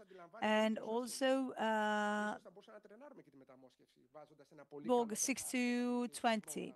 You see, the patient is in transplant list, he needs it, but you see how it went from 12 to 9 after 6 months of intense exercise. So what we say is that we always transplant a lung. We are not transplanting muscles. With transplants, we destroy with cortisone and immunosuppressors, and the muscles have to be in a good condition. We're talking about diaphragm, visceral pleura, or even quadriceps.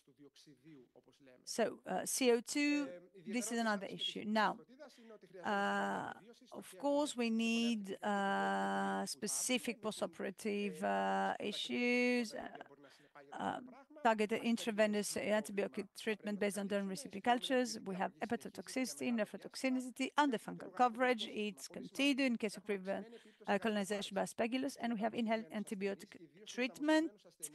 And also, when it comes to gastrointestinal issues, malabsorption of food and medicine, immediate postoperative feeding with adequate pancreatic enzyme.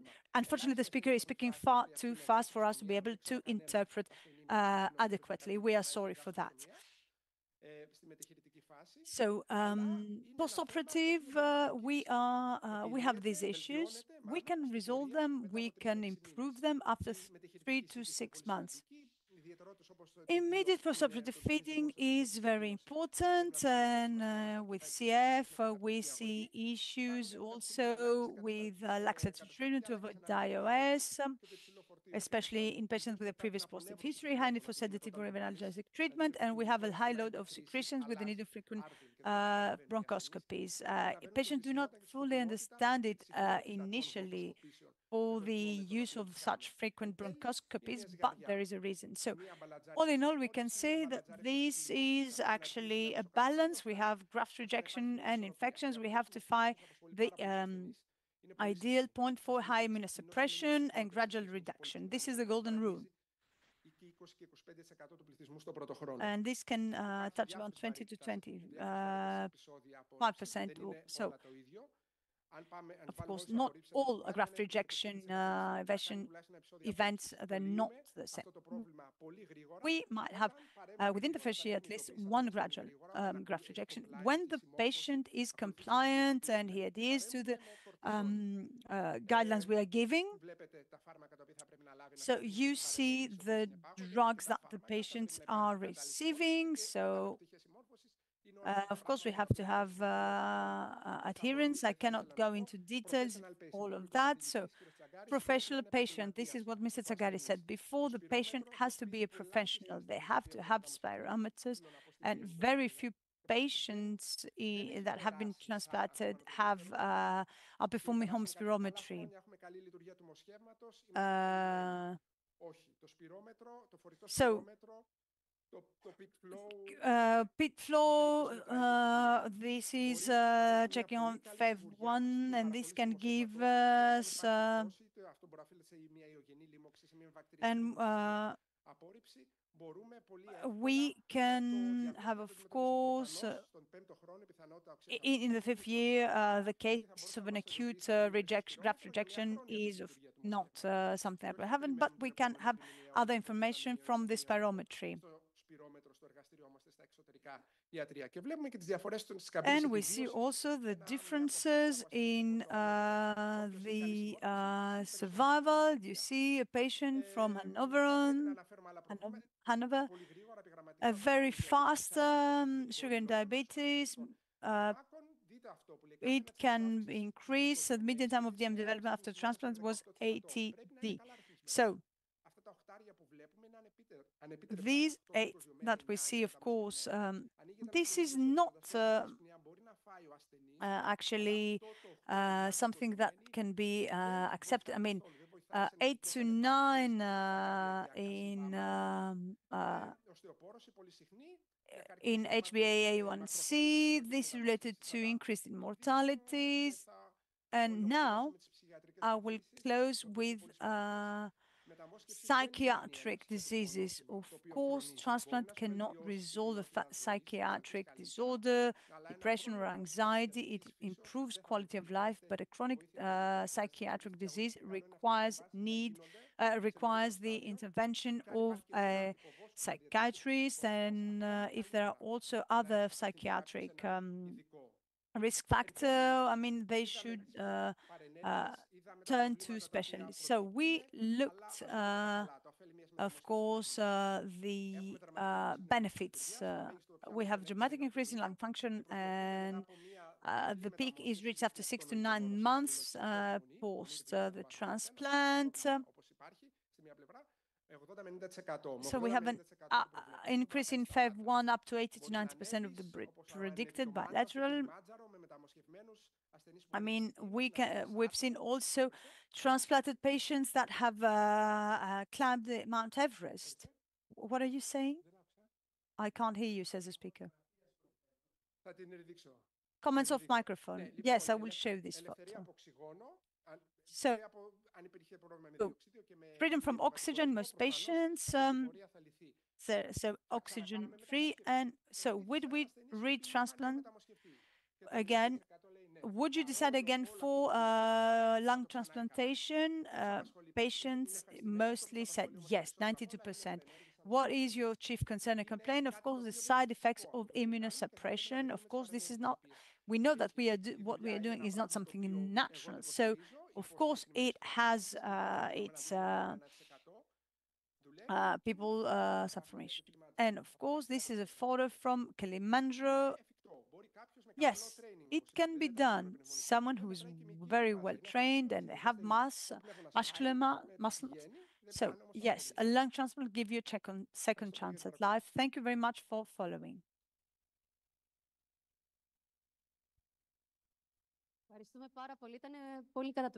Thank you very much. Very enlightening, your presentation. You talked about the spirometers, and I remember that our association provides our patients with spirometers for free. So those of you who still haven't gotten a spirometer, you can easily get one from the association, so you can proceed to self-monitoring. Yes, self-monitoring of the weight. And we have an example of a patient that had cystic fibrosis, received transplant, and thanks to the use of spirometer, actually anticipated and prevented a problem. And the earliest you do that, the better, because every incident that deprives you of 5% out of the 90 that you have reached, it basically deprives you of years or months of survival. This is the reality. Lung transplantation, unfortunately, after some years, 10 years, will present a chronic malfunction of the graft. And the spirometry actually depends on different factors. Mr. Tsagaris uses a very recent technology in order to do photopheresis from the patients, which is the state of the art, in order to block this process. It comes at great cost, but we have the pleasure to provide that at the Hospital, but it's different starting at 8% and different starting at 60%. It has great difference on the survival. Thank you very much, Mr. Theodoropoulos. Before we proceed to the next speaker, I would like to ask whether there are any questions from the audience. I have a question. If there is anyone else, I believe there are no questions on Zoom. Petros, you maybe? So you have been covered.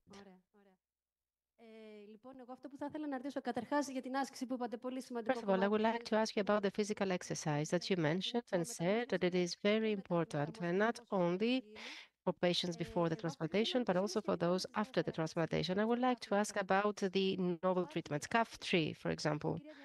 Abroad, Ms. Diamadea, is it given to patients that have been transplanted?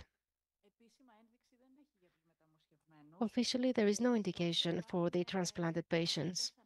However, there are many references according to which it has been given to transplanted patients, even to those that had received a liver transplant. And in those cases, it was even more helpful because it helps the lungs. And with regard to patients with lung transplant, the results are not that satisfactory, because if they do not tolerate the drug because of the side effects in the gastrointestinal system, still they can benefit slightly, especially when it comes to the upper respiratory system.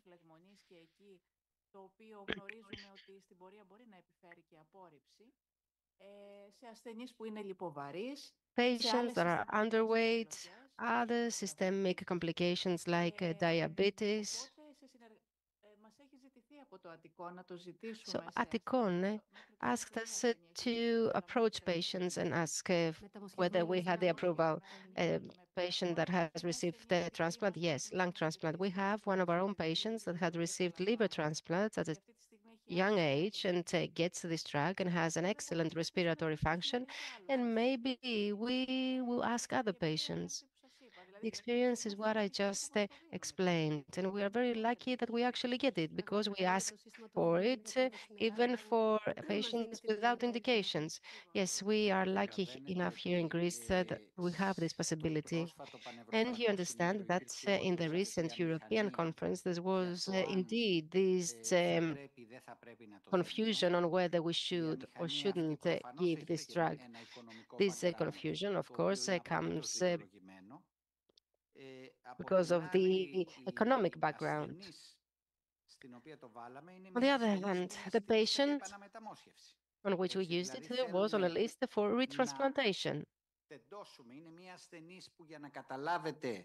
τι περνάμε σαν πρόγραμμα και She's a σαν patient, σύστημα. and I'm telling you, Σηκώσαμε in order for you to αεροπλάνο understand what πριν we're από going 15 through as a μέρες για να system, τη φέρουμε από τη to Μυτιλίνη. whom we got an airplane Μπήκε off in order to bring her στο from Italy to νοσοκομείο. Athens. Αυτή τη στιγμή She ευτυχώς then είναι στο was σπίτι της. hospitalized. Luckily now Είχαμε she's at ένα home. μόσχευμα We had a graft ενδιάμεσα το οποίο δεν ήταν καλό. in the meantime that Και was not υπάρχει good, αυτό το and συνεχές πινκ-πονγκ there is this το continuous οποίο back and forth, πραγματικά είναι εξοντωτικό, which όχι is για μας, είμαστε exhausting. But συνηθισμένοι, for αλλά us, και για τους ανθρώπους και για τους it is φροντιστές. exhausting for the patients and Καταλαβαίνετε for their ότι οι άνθρωποι carers. αυτοί ήρθαν, You understand that these people έτοιμοι να μπουν στο ασθενοφόρο για να were πάνε ready to get στο into the Ανάσα για να ambulance in μεταμοσχευθούν. order to go to Onassis έγινε, and 10 have μέρες this μετά είναι πάρα transplant. πολύ It καλύτερα, didn't happen. τηρουμένων 10 των days αναλογιών later, πάντα, she's αλλά much αυτό better, το πράγμα but είναι κάτι το οποίο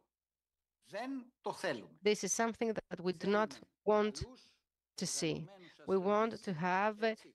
good, Εννοείται ότι organized patients. είμαστε δίπλα και σε Of κάθε course, it τέτοια goes without κατάσταση. saying that we are always there for them. Yes, very important to do our best as patients, supposed to be in the best physical state and to adhere to whatever is needed. Many transplanted patients have expressed the following concern, and that is that there is a focus on the lungs and they forget all the rest. But it's not just the lungs. Even if you get a lung transplant, then there is a gastrointestinal system. Yes, all the patients need to be monitored by the transplantation center with regard to everything that has to do with the transplant. And then the cystic fibrosis centers need to check all the rest. And most of our patients have lost contact with the cystic fibrosis center, maybe because they didn't want to remember what they have been through before they got the transplant, but still they need to come to the CF center in order for us to monitor all the rest of the systems. Yes, because there are many problems that still remain, even more so. Yes, the CF problems intensify after the transplantation. Yes, and the upper airways are underestimated, but when they come into contact with the pseudomonas, because the colonization has been lost from the upper airways, then you understand that this may bring back all these bad memories, the pseudomonas in the lower airways. When there is an infection of the lung with pseudomonas during the transplantation or after the first year, the survival is not that good as it is with someone that does not have the pseudomonas. Maybe with the CFTR treatment, we could actually help these patients as well. Yes, and this is the second reason they don't come, because they are afraid of the infections in the CF centers. Yes, but with all the protective measures and the masks and the distance, I believe that everything can be limited or even prevented. Okay, I believe that we can proceed to the last presentation. We have online with us Ms. Tula Bulgaridou. Mr. Theodoropoulos actually mentioned it. She is a patient that got a lung transplant just a few months ago, and she would talk to us about her experience. Hello, Tula. You're calling us from Onassis right now, correct? Good afternoon. Good afternoon. Θα ήθελες να μας πεις δύο λόγια Would you like to say a few words πώς, ας πούμε, όταν σου είπαν οι γιατροί ότι πρέπει να κάνεις μεταμόσχευση πνευμόνων, πώς ένιωσες, about the way you felt when the doctors told you that you should get a lung transplant, and when you had the call that the graft was found? Initially, Miss Manika Papanikolaou talked to me about the transplantation. Of course, I didn't want to accept it. I was very afraid. I had panic attacks. But I could see that my situation was deteriorating. I wasn't able to do things I could do in the past. I couldn't walk. I couldn't laugh. Δεν μπορούσα να ασχοληθώ με το παιδί μου. I Έκανα couldn't μεγάλο κόπο, το έκανα με spend time with my child. It required an enormous effort to be with my child, and generally everything was very difficult. But still, I wasn't thinking of getting a transplant. For me, it seemed something very, very distant. And one day, Mr. Himonis calls me and tells me that we should do the pre-transplant test. I accepted. Of course, I didn't really believe that I would get a transplant soon. The tests then were completed, and then another call that the transplant had been found. And this changed everything. I felt panic. I was crying.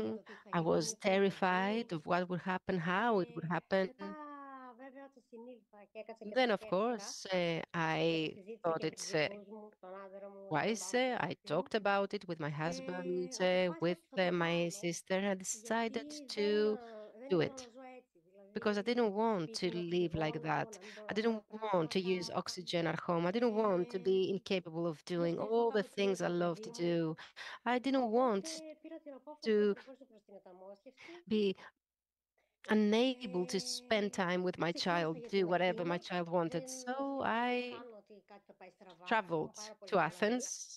I was very relaxed. I didn't think that anything would go wrong. I just wanted it to end and to go back home feeling well. So indeed, I went to Athens. The surgery followed.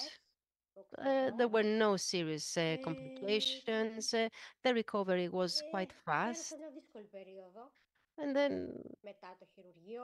after the surgery, there was a rather tough period. I was in pain. I was afraid that I would reject the graft.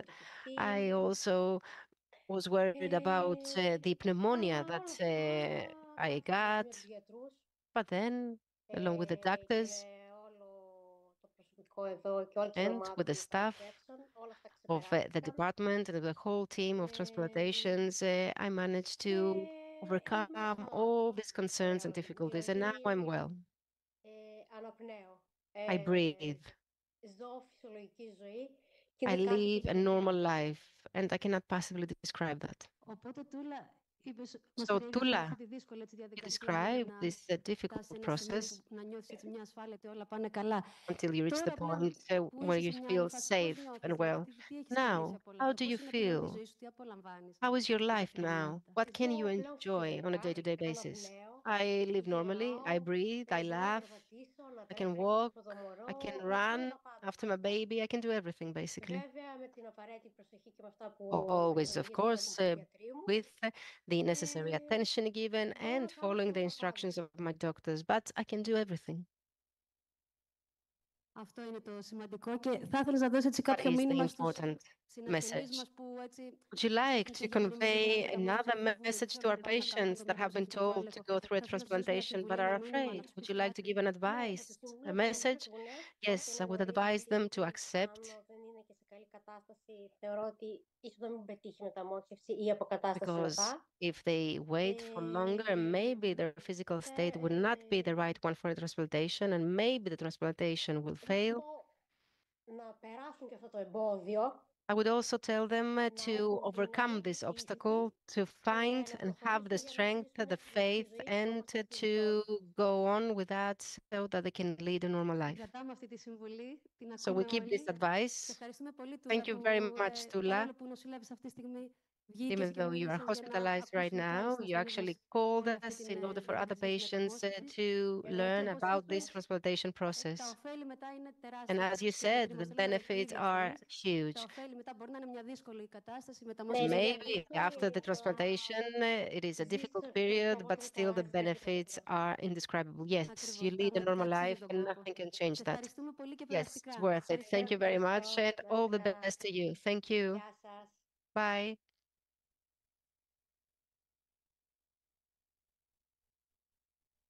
Κλείνοντας λοιπόν με την ασθενή μας εδώ, κλείνει και αυτή η ενότητα. So with this session, we reach the end of this session. We'd like to thank our doctors for all the information they gave us, for the support that they have given us throughout the years. We will take a 5-minute break for a cup of coffee, and we will be back in order to talk about the social support. We will say a few words about the program of the association, about the helpline that we have inaugurated, and we will listen to stories of patients and carers that will inspire us. Thank you.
I would like to inform the participants who listen to the English interpretation that the interpreters will sign off at 4:30.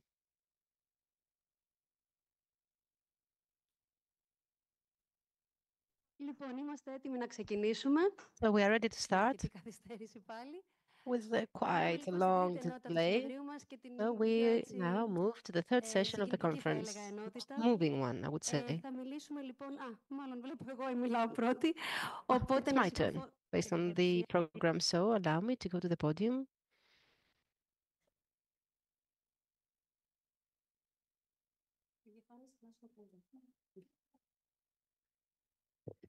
Λοιπόν, θα σας πω έτσι πολύ γρήγορα δύο πράγματα για το Σύλλογο. Very briefly, I would like to say a few words about the association and what we have done over the years. And then I'm going to talk about the socio-psychological programs that we have developed and on which we place particular emphasis.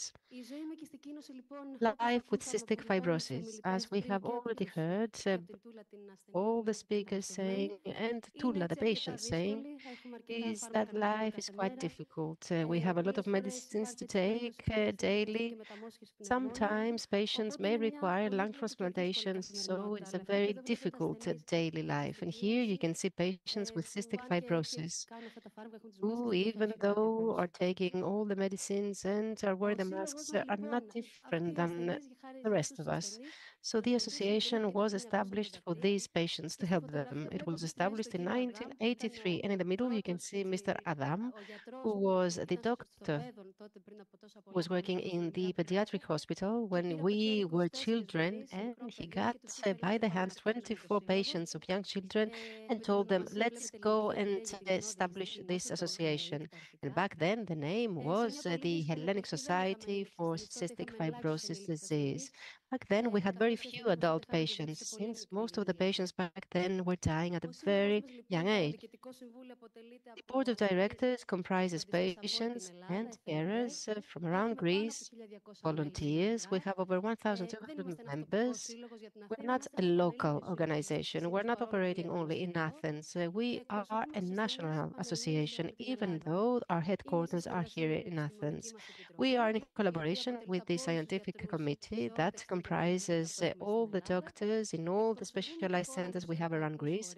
We represent our country in the European bodies, in the ELF, EuroD, CF Europe, ERS, and of course, we are founding member of the Patients Association of Greece and of the Association of Rare Diseases of Greece. Which are our actions? Where do we target? We want to support and strengthen our community through the different programs that we develop. We want to strengthen the specialized CF centers so that they can have the right infrastructure and doctors. We want to increase and facilitate the access to revolutionary innovative drugs that can save life. We want to promote transplantations of lungs. We want to promote the organ donation. And of course, the most important thing of all is to prevent a disease and to have an timely diagnosis, early diagnosis, mentioned by Ms. Tagnaka. We want the babies to be diagnosed even from the very first days of their life. And we want to update everyone about this disease. There are health professionals that are not that aware of this disease. We want everyone to get to know this unknown disease. So during the last 41 years, we have elaborated various different programs and actions. And here I'm showing you some of the most symbolic ones. And allow me to touch upon a couple of these. In 1983, the association was established. In 1984, we organized the first scientific conference, something that we have been doing every year since. In 1987, we managed for the very first time to have a center for adults, because up until that time, there were no adult patients. Still, we organized this department because the young patients had grown older. Then we had adult patients becoming members of the board of directors, and it was that time that the patients got in the front line, they got on TV, they actually took part in Protagonistes show and openly talked about the disease. In 2014, we managed, as we said previously, to signed this collaboration with the center in Vienna that allowed our patients to travel to Vienna in order to undergo a transplantation. In 2020, the major project that we managed to complete with the collaboration of the state was to bring this revolutionary treatment that actually saved our lives and allowed us to be here today. And of course, the National Registry, mentioned by Mr. Tsanagas and Ms. Mitru, that is a very important tool. From 2021 to date, we initiated this campaign for the promotion of organs donation. And in 2022, we started with these programs of socio-psychological support, because up until that time, we had been focusing on the lung transplantation, and we were slightly disregarding the psychosocial aspect. And that is why we developed this psychosocial support program. We developed the helpline. Here you can see some of the pictures of our actions of the last 20 years, because, okay, we don't have so many photos taken before 2000, excuse me. And here you can see some other actions, cycling races. Here you can see the President of the Hellenic Republic that supports our campaign, Be a Life Donor. It is very important for us to have official representatives of the state supporting us. And here you can see the awards that we have received over the years. You can see also the awareness campaign.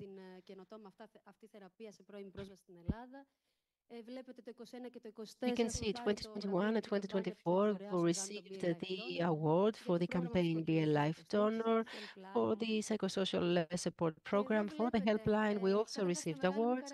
And of course, I would like to tell you that a few days ago, we had elections in our board of directors, and here you can see the newly elected board of directors. And it's a great joy to see these very important people that want to offer to the public a good.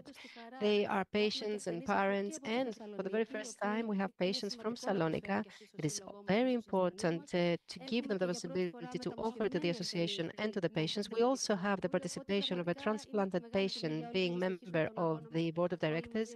It is a great honor to have all these members in the board of directors that will strengthen our battle. And allow me to make a short introduction of the psychosocial support program. We started in 2021. It was the first thing we did after the COVID-19. We had the coffee breaks, the meetings in which patients and parents were taking part in order to exchange information, in order to encourage one another. In 2022, there was the group psychotherapy session that was initiated, and we then drafted a guide of rights and information that you can find on our website. In 2023, with Yanni Venezaki, the author and illustrator, we wrote the first book on cystic fibrosis in Greece. And in the beginning of the year, we started the helpline, the first helpline for cystic fibrosis in Greece. And at this point, I would like to thank from the bottom of my heart Ms. Stavroula Rakitsi, who is the volunteer psychologist. A round of applause, please.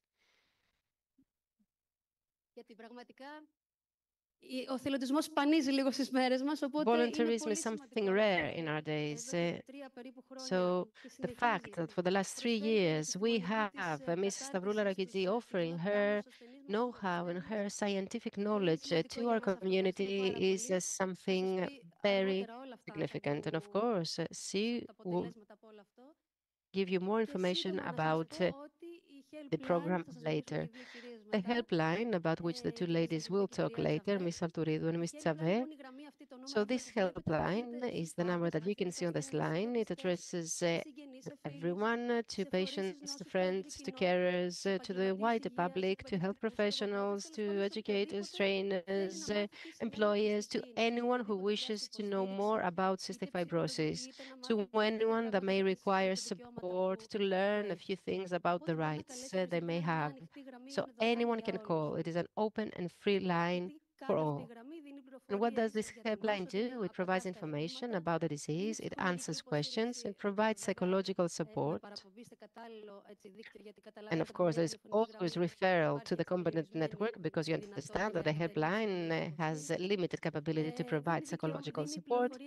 It provides information on the rights and the different provisions given to our community and allows the community to network even further so that no one feels alone.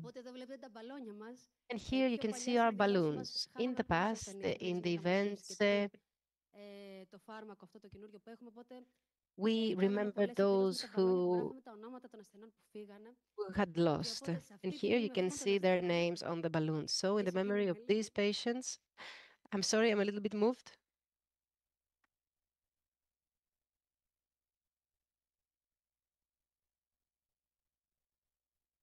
Συνεχίζουμε τον αγώνα μας, όλοι μαζί, για απεριόριστη. We carry on with our struggle for unlimited breath. Thank you very much.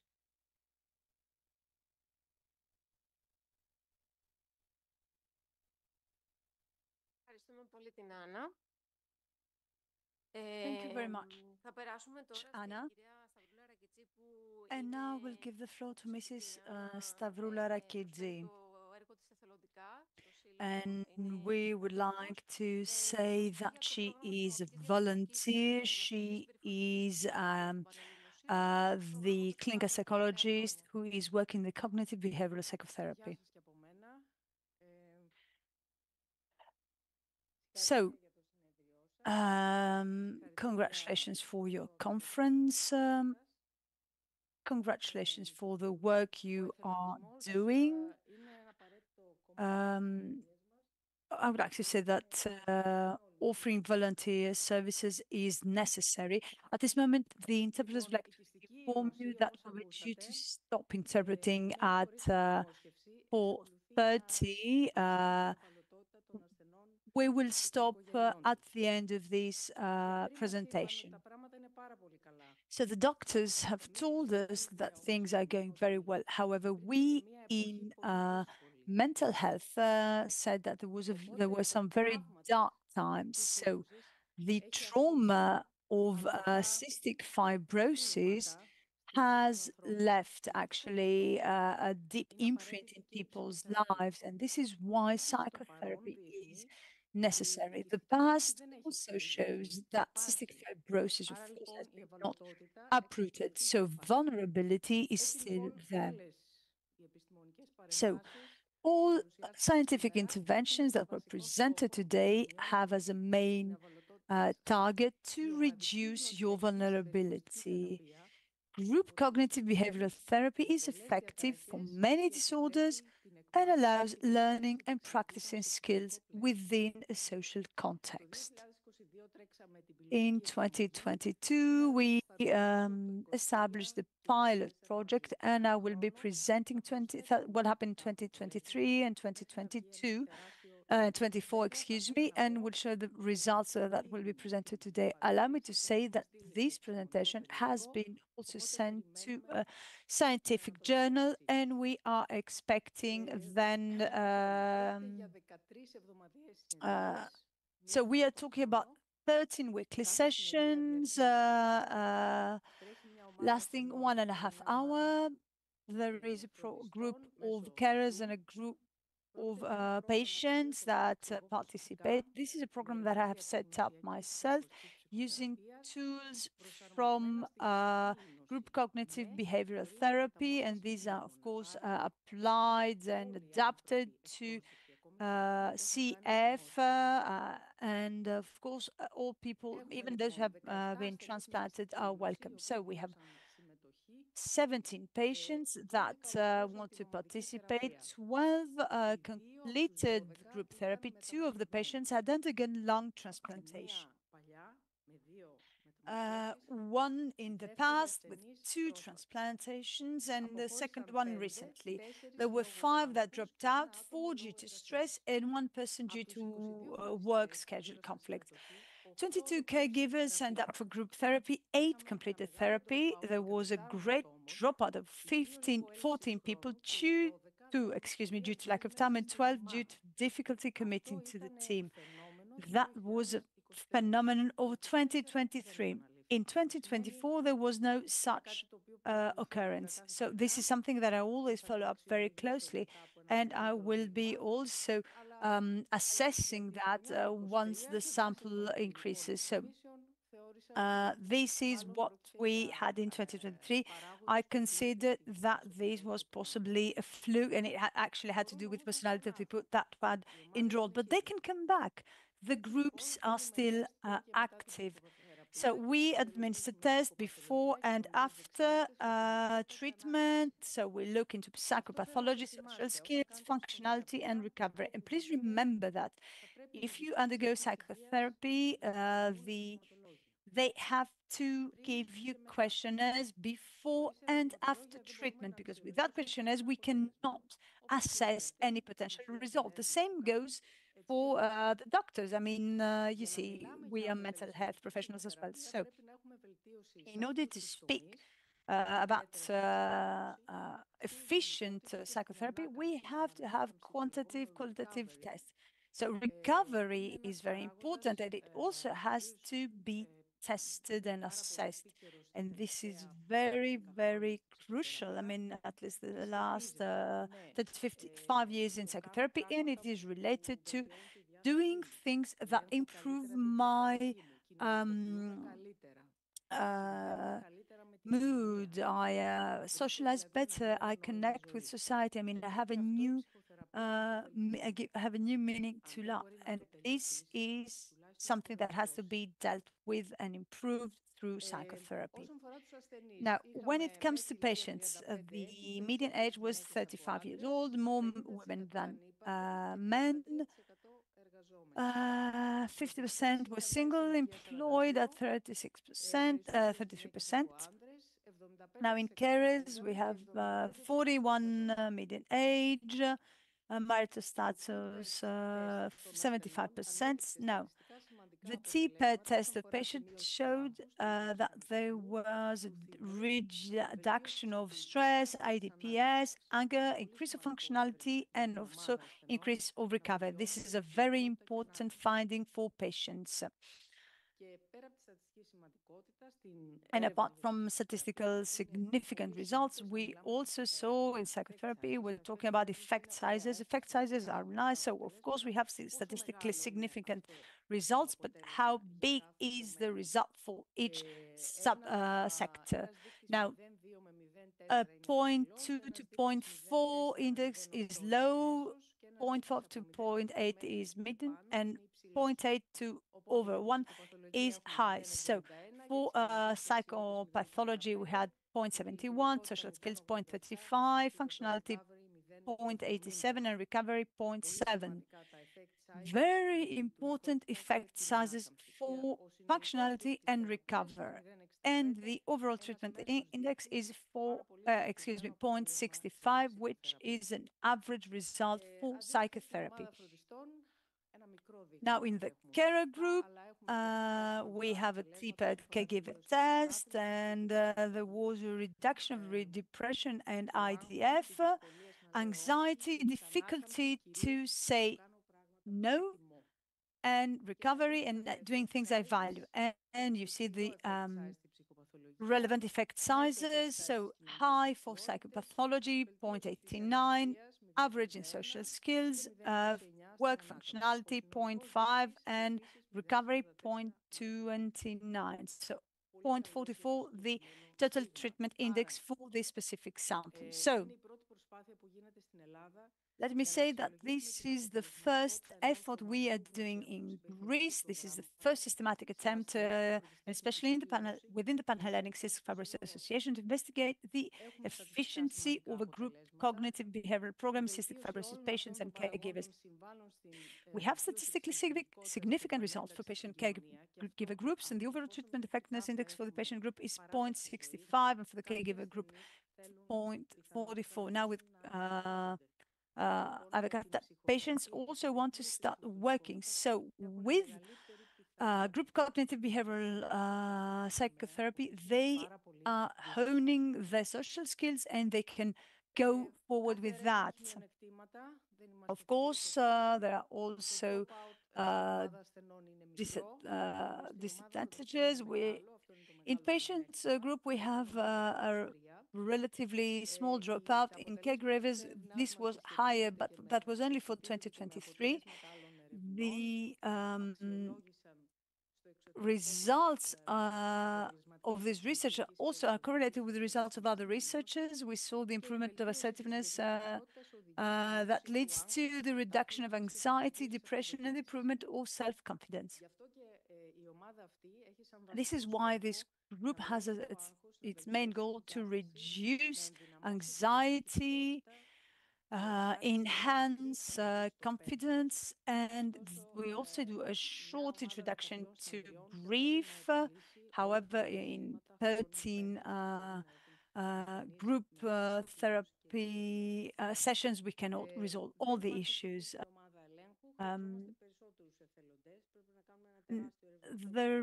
We need a larger sample, of course, for further conclusions. And so the clinical conclusions are the following.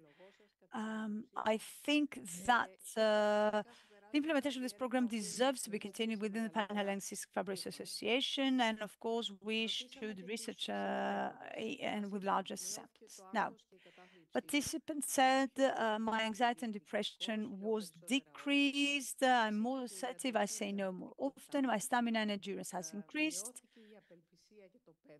I feel less despair and mourning. We are one family. Group psychotherapy is better than one-on-one psychotherapy, individual psychotherapy. Now, this volunteer action is dedicated to all of you, the members of the Pan-Hellenic Cystic Fibrosis Association, in memory of young Nicholas and his parents, and I am very touched today. At this point, the interpreting is being concluded.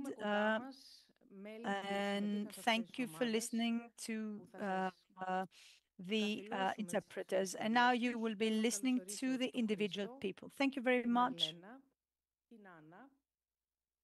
Το Γιώργο και τη Βάια που θα συνδεθούν διαδικτυακά από την ομάδα ασθενών, την Εύα και την Ευτυχία από την ομάδα φροντιστών. Ευχαριστώ πολύ. Πριν περάσουμε στους ασθενείς και στους φροντιστές, θα έχουμε και μια σύντομη παρουσίαση για τη Helpline. Ευχαριστούμε πολύ, κυρία Ρακιτζή. Για τη Helpline και μετά η κυρία Ρακιτζή θα μας πει έναν τους ασθενείς που θα έρθουν να μιλήσουν. Η κυρία Τσαβέ Ελένη θα ανέβει τώρα να μας πει 2 λόγια για τη Helpline.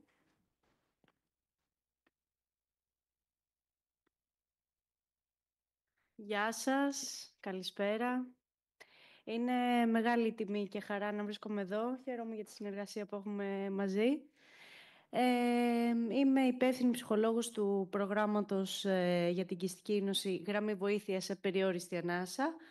Είναι μια τηλεφωνική γραμμή υποστήριξης για όλους ανεξαιρέτως, όπως προανέφερε και η Άννα.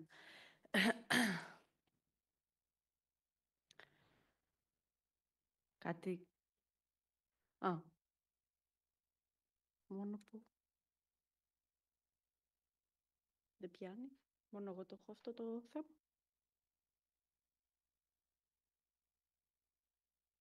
Αυτό πατάμε. Ναι, ευχαριστώ. Ψυχολογία και κυστική ίνωση. Είναι τεράστιο το κεφάλαιο αυτό. Οι προηγούμενοι συνομιλητές αναφέρθηκαν στα ιατρικά δεδομένα της νόσου, που είναι πάρα πολύ βασικά, αλλά όπως ανέφερε και η πρόεδρος, η κυρία Άννα Σπίνου, είναι και η ψυχοκοινωνική διάσταση της ασθένειας. Οπότε δίνουμε και μια ιδιαίτερη βαρύτητα σε αυτό το κομμάτι. Οπότε πάμε λίγο να δούμε ότι πλήθος ερευνών μαρτυρούν τα υψηλά σκορ και άγχους και κατάθλιψης τόσο στον ασθενή όσο και στην οικογένεια που τον φροντίζει και το ευρύτερο περιβάλλον του. Σαφέστατα τα δεδομένα που έχουμε σήμερα δεν είναι τα ίδια πριν πολλά χρόνια, έτσι. Να φανταστείτε ότι στη δεκαετία του 50 ένα παιδί δεν επιβίωνε μέχρι να τελειώσει το δημοτικό. Οπότε μιλάμε τώρα όχι για θέματα επιβίωσης, αλλά το θέμα της του ευζήν, όπως προανέφεραν και οι προηγούμενοι συνομιλητές. Υπάρχουν όμως καταγεγραμμένα αποτελέσματα άγχους και κατάθλιψης και πρέπει αυτά να τα κοιτάξουμε σοβαρά και να κάνουμε παρεμβάσεις. Δυσκολίες συμμόρφωσης και προσαρμογής στη θεραπεία. Αυτό αναφέρεται κυρίως στον παιδικό πληθυσμό και στον εφηβικό πληθυσμό. Παιδιά τα οποία έχουν άρνηση να ακολουθήσουν την αγωγή ή να ακολουθήσουν ένα θεραπευτικό πρωτόκολλο. Αίσθημα φόβου, συναισθηματική ματέωση, δυσκολίες κοινωνικής ένταξης, δυσλειτουργία σχέσεων. Αυτό φαίνεται από την έρευνα στις περισσότερες ηλικιακές ομάδες ενός ασθενή. Και φυσικά στην πρώτη διάγνωση της ασθένειας, που όταν ένας γονέας ακούει για μία διάγνωση για το παιδί του, αυτό προκαλεί τεράστια ταραχή, φέρει ένα μεγάλο στρες και άγχος στην οικογένεια, οπότε εκεί γίνονται ένας επανακαθορισμός του πλαισίου της οικογένειας, νέοι ρόλοι, νέα καθήκοντα και χτίζεται από την αρχή κάτι. Πώς μπορούμε εμείς να σας βοηθήσουμε, λοιπόν? Η συνομιλία διασφαλίζεται από το απόρριτο, την εχεμήθεια και το σεβασμό. Είμαστε εδώ για να σας ακούμε και είσαστε εδώ για να λέτε ό,τι είναι αυτό που σας απασχολεί. Δεν κάνουμε ψυχοθεραπεία. Όπως ανέφερε και η κυρία Σπίνου, δεν γίνεται ψυχοθεραπευτική δουλειά. Σας ακούμε, συζητάμε και προσπαθούμε να βρούμε λύσεις και συμβουλευτική καθοδήγηση. Και φυσικά γίνεται παραπομπή και διασύνδεση στους φορείς που το έχει ανάγκη ο συνομιλητής. Είτε αυτό έχει να κάνει με ψυχολόγο ή ψυχίατρο σε δημόσια δομή, είτε να συνδέσουμε τον συνομιλητή μας με τις ηλεκτρονικές πλατφόρμες του Συλλόγου. Άρα δεν είσαι μόνος, δεν είσαι μόνη. Αυτό είναι το κεντρικό νόημα αυτής της γραμμής. Υπάρχει helpline. Υπάρχει ένα τεράστιο κομμάτι της ψυχοκοινωνικής υποστήριξης. Θα συνεχίσει και η κυρία Σαλτουρίδου επιπροσθέτως για το κοινωνικό κομμάτι. Υπάρχουν οι ομάδες ψυχοθεραπείας με το αξιόλογο έργο της κυρίας Ρακιτζή, τα διαδικτυακά coffee break, όπως προανέφερε και η κυρία Σπίνου, που σε αυτή την κοινότητα συγκεντρώνονται όλοι πανελλαδικά ασθενείς και το περιβάλλον του ασθενούς και συζητάνε και μοιράζονται οτιδήποτε είναι αυτό που τους ενδιαφέρει. Και ιδιωτική ομάδα επικοινωνίας στο Facebook. Θα μοιραστώ 4 αληθινά cases όπου δέχτηκα αυτούς τους μήνες στη γραμμή. Πρώτο case, έγκυος τον 4ο μήνα, φορέας Κυστικής Ίνωσης, με πήρε τηλέφωνο, παρουσίασε έτσι ένα έντονο άγχος που προερχόταν από το οικογενειακό της περιβάλλον. Ενώ οι γιατροί την είχαν διαβεβαιώσει ότι δεν υπάρχει κανένα πρόβλημα, καθότι είχε εξεταστεί και το ιστορικό του άντρα της, οπότε δεν υπήρχε από εκεί κάτι ανιχνεύσιμο. Της είχαν δώσει το πράσινο φως, μπορείς να προχωρήσεις. Ωστόσο εκείνη με πήρε πανικόβλητη και ένιωθε ενοχές για το αν πρέπει να συνεχίσει και το πώς θα εξελιχθεί αυτή η κοίηση. Ο τρόπος που το αντιμετωπίσαμε ήταν να αναγνωρίσουμε πρώτα τα δικά της συναισθήματα μέσα από μια συζήτηση που έγινε και την δική της θέση. Αυτό που ρωτήθηκε είναι τι θα ήθελες εσύ και ο άντρας σου εφόσον έχεις ακολουθήσει την άποψη των γιατρών.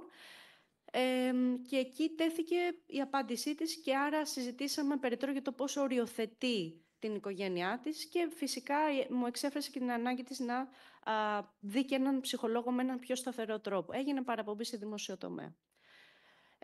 Δεύτερη περίπτωση, πατέρας παιδιού με κυστική ίνωση, το παιδάκι του 1,5 ετών. Με κάλεσε στο τηλέφωνο, υπήρχε μια δυσκολία συμμόρφωσης του μικρού ασθενή, δεν ήθελε με τίποτα να ακολουθήσει, να φορέσει τη μάσκα. Υπήρχε άγχος, αίσθημα ανημπόριας και έτσι αβοηθησιάς από την πλευρά του πατέρα, να παρέχει αποτελεσματικά τη θεραπευτική αγωγή στο γιο του. Το αντιμετωπίσαμε και εδώ με τον ίδιο τρόπο. Αναγνωρίσαμε αρχικά το πόσο δύσκολος είναι ο ρόλος του. Ότι πέρα από πατέρας ή επαγγελματίας έχεις και τον επιφορτισμένο ρόλο αυτό του φροντιστή. Αναγνωρίσαμε λοιπόν πόσο δύσκολος είναι ο ρόλος τους. Κατανοήσαμε το άγχος και τα συναισθήματά του και από εκεί πέρα σε μια πρώτη επιφανειακή προσέγγιση δώσαμε κάποιες στρατηγικές αντιμετώπισης του δικού του άγχους, αλλά και προσπαθήσαμε λίγο να καταλάβει και το συναίσθημα του μικρού ασθενή. Ότι ένα παιδάκι 1,5 ετών πρέπει να ακολουθεί ρητά μια θεραπευτική αγωγή, ένα πρωτόκολλο, αλλά προσπάθησε να μπει και λίγο στον συναισθηματικό του κόσμο. Γιατί αντιδράει έτσι ένα παιδί, και έτσι λίγο να δείξει κάποια ενσυναίσθηση στο γιατί ένα παιδί αρνείται. Και δώσαμε κάποιες προσεγγίσεις στο πώς να επικοινωνεί με αποτελεσματικό τρόπο και όχι να πιέζει, να επιβάλλεται στο μικρό παιδί του. Η τρίτη περίπτωση είναι ενήλικη ασθενής με κυστική ίνωση. Η κοπέλα που με κάλεσε έπαιρνε ήδη ψυχιατρική αγωγή και ακολουθούσε ψυχοθεραπευτική προσέγγιση. Παρουσίαζε απλά, ήθελε τη γνώμη ενός τρίτου, από ό,τι κατάλαβα, ειδικού ψυχικής υγείας. Παρουσίαζε συναισθηματικές δυσκολίες αναφορικά με μια διαπροσωπική της σχέση. Και σε αυτό το κομμάτι εστιάσαμε στην επίλυση σύγκρουσης, πώς θα ποιες πιθανές λύσεις υπάρχουν σε αυτό, και αναγνώρισε και τα δικά της συναισθήματα. Η κοπέλα δεν ήξερε καθόλου για το coffee break, οπότε τη ρώτησα, έχεις κάποια επαφή? Έγινε αμέσως ενημέρωση και διασύνδεση με τις ηλεκτρονικές πλατφόρμες. Τελευταία περίπτωση μιας μεταμόσχευμένης ασθενούς με κυστική ίνωση.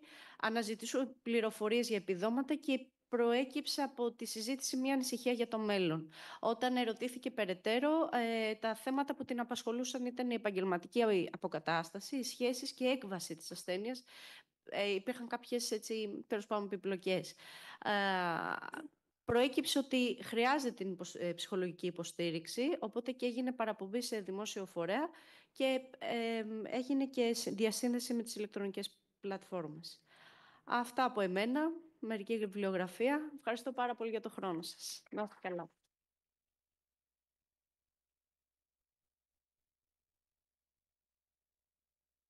Να προχωρήσουμε στην δεύτερη Ελένη μας, την Ελένη της παρέας μας, την κυρία Σαλτουρίδου, που είναι κοινωνική λειτουργός και απαντάει τις κλήσεις τις Τετάρτες και τις Πέμπτες στην γραμμή υποστήριξης Κυστικής Ίνωσης. Καλησπέρα και από μένα. Ονομάζομαι Ελένη Σαλτουρίδου, είμαι κοινωνική λειτουργός στη γραμμή βοήθειας για την Κυστική Ίνωση, Απεριόριστη Ανάσα. Σκοπός της Εθνικής Γραμμής Κυστικής Ίνωσης είναι η παροχή πληροφόρησης και υποστήριξη ασθενείς και τις οικογένειές τους, όπως ανέφεραν και όλοι οι προηγούμενοι ομιλητές. Υποστήριξη στις οικογένειες, πληροφόρηση και συμβουλευτική, παροχή πληροφοριών για την κυστική ίνωση σε ανθρώπους που καλούν και ζητούν πληροφορίες για την ασθένεια, τις θεραπευτικές επιλογές και τα δικαιώματα των ασθενών και φροντιστών τους, διασύνδεση στις υπηρεσίες υποστήριξης, καθοδήγηση για την πρόσβαση σε ιατρική περίληψη, υποστηρικτικές ομάδες και κοινωνικές υπηρεσίες, βελτίωση της ποιότητας ζωής. Η ψυχολογική και κοινωνική υποστήριξη βοηθά τους ασθενείς και τις οικογένειες να διαχειριστούν καλύτερα τις προκλήσεις της ασθένειας, ενδυνάμωση των ασθενών, όπου βοηθάει τους ασθενείς να διατηρήσουν την αυτοεκτίμησή τους και να αναπτύξουν στρατηγικές αντιμετώπισης, στήριξη στις οικογένειες, ώστε να προσαρμοστούν στην νέα αυτή καθημερινότητα, στις ανάγκες του ασθενούς, βελτιώνοντας τη συνολική ευημερία της οικογένειας. Τα ζητήματα που αφορούν τους ασθενείς με κυστική ίνωση είναι πολυδιάστατα και επηρεάζουν σημαντικά την καθημερινότητά τους. Αυτά τα ζητήματα, όπως η έλλειψη φαρμάκων, τα κοινωνικοπρονοιακά θέματα, για παράδειγμα η έκδοση επιδομάτων ή η συμμετοχή των ασθενών σε προκηρύξεις εργασίας, είναι κρίσιμα για την ποιότητα ζωής των ασθενών. Πρόκειται λοιπόν για θεμελιώδη ζητήματα που επηρεάζουν την κοινωνική ένταξη και ποιότητα ζωής των ασθενών με κυστική ίνωση. Η υποστήριξη από επαγγελματίες φυσικά και είναι καθοριστική για να αντιμετωπίσουν αυτά τα προβλήματα με τον πιο αποτελεσματικό τρόπο. Εδώ βλέπουμε τον οδηγό δικαιωμάτων και παροχών κυστικής ίνωσης από το site του Συλλόγου, όπου κάτω υπάρχουν έτσι επιγραμματικά οι παροχές υγείας, τα επιδόματα, οι κοινωνικο-οικονομικές παροχές, η εκπαίδευση, η εργασία, η συνταξιοδότηση, όπου είναι ζητήματα που αφορούν καθημερινά τους ασθενείς, δεχόμαστε καθημερινά κλήσεις για τέτοια ζητήματα, καθώς το σύστημα, ξέρετε, κολυσιεργεί από κάθε άποψη. Χρειάζονται στήριξη οι ασθενείς, χρειάζονται έτσι μια ενδυνάμωση για να προχωρήσουν και να ολοκληρώσουν ό,τι διαδικασία θέλουν. Εδώ αναφέρονται κιόλας έτσι πιο αναλυτικά τι εμπεριέχει κάθε κατηγορία. Όλα τα παραπάνω, λοιπόν, είναι ζητήματα που μπορεί κάποιος να απευθυνθεί στη γραμμή και είμαστε εδώ για να ακούσουμε και να στηρίξουμε από πλευρά μας τον καθένα και την καθεμία που θα καλέσει και επιθυμεί να τον βοηθήσουμε. Υπενθυμίζω το τηλέφωνο της γραμμής είναι το 210 13 7 700. Είμαστε εδώ για σας. Ευχαριστώ πάρα πολύ.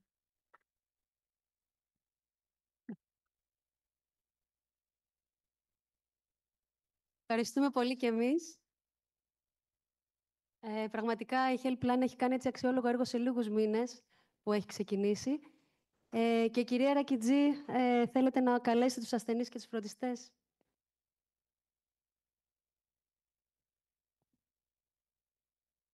Ωραία, ακούμε. Λοιπόν, Χρήστο.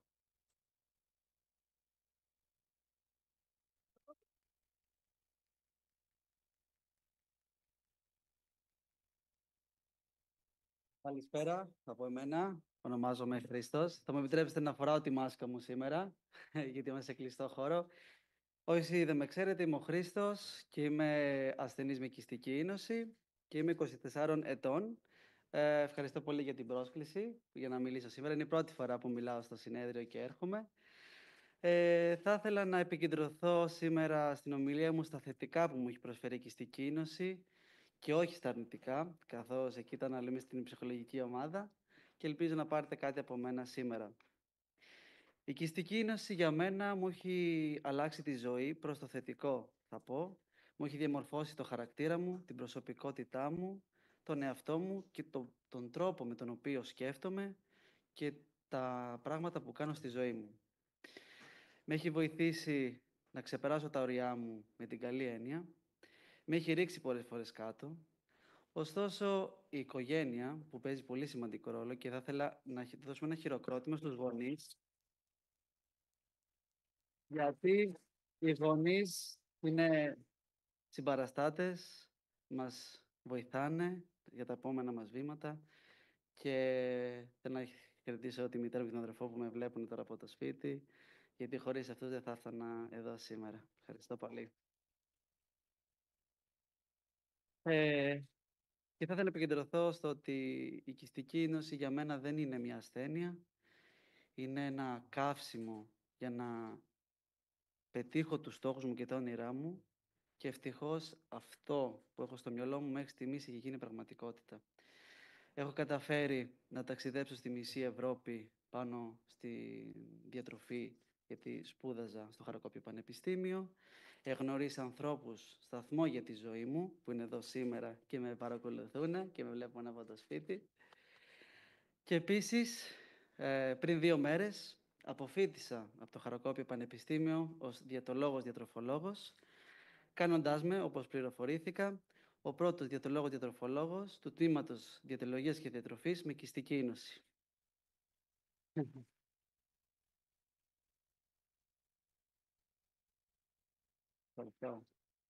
Αν είναι να πάρετε κάτι από μένα σήμερα, είναι ότι ποτέ μην τα παρατάτε, ακόμα και όταν είναι δύσκολα τα πράγματα, και να κυνηγάτε τα όνειρά σας και όταν έρχονται οι δυσκολίες, γιατί θα έρθουν δυσκολίες, το ξέρω και για τον εαυτό μου, πρέπει να το βλέπετε σαν μια ευκαιρία να κάνετε κάτι καλύτερο στη ζωή σας. Αυτό. Ευχαριστώ πολύ.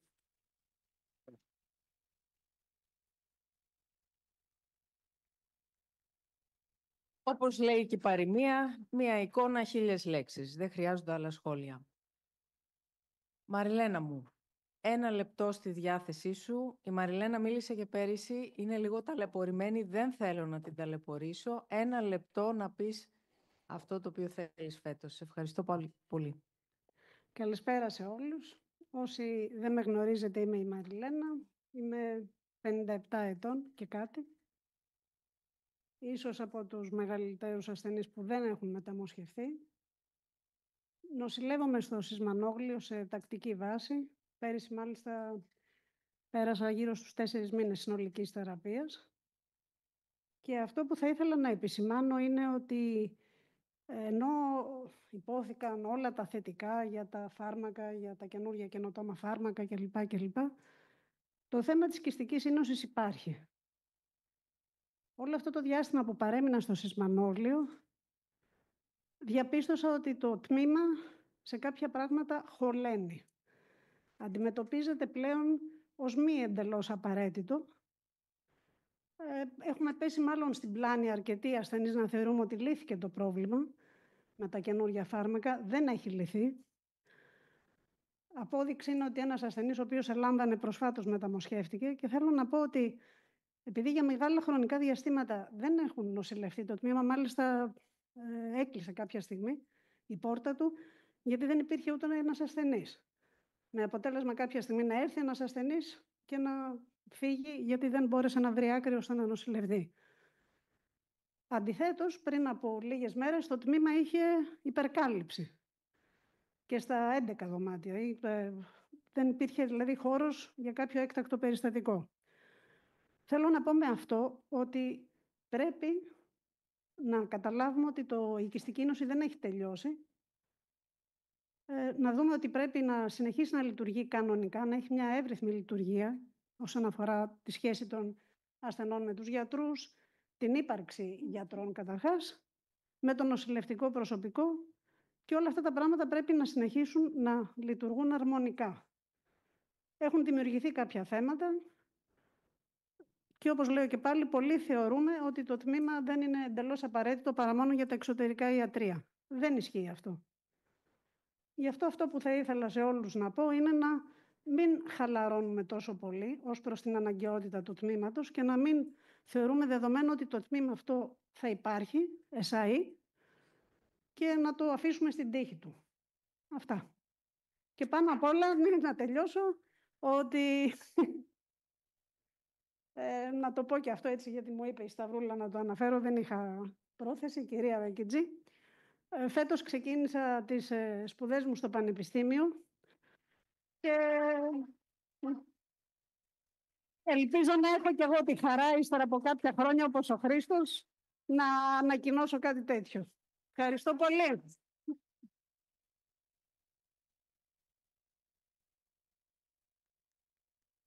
Ευχαριστώ πολύ. Λοιπόν, περνάμε στην Άννα.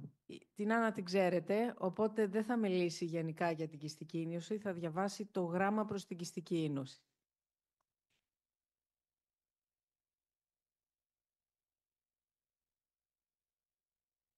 Λοιπόν, εγώ είχα πει στην κυρία Ρακιτζή να μην το διαβάσω, γιατί, εντάξει, και εγώ σαν ασθενής συμμετέχω στις ομάδες ψυχοθεραπείας, είναι ωφέλιμες για όλους μας, αλλά επέμενε να το διαβάσω. Είναι ένα γράμμα που στα πλαίσια της ψυχοθεραπείας μας ζήτησε σε όλους τους ασθενείς να γράψουμε ένα γράμμα προς την κυστική ίνωση, οπότε θα σας το διαβάσω.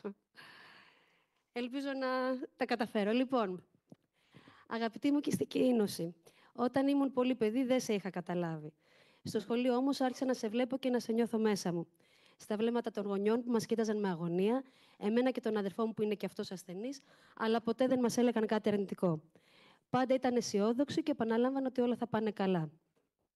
Στο δημοτικό έπρεπε να παίρνω μαζί μου αυτά τα μικρά χαπάκια, τα παγκριατικά ένζημα κάθε φορά που έτρωγα κάτι. Εκεί άρχισα να νιώθω διαφορετικά από τα άλλα τα παιδιά.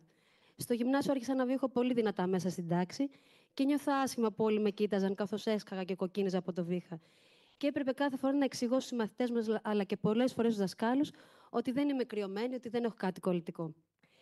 Στο Λύκειο σε κατάλαβα που εκμυστηρεύτηκα σε μερικούς μαθητές μου ότι πάσχω από μια θανατηφόρο νόσο και έτσι το έμαθα όλο το σχολείο και όλοι νόμιζαν ότι ήμουν τιμοθάνατη. Όσο μεγάλωνα όμως άρχισε να με φοβίζεις όλο και περισσότερο. Με τρομοκράτησες όταν έμαθα ότι ο Γιάννης, η Μαρλένα τον ξέρει το Γιάννη, ήταν ο πρώτος ενήλικας ασθενής με κυστική ίνωση που γνώρισα τότε στο Σισμανόγλιο το 1990 κάτι. Όταν έμαθα λοιπόν ότι αυτό το παιδί έφυγε από τη ζωή. Και ήμουν σε μια πολύ δύσκολη τρυφερή ηλικία των 22 χρονών τότε, που δεν είχαμε θεραπείες, δεν είχαμε καμία ελπίδα για την νόσο μας και φοβήθηκα, σκέφτηκα κατευθείαν ότι έρχεται η δική μου σειρά. Ότι θα πεθάνω, ότι δεν θα προλάβω να τελειώσω το πανεπιστήμιο και ότι δεν θα προλάβω να ζήσω τα όνειρά μου, δεν θα προλάβω να ζήσω. Και έτσι, μετά από αρκετό καιρό εσωτερικής δουλειάς για να αντιμετωπίσω αυτό το φόβο του θανάτου, συνειδητοποίησα ότι έπρεπε να μάθω να ζω μαζί σου κυστική ίνωση, να μην σε αφήσω να με τρομοκρατείς, να μην σε αφήνω να με ενευριάζεις και να μην τρέπομαι που σε έχω μαζί μου. Έτσι ξεκίνησα να συμμετέχω ενεργά στο Πανελλήνιο Σύλλογο Κυστικής Ίνωσης, με σκοπό να ενώσω τις δυνάμεις μου μαζί με άλλους συνασθενείς, μαζί με άλλους γονείς από όλη την Ελλάδα και να βοηθήσουμε να καταφέρουμε να βελτιώσουμε τις ζωές μας, να αλλάξουμε την νόσο στην Ελλάδα, να την γνωστοποιήσουμε. Βάλαμε λοιπόν στόχο όλοι μαζί να ενημερώσουμε τον κόσμο για την Κυστική Ίνωση και τα καταφέραμε. Μας αγκάλιασε ο κόσμος με αγάπη και βρήκαμε πολύ στήριξη σε όλον αυτόν τον αγώνα. Οπότε, αγαπητή μου Κυστική Ίνωση, με ενέπνευσες να κατακτήσω όσα περισσότερα μπορούσα στη ζωή μου. Παρά τα δύσκολα εμπόδια που καθημερινά μου έβαζες, κατάφερα να σπουδάσω, να ερωτευτώ, να έχω δίπλα μου ανθρώπους που με αγαπάνε και με φροντίζουν, να κάνω ταξίδια, να εργαστώ, να πραγματοποιήσω όνειρα και στόχους που ούτε καν είχα φανταστεί ότι θα μπορούσα να τα κάνω όλα αυτά. Βέβαια, πριν μερικά χρόνια έφτασα σε πολύ δύσκολο σημείο.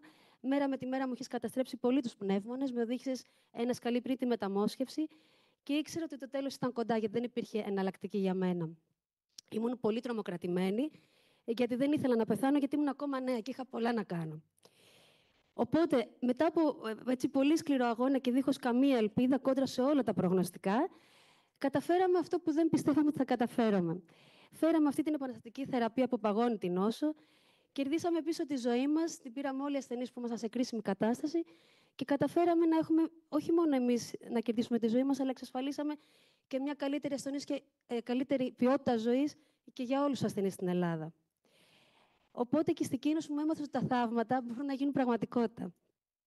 Αρκεί να παλέψουμε με νύχια και με δόντια. Και με όλο μας το είναι.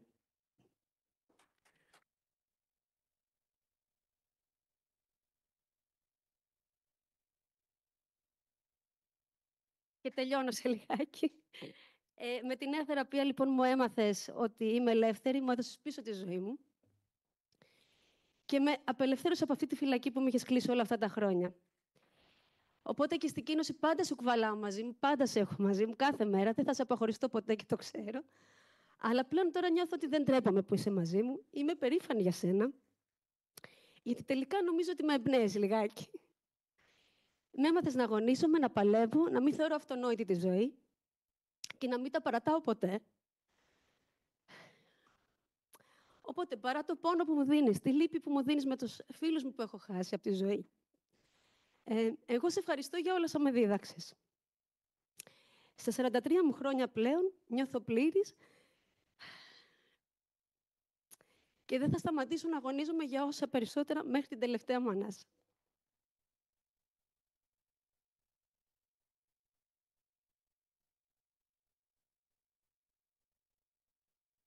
Νομίζω ότι δεν χρειάζεται να σχολιάσουμε κάτι. Είναι προσωπικές στιγμές. Ευχαριστούμε. Θα περάσουμε τώρα στους ανθρώπους που θα συνδεθούν διαδικτυακά. Η Βιβί ή ο Γιώργος. Δεν ξέρω ποιος θα συνδεθεί πρώτος.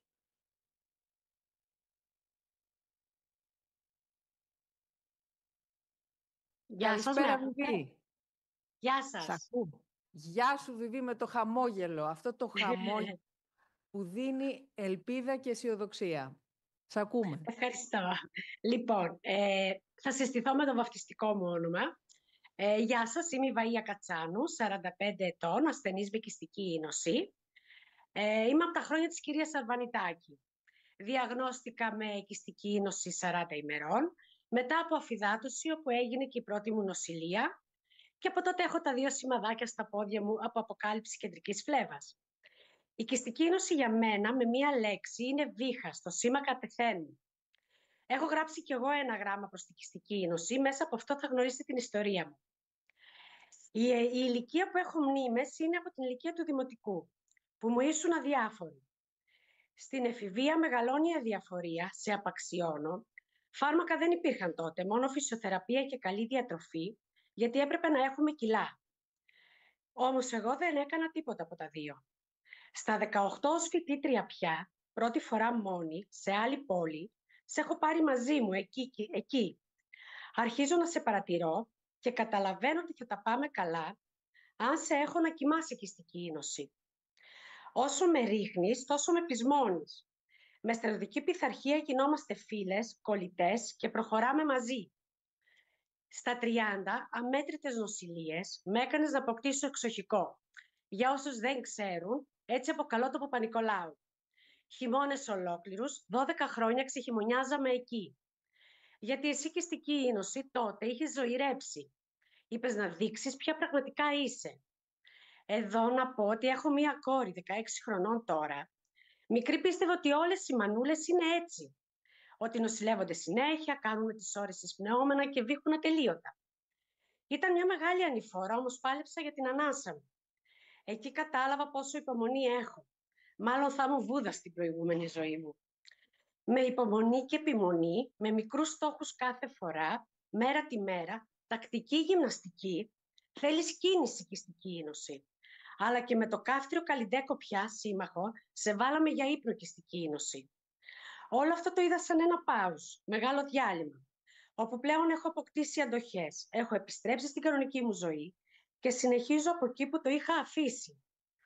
Κυστική Ίνωση, χάρη σε σένα έχω γνωρίσει υπέροχους, ξεχωριστούς ανθρώπους, συνασθενείς, που πλέον είναι φίλοι, φίλοι καρδιάς. Επίσης, μου έχεις δώσει τα καλύτερα μαθήματα ζωής.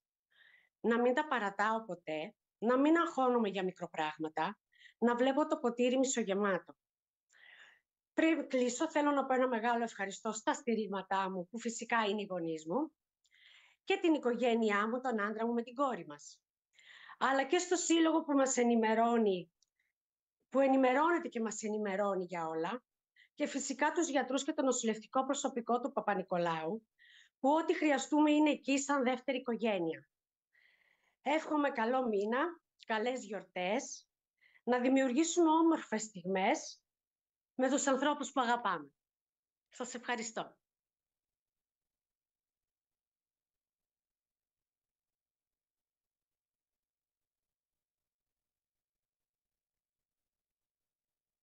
Ευχαριστούμε πολύ. Να είσαι καλά. Καλές γιορτές. Πάμε στο Γιώργο. Ο Γιώργος είναι σήμερα είμαστε όλη η Ελλάδα μια αγκαλιά. Με ακούτε, καταρχήν? Αξιότιμοι ιατροί, αξιότιμοι πρόεδρε Πανελλήνιου Συλλόγου Κυστικής Ίνωσης Άννα Σπίνου, αγαπητά μέλη του Διοικητικού Συμβουλίου, αγαπητοί συνασθενείς μου και αγαπητοί ιατροί, καλησπέρα το βροχερό Ηράκλειο. Θα ήθελα πολύ να βρίσκομαι σήμερα μαζί σας, όμως οι επαγγελματικές μου υποχρεώσεις δεν μου το επιτρέπουν.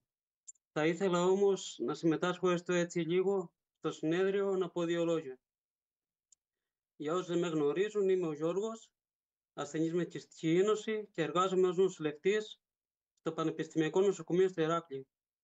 Δεν θα με ακρηγορήσω και δεν θα αναφερθώ αποκλειστικά στην πάθηση, να πω πράγματα τα οποία ήδη γνωρίζετε. Θα πω δύο λόγια όμως το πώς βίωσα και βιώνω σαν ασθενής στην Κυστική Ίνωση. Εγώ είμαι πάσχων εκγενετίας. Γεννήθηκα το 1992 και τότε οι συνθήκες ήταν πολύ διαφορετικές όπως όλοι γνωρίζουμε σε σχέση με το σήμερα. Θυμάμαι αδρά ότι η καθημερινότητά μου κατά κοινή ομολογία στην παιδική ηλικία ήταν πολύ διαφορετική στο σχολικό περιβάλλον όσο και στη ρουτίνα της κάθε ημέρας μου. Έπρεπε σαν παιδί και έφηβος να μάθω να διαχειρίζομαι το χρόνο μου και να βάνω προτεραιότητες πολλές φορές σε ό,τι αφορά την καθημερινή μου φροντίδα, προς όφελος της υγείας μου. Τα χρόνια περνούσαν και η Κυστική Ίνωση με έμαθε το ότι παρότι υπήρχαν και υπάρχουν δυσκολίες, υπήρχαν και υπάρχουν πτώσεις, εμείς πρέπει να βάζουμε πάντα νέους στόχους και να βρίσκουμε τρόπους να υπερνικούμε εμπόδια. Δύσκολο θα μου πείτε, ναι, ανέφικτο όμως δεν είναι. Όταν έχεις όμως δίπλα σου συνοδοιπόρους και άτομα που είστε όλοι μαζί μια οικογένεια, τα εμπόδια ξεπερνιούνται. Τόσα χρόνια όλοι μαζί και πρώτα απ' όλα ο Σύλλογος κατόρθωσε πράγματα τα οποία φάνταζαν όνειρο τόσα χρόνια. Τόσο όσον αφορά τα δικαιώματά μας σε πολλά επίπεδα, όσο και το κομμάτι των θεραπείων με το μεγαλύτερο επίτευγμα, οι καινοτόμες θεραπείες που έχουν βγει τα τελευταία χρόνια, τα καινοτόμα φάρμακα και χάρη τη μεθοδικότητα και την επιμονή να έρθουν αυτές τις θεραπείες στη χώρα μας. Πλέον, χάρη στα καινοτόμα φάρμακα, η ποιότητα ζωής όλων των ασθενών έχουν αλλάξει ποιοτικά προς το καλύτερο Και πλέον μπορούμε να αισιοδοξούμε στο μέλλον ότι η νέα γενιά ασθενών θα έχει και αυτή με τη σειρά της καλύτερη και ποιοτικότερη φροντίδα και η νόσος σιγά σιγά από μία αναστρέψιμη και θανατηφόρα πάθηση που ήταν μέχρι την εφεύρεση των νέων θεραπείων που παγώνουν την νόσο, θα γίνει μία απλή νόσος χωρίς να αφήνει βλάβες. Σας ευχαριστώ.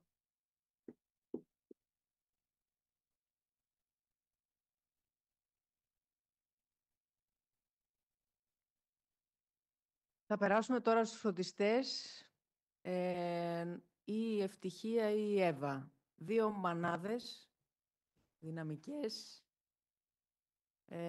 η Ελληνίδα μάνα και ο πατέρας, αλλά έχουμε συνηθίσει να μιλάμε για τη μητέρα. Είναι κατά πλειοψηφία κοντά στο άρρωστο παιδί με κυστική ίνωση. Καλησπέρα Ευτυχία. Καλησπέρα σε όλους και καλό μήνα. Το Σ' όνομά ακούμε. μου είναι Ευτυχία Ψήλα. Είμαι γονέας παιδιού με κυστική ίνωση και φροντιστής. Η αλήθεια είναι ότι εμείς οι φροντιστές χρειαζόμαστε την ανάσα μας πολλές φορές, όπως και οι ασθενείς, και αυτό κάνει αρκετές φορές την καθημερινότητά μας ιδιαίτερα εξαντλητική να είμαστε φροντιστές και θα παρότρινα όσους μπορούν να εκμεταλλευτούν την ευκαιρία και να συμμετάσχουν στα προγράμματα του Συλλόγου. Ο ρόλος του φροντιστή δεν είναι αυτός του νοσηλευτή, του ιατρού και ασφαλώς δεν περιορίζεται στο ρόλο του γονέα. Πέρα από τη συνέπεια, τη φροντίδα του ασθενή και τη γνώση της νόσου, θα πρέπει να μπορούμε να εξηγήσουμε σε ένα παιδί τι συμβαίνει γύρω του. Μην ξεχνάτε ότι κάποια στιγμή θα πάψουμε να είμαστε φροντιστές, αλλά θα συνεχίσουμε να είμαστε γονείς. Θα πρέπει το παιδί μας λοιπόν να έχει την αυτοπεποίθηση να αναλάβει με υπευθυνότητα την καθημερινή αγωγή του. Είναι αυτό που αναφέρθηκε στις προηγούμενες διαλέξεις, ότι πρέπει να είμαστε υπεύθυνοι ασθενείς. Κάπου εδώ θα σας πω τη δική μου ιστορία. Είμαι 11 χρόνια γονέας παιδιού με κυστική ίνωση και όχι μόνο. Εκτός από την κυστική ίνωση, εμείς έχουμε να κάνουμε με δύο σπάνιες παθήσεις. Το ένα αφορά την κυστική ίνωση και το άλλο αφορά μια συγγενή καρδιοπάθεια. Κάθε χρόνο στην Ελλάδα γεννιούνται περίπου 100 παιδιά με συγγενή καρδιοπάθεια. 50 από αυτά θα χρειαστούν χειρουργική αντιμετώπιση τα επόμενα χρόνια της ζωής του. Το δικό μου παιδί έπρεπε τις πρώτες εβδομάδες ζωής να χειρουργηθεί. Εκεί λοιπόν προέκυψε η κυστική ίνωση κερασάκι δώρο, ενώ τα είχαμε συντονίσει, κανονίσει όλα, φαίνεται πεπρωμένον φυγή αδύνατον. Φανταστείτε μία ζυγαριά, όπως έδειξαν και πριν από το μονάσιο καρδιοχειρουργικό, ότι έχουμε δύο σπάνια σοβαρά νοσήματα και η ζυγαριά γέρνει μία από εδώ, μία από εκεί, μέχρι να επέλθει μία ισορροπία. Με αυτά και με αυτά θα έλεγα ότι φτάσαμε ένα χρόνο μετά, στα πρώτα γενέθλια, να χειρουργηθούμε για να αποκαταστήσουμε το πρόβλημα της καρδιάς. Η μετάθεση μεγάλων αγκίων είναι όταν η ροή του αίματος από την καρδιά προς το υπόλοιπο σώμα δεν οξυγονώνεται. Οπότε καταλαβαίνετε πόσο σοβαρό ζήτημα είναι. Θα έλεγα ότι μετά από αυτό καταφέραμε και φτιάξαμε μια λεπτή ισορροπία. Τα πρώτα χρόνια ζωής σίγουρα ήταν τα πιο κρίσιμα. Αν μπορούσα να θέσω ορόσημα για την εξέλιξη και τη φροντίδα της νόσου, το πρώτο ορόσημο είναι αυτό το χειρουργείο. Δεύτερο ορόσημο, θα έλεγα ότι είναι η μεταμόσχευση ύπατος που υποβληθήκαμε πριν 2,5 χρόνια. Είναι αυτό που σας είπα πιο πριν. Πώς θα πρέπει να εξηγήσουμε σε ένα παιδί τι συμβαίνει γύρω του. Από μία απλή εξέταση, έναν υπέρηχο, μέχρι και τη διαδικασία μεταμόσχευσης. Τη διαδικασία υπέρηχου την εξήγησα μια φορά στα 2,5 χρόνια και ακόμα πιάνει. Ξέρετε, είναι αυτό το αειδιαστικό πράγμα, μια χλαπάτσα, τη βάζουν στην κοιλιά και παγώνεις λίγο, ο γιατρός σε πιέζει λίγο και κοιτάει πόσα μπισκοτάκια έφαγε σήμερα. Λοιπόν, αυτό πιάνει ακόμα και σήμερα. Εκεί που δυσκολεύτηκα να πάρω κι άλλη μια ακόμα ανάσα, ήταν σίγουρα η διαδικασία μεταμόσχευσης. Πώς να εξηγήσω σε ένα παιδί ότι θα πρέπει να αφήσει το σπίτι του, τους φίλους του, τη μισή οικογένειά του, να πάει σε μια ξένη χώρα, να μπει σε μια λίστα αναμονής. Δεν μπήκε με ευκολία. Χρειάστηκε ένας αυστηρός προμεταμοσχευτικός έλεγχος. Και οι δύο γονείς εμείς προσφερθήκαμε σαν δόντες, δυστυχώς απορριφθήκαμε, οπότε έπρεπε να μείνουμε εκεί και να περιμένουμε τη σειρά μας, χωρίς να έχουμε τη δυνατότητα να επιστρέψουμε στη χώρα μας. Μετά από αυτή την περιπέτεια, λοιπόν, θα έλεγα ότι χρειάστηκαν πολλές ανάσες. Κατάφεραμε να εξηγήσουμε τη διαδικασία μεταμόσχευσης στο γιο μας με έναν πολύ απλό τρόπο. Τι θα συμβεί στο σώμα του, πρέπει να προετοιμαστεί. Θα ξυπνήσει σε μια εντατική που δεν μιλάει τη γλώσσα. Τι θα πει, δεν θα είμαστε εμείς εκεί. Και ναι, πήγαν όλα καλά. Μετά από 2,5 χρόνια μπορώ να πω ότι πήγαν όλα καλά. Κάνοντας έναν απολογισμό, λοιπόν, και έχοντας διανύσει περισσότερο από το 25% της ζωής του ο γιος μας σε νοσοκομεία, 3 διαφορετικά νοσοκομεία, ένα εκτός Ελλάδος, αυτό δεν μας εμπόδισε να έχουμε μια καθημερινότητα όπως όλα τα παιδιά, τηρώντας τις οδηγίες των γιατρών. Δεν ανεβήκαμε στο Κιλιμάντζαρο σίγουρα, αλλά το καλοκαίρι που μας πέρασε κατεβήκαμε τη μεγαλύτερη τσουλήθρα σε ελεύθερη πτώση της Σκανδιναβίας. Μην με ρωτήσετε αν ανέβηκα εγώ, όχι, πήγε ο μικρός μόνος του. Και το διασκέδασε πολύ. Η πορεία λοιπόν των ασθενών με κυστική ίνωση διαφέρει από ασθενή σε ασθενή. Όλοι οι ασθενείς είναι μοναδικοί. Αυτό που θα πρέπει να είναι κοινό και να προσπαθήσουμε όλοι μαζί σαν ομάδα είναι η πρόσβαση σε νέες θεραπείες, εξειδικευμένες νοσηλείες και υπηρεσίες υγείας. Η μεταμόσχευση δεν είναι απλή υπόθεση. Όποιος νομίζει ότι έχει κερδίσει το στοίχημα, θα πρέπει να το αποδείξει. Τέλος, κανένας γονέας παιδιού με κυστική ίνωση δεν θα πρέπει να συγκρίνει το παιδί του με κάποιο άλλο. Είναι σαν να συγκρίνεις ένα πρωταθλητή με κάποιον που πηγαίνει 3 φορές την εβδομάδα γυμναστήριο. Τα παιδιά της κυστικής είναι πρωταθλητές. Ακολουθούν καθημερινά ένα απαιτητικό πρόγραμμα που περιλαμβάνει διατροφή, άσκηση και ιατρική αγωγή. Η προσπάθεια που καταβάλουν να είναι συνεπείς στην πρώτη ώρα σχολείου ξεπερνά την προσπάθεια που κάνει ένας μέσος μαθητής. Τους αξίζει λοιπόν ένα τεράστιο μπράβο και ένα ελπιδοφόρο μέλλον. Και οι συνεχές εξελίξεις στην ιατρική κοινότητα δείχνουν αυτό να το εξασφαλίζουν. Σας ευχαριστώ πολύ.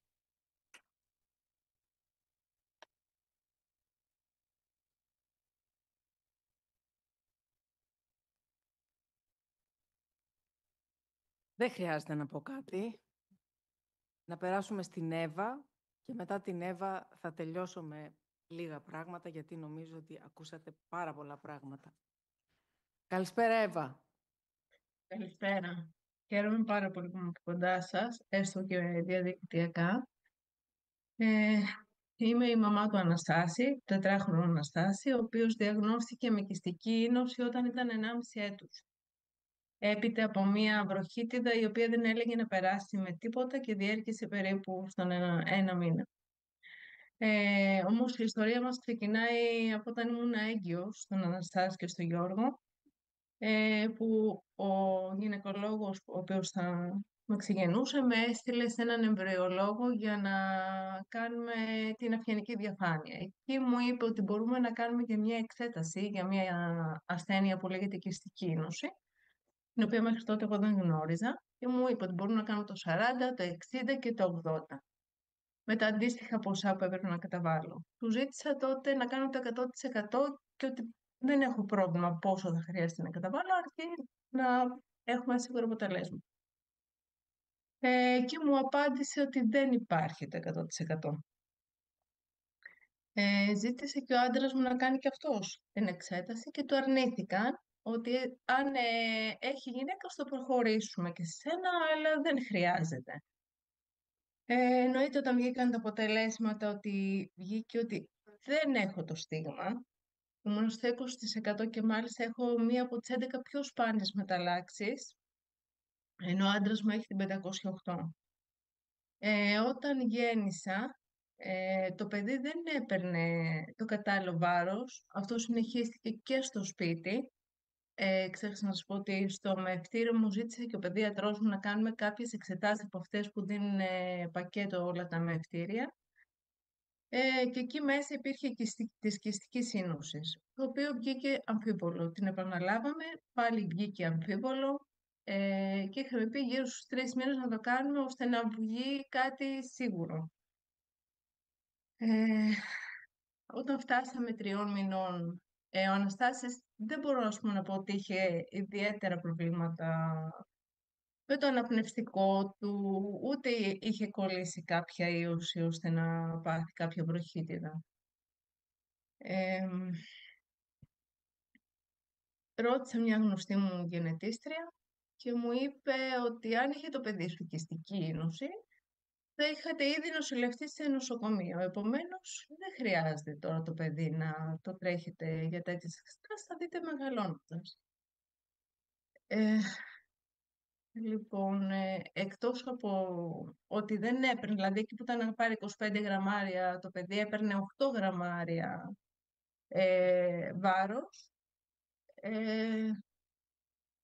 Είχε πολλές κενώσεις, κάτι που και οι δύο οι παιδίατροι που είχα και εδώ στην επαρχία αλλά και στην Αθήνα το απέδιδαν. Το παιδί θυλάζει, πίνει μητρικό γάλα, άρα λογικό είναι όσες φορές και θέλει να έχει κενώσεις. Σε όποιους γιατρούς και να πήγαινα, έλεγα ότι ξέρετε τι, είτε σε παιδοκαρδιολόγο, είτε σε παιδοριλά, έλεγα έχουμε κάνει και μια εξέταση της κυστικής ίνωσης, αλλά έχει βγει αμφίβολη. Ήταν σαν να έψαχνα κάποιον να μου πει, ξέρεις τι, κόρτσι μου, τρέξει για το παιδί σου. Δεν βρισκόταν κανένας. Ώσπου φτάσαμε σε αυτόν τον 1 μήνα που δεν πέρναγε αυτή η βροχίτιδα με τίποτα. Και μία φίλη μου με παρέπεμψε σε έναν δικό της παιδοπνευμονολόγο. Εκεί, αφού πήγαμε και τον εξέτασαν τον Αναστάση, μου είπε ότι ξέρεις τι, πρέπει πρώτα να πας να κάνεις μια εξέταση για τη μεσοκυλιακή επικοινωνία που έχει το παιδί και στην πορεία μου λέει να δεις και για την κυστική ίνωση να ξανακάνεις μια εξέταση.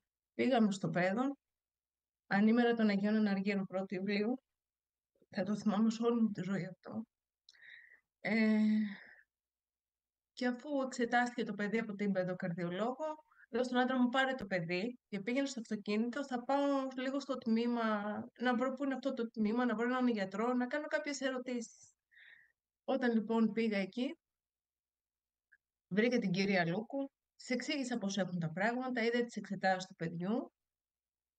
Μου λέει, κορίτσι μου, φεύγεις και σε μισή ώρα θα είσαι εδώ με το παιδί. Όντως το πήγα το παιδί, το εξέτασε, έκανε το τεστ στην τρότα. Και πριν βγουν τα αποτελέσματα, μου λέει κατά 99% το παιδί σου έχει κυστική ίνωση. Νομίζω ήταν η πρώτη φορά που μίσησα άνθρωπο. Ήταν η κυρία Λούκο γιατί μου είπε αυτό που φοβόμουν. Γιατί δυστυχώς είχα διαβάσει ότι στην κυστική ίνωση τα παιδιά ζουν μέχρι 40 χρονών. Προσπάθησε να μου πει η κυρία Λούκο ότι ξέρεις τι, δεν είναι πως ήταν κάποτε τα πράγματα. Έχουμε ανθρώπους που ζουν και 70 χρονών, έχουν εξελιχθεί πάρα πολύ τα πράγματα στην κυστική ίνωση. Πήρα την παιδίατρο μου που ήταν στην Αθήνα και εκεί επί τόπου μου έκτισε ραντεβού σε έναν άλλον παιδοπνευμονολόγο. Πήγα, τον επισκέφτηκα μετά την κυρία Λούκο, το είδε το παιδί, μου λέει δεν έχει τίποτα. Μάλλον κανένα άσθμα θα έχει, αλλά θα το δούμε στην πορεία. Ο οποίος είχε ασχοληθεί παλιότερα και με παιδιά με κυστική ίνωση. Τέλος πάντων, πέρασαν οι μέρες, βγήκαν τα αποτελέσματα της κυστικής, τα οποία ήταν εννοείται θετικά. Άνοιξε η γη να με καταπιαίνει οχτά ολόκληρη, δηλαδή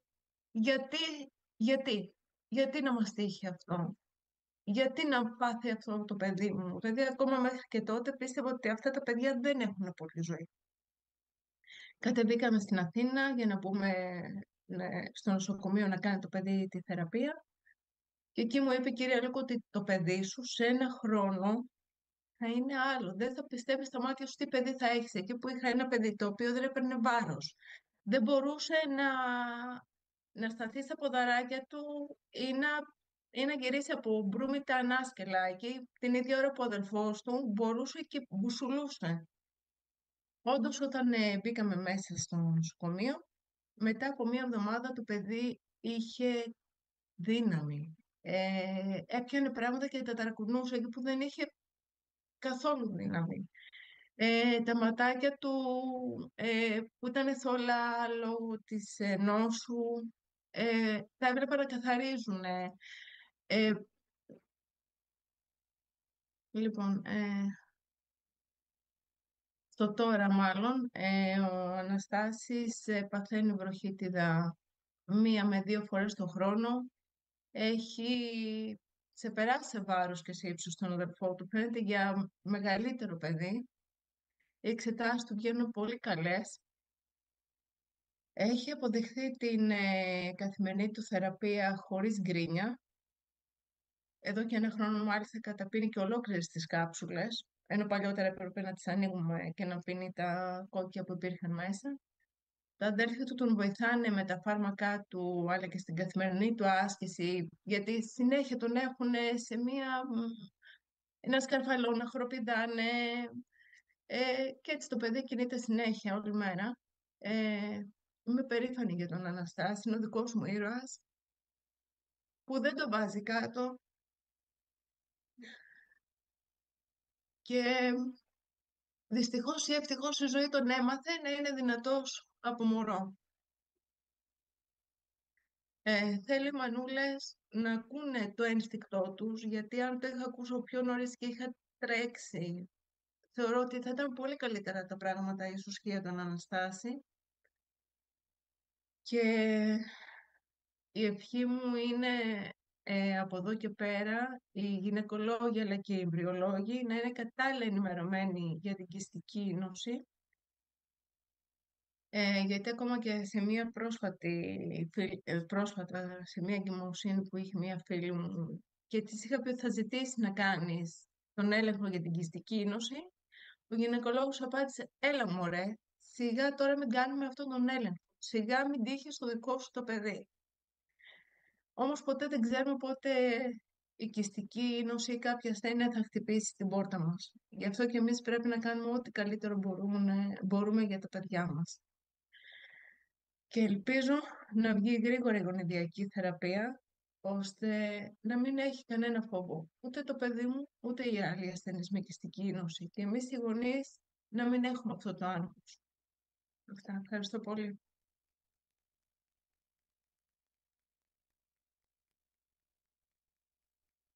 Λοιπόν, η αξία και η αξιοπρέπεια της ανθρώπινης ζωής είναι κατοχυρωμένη από το Σύνταγμά μας και υπάρχει και νομολογία του Αρείου Πάγου. Κανένας λοιπόν επαγγελματίας υγείας δεν μπορεί να μην κάνει σωστά τη δουλειά του.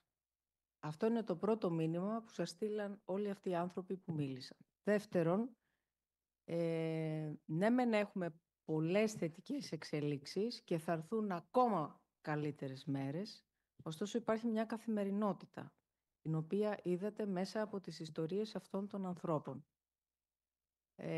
Οι γονείς ιδιαίτερα, που είναι και φροντιστές, πρέπει να μάθουν και να εκπαιδευτούν στο να φροντίζουν και τον εαυτό τους. Στο να φύγουν από το ρόλο του νοσηλευτή, του γιατρού, του γονέα και να φροντίζουν και τον εαυτό τους. Και επίσης πρέπει να διαχειριστούν παράλληλα το παιδί με την κυστική ίνωση και το υγιές παιδί. Αυτό είναι ένα πάρα πολύ μεγάλο κεφάλαιο, το οποίο συζητάμε πάρα πολύ αναλυτικά στις ομάδες.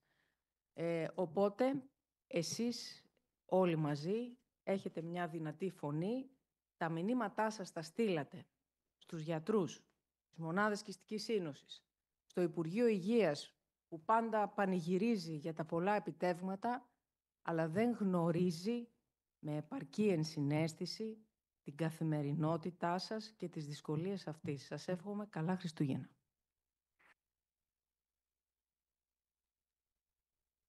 Ευχαριστούμε πάρα πολύ. Πραγματικά ήταν πολύ συγκινητικές οι ιστορίες που ακούσαμε και από τους ασθενείς και από τους φροντιστές. Να πω εδώ ότι οι ομάδες της κυρίας Σταυρούλας Ρακιτζή θα συνεχίσουν και του χρόνου από το Γενάρη, οπότε θα βγάλουμε ανακοίνωση όσοι έχουν συμμετάσχει και παλαιότερα, αλλά και καινούργοι να δηλώσουν συμμετοχή για να μπουν σε αυτές τις ομάδες που γίνεται τόσο καλή δουλειά και μας βοηθάνε πάρα πολύ. Και νομίζω ότι εδώ μπορούμε να κλείσουμε το συνέδριο. Ευχαριστούμε πάρα πολύ όλους που ήρθατε εδώ σήμερα, όσους μας παρακολουθήσατε διαδικτυακά, που ήσασταν κοντά μας. Καλά Χριστούγεννα, καλές γιορτές, να είμαστε όλοι καλά και ανανεώνουμε το ραντεβού για του χρόνου, για το επόμενο συνέδριο και εύχομαι απεριόριστη ανάσα σε όλους. Να είστε καλά.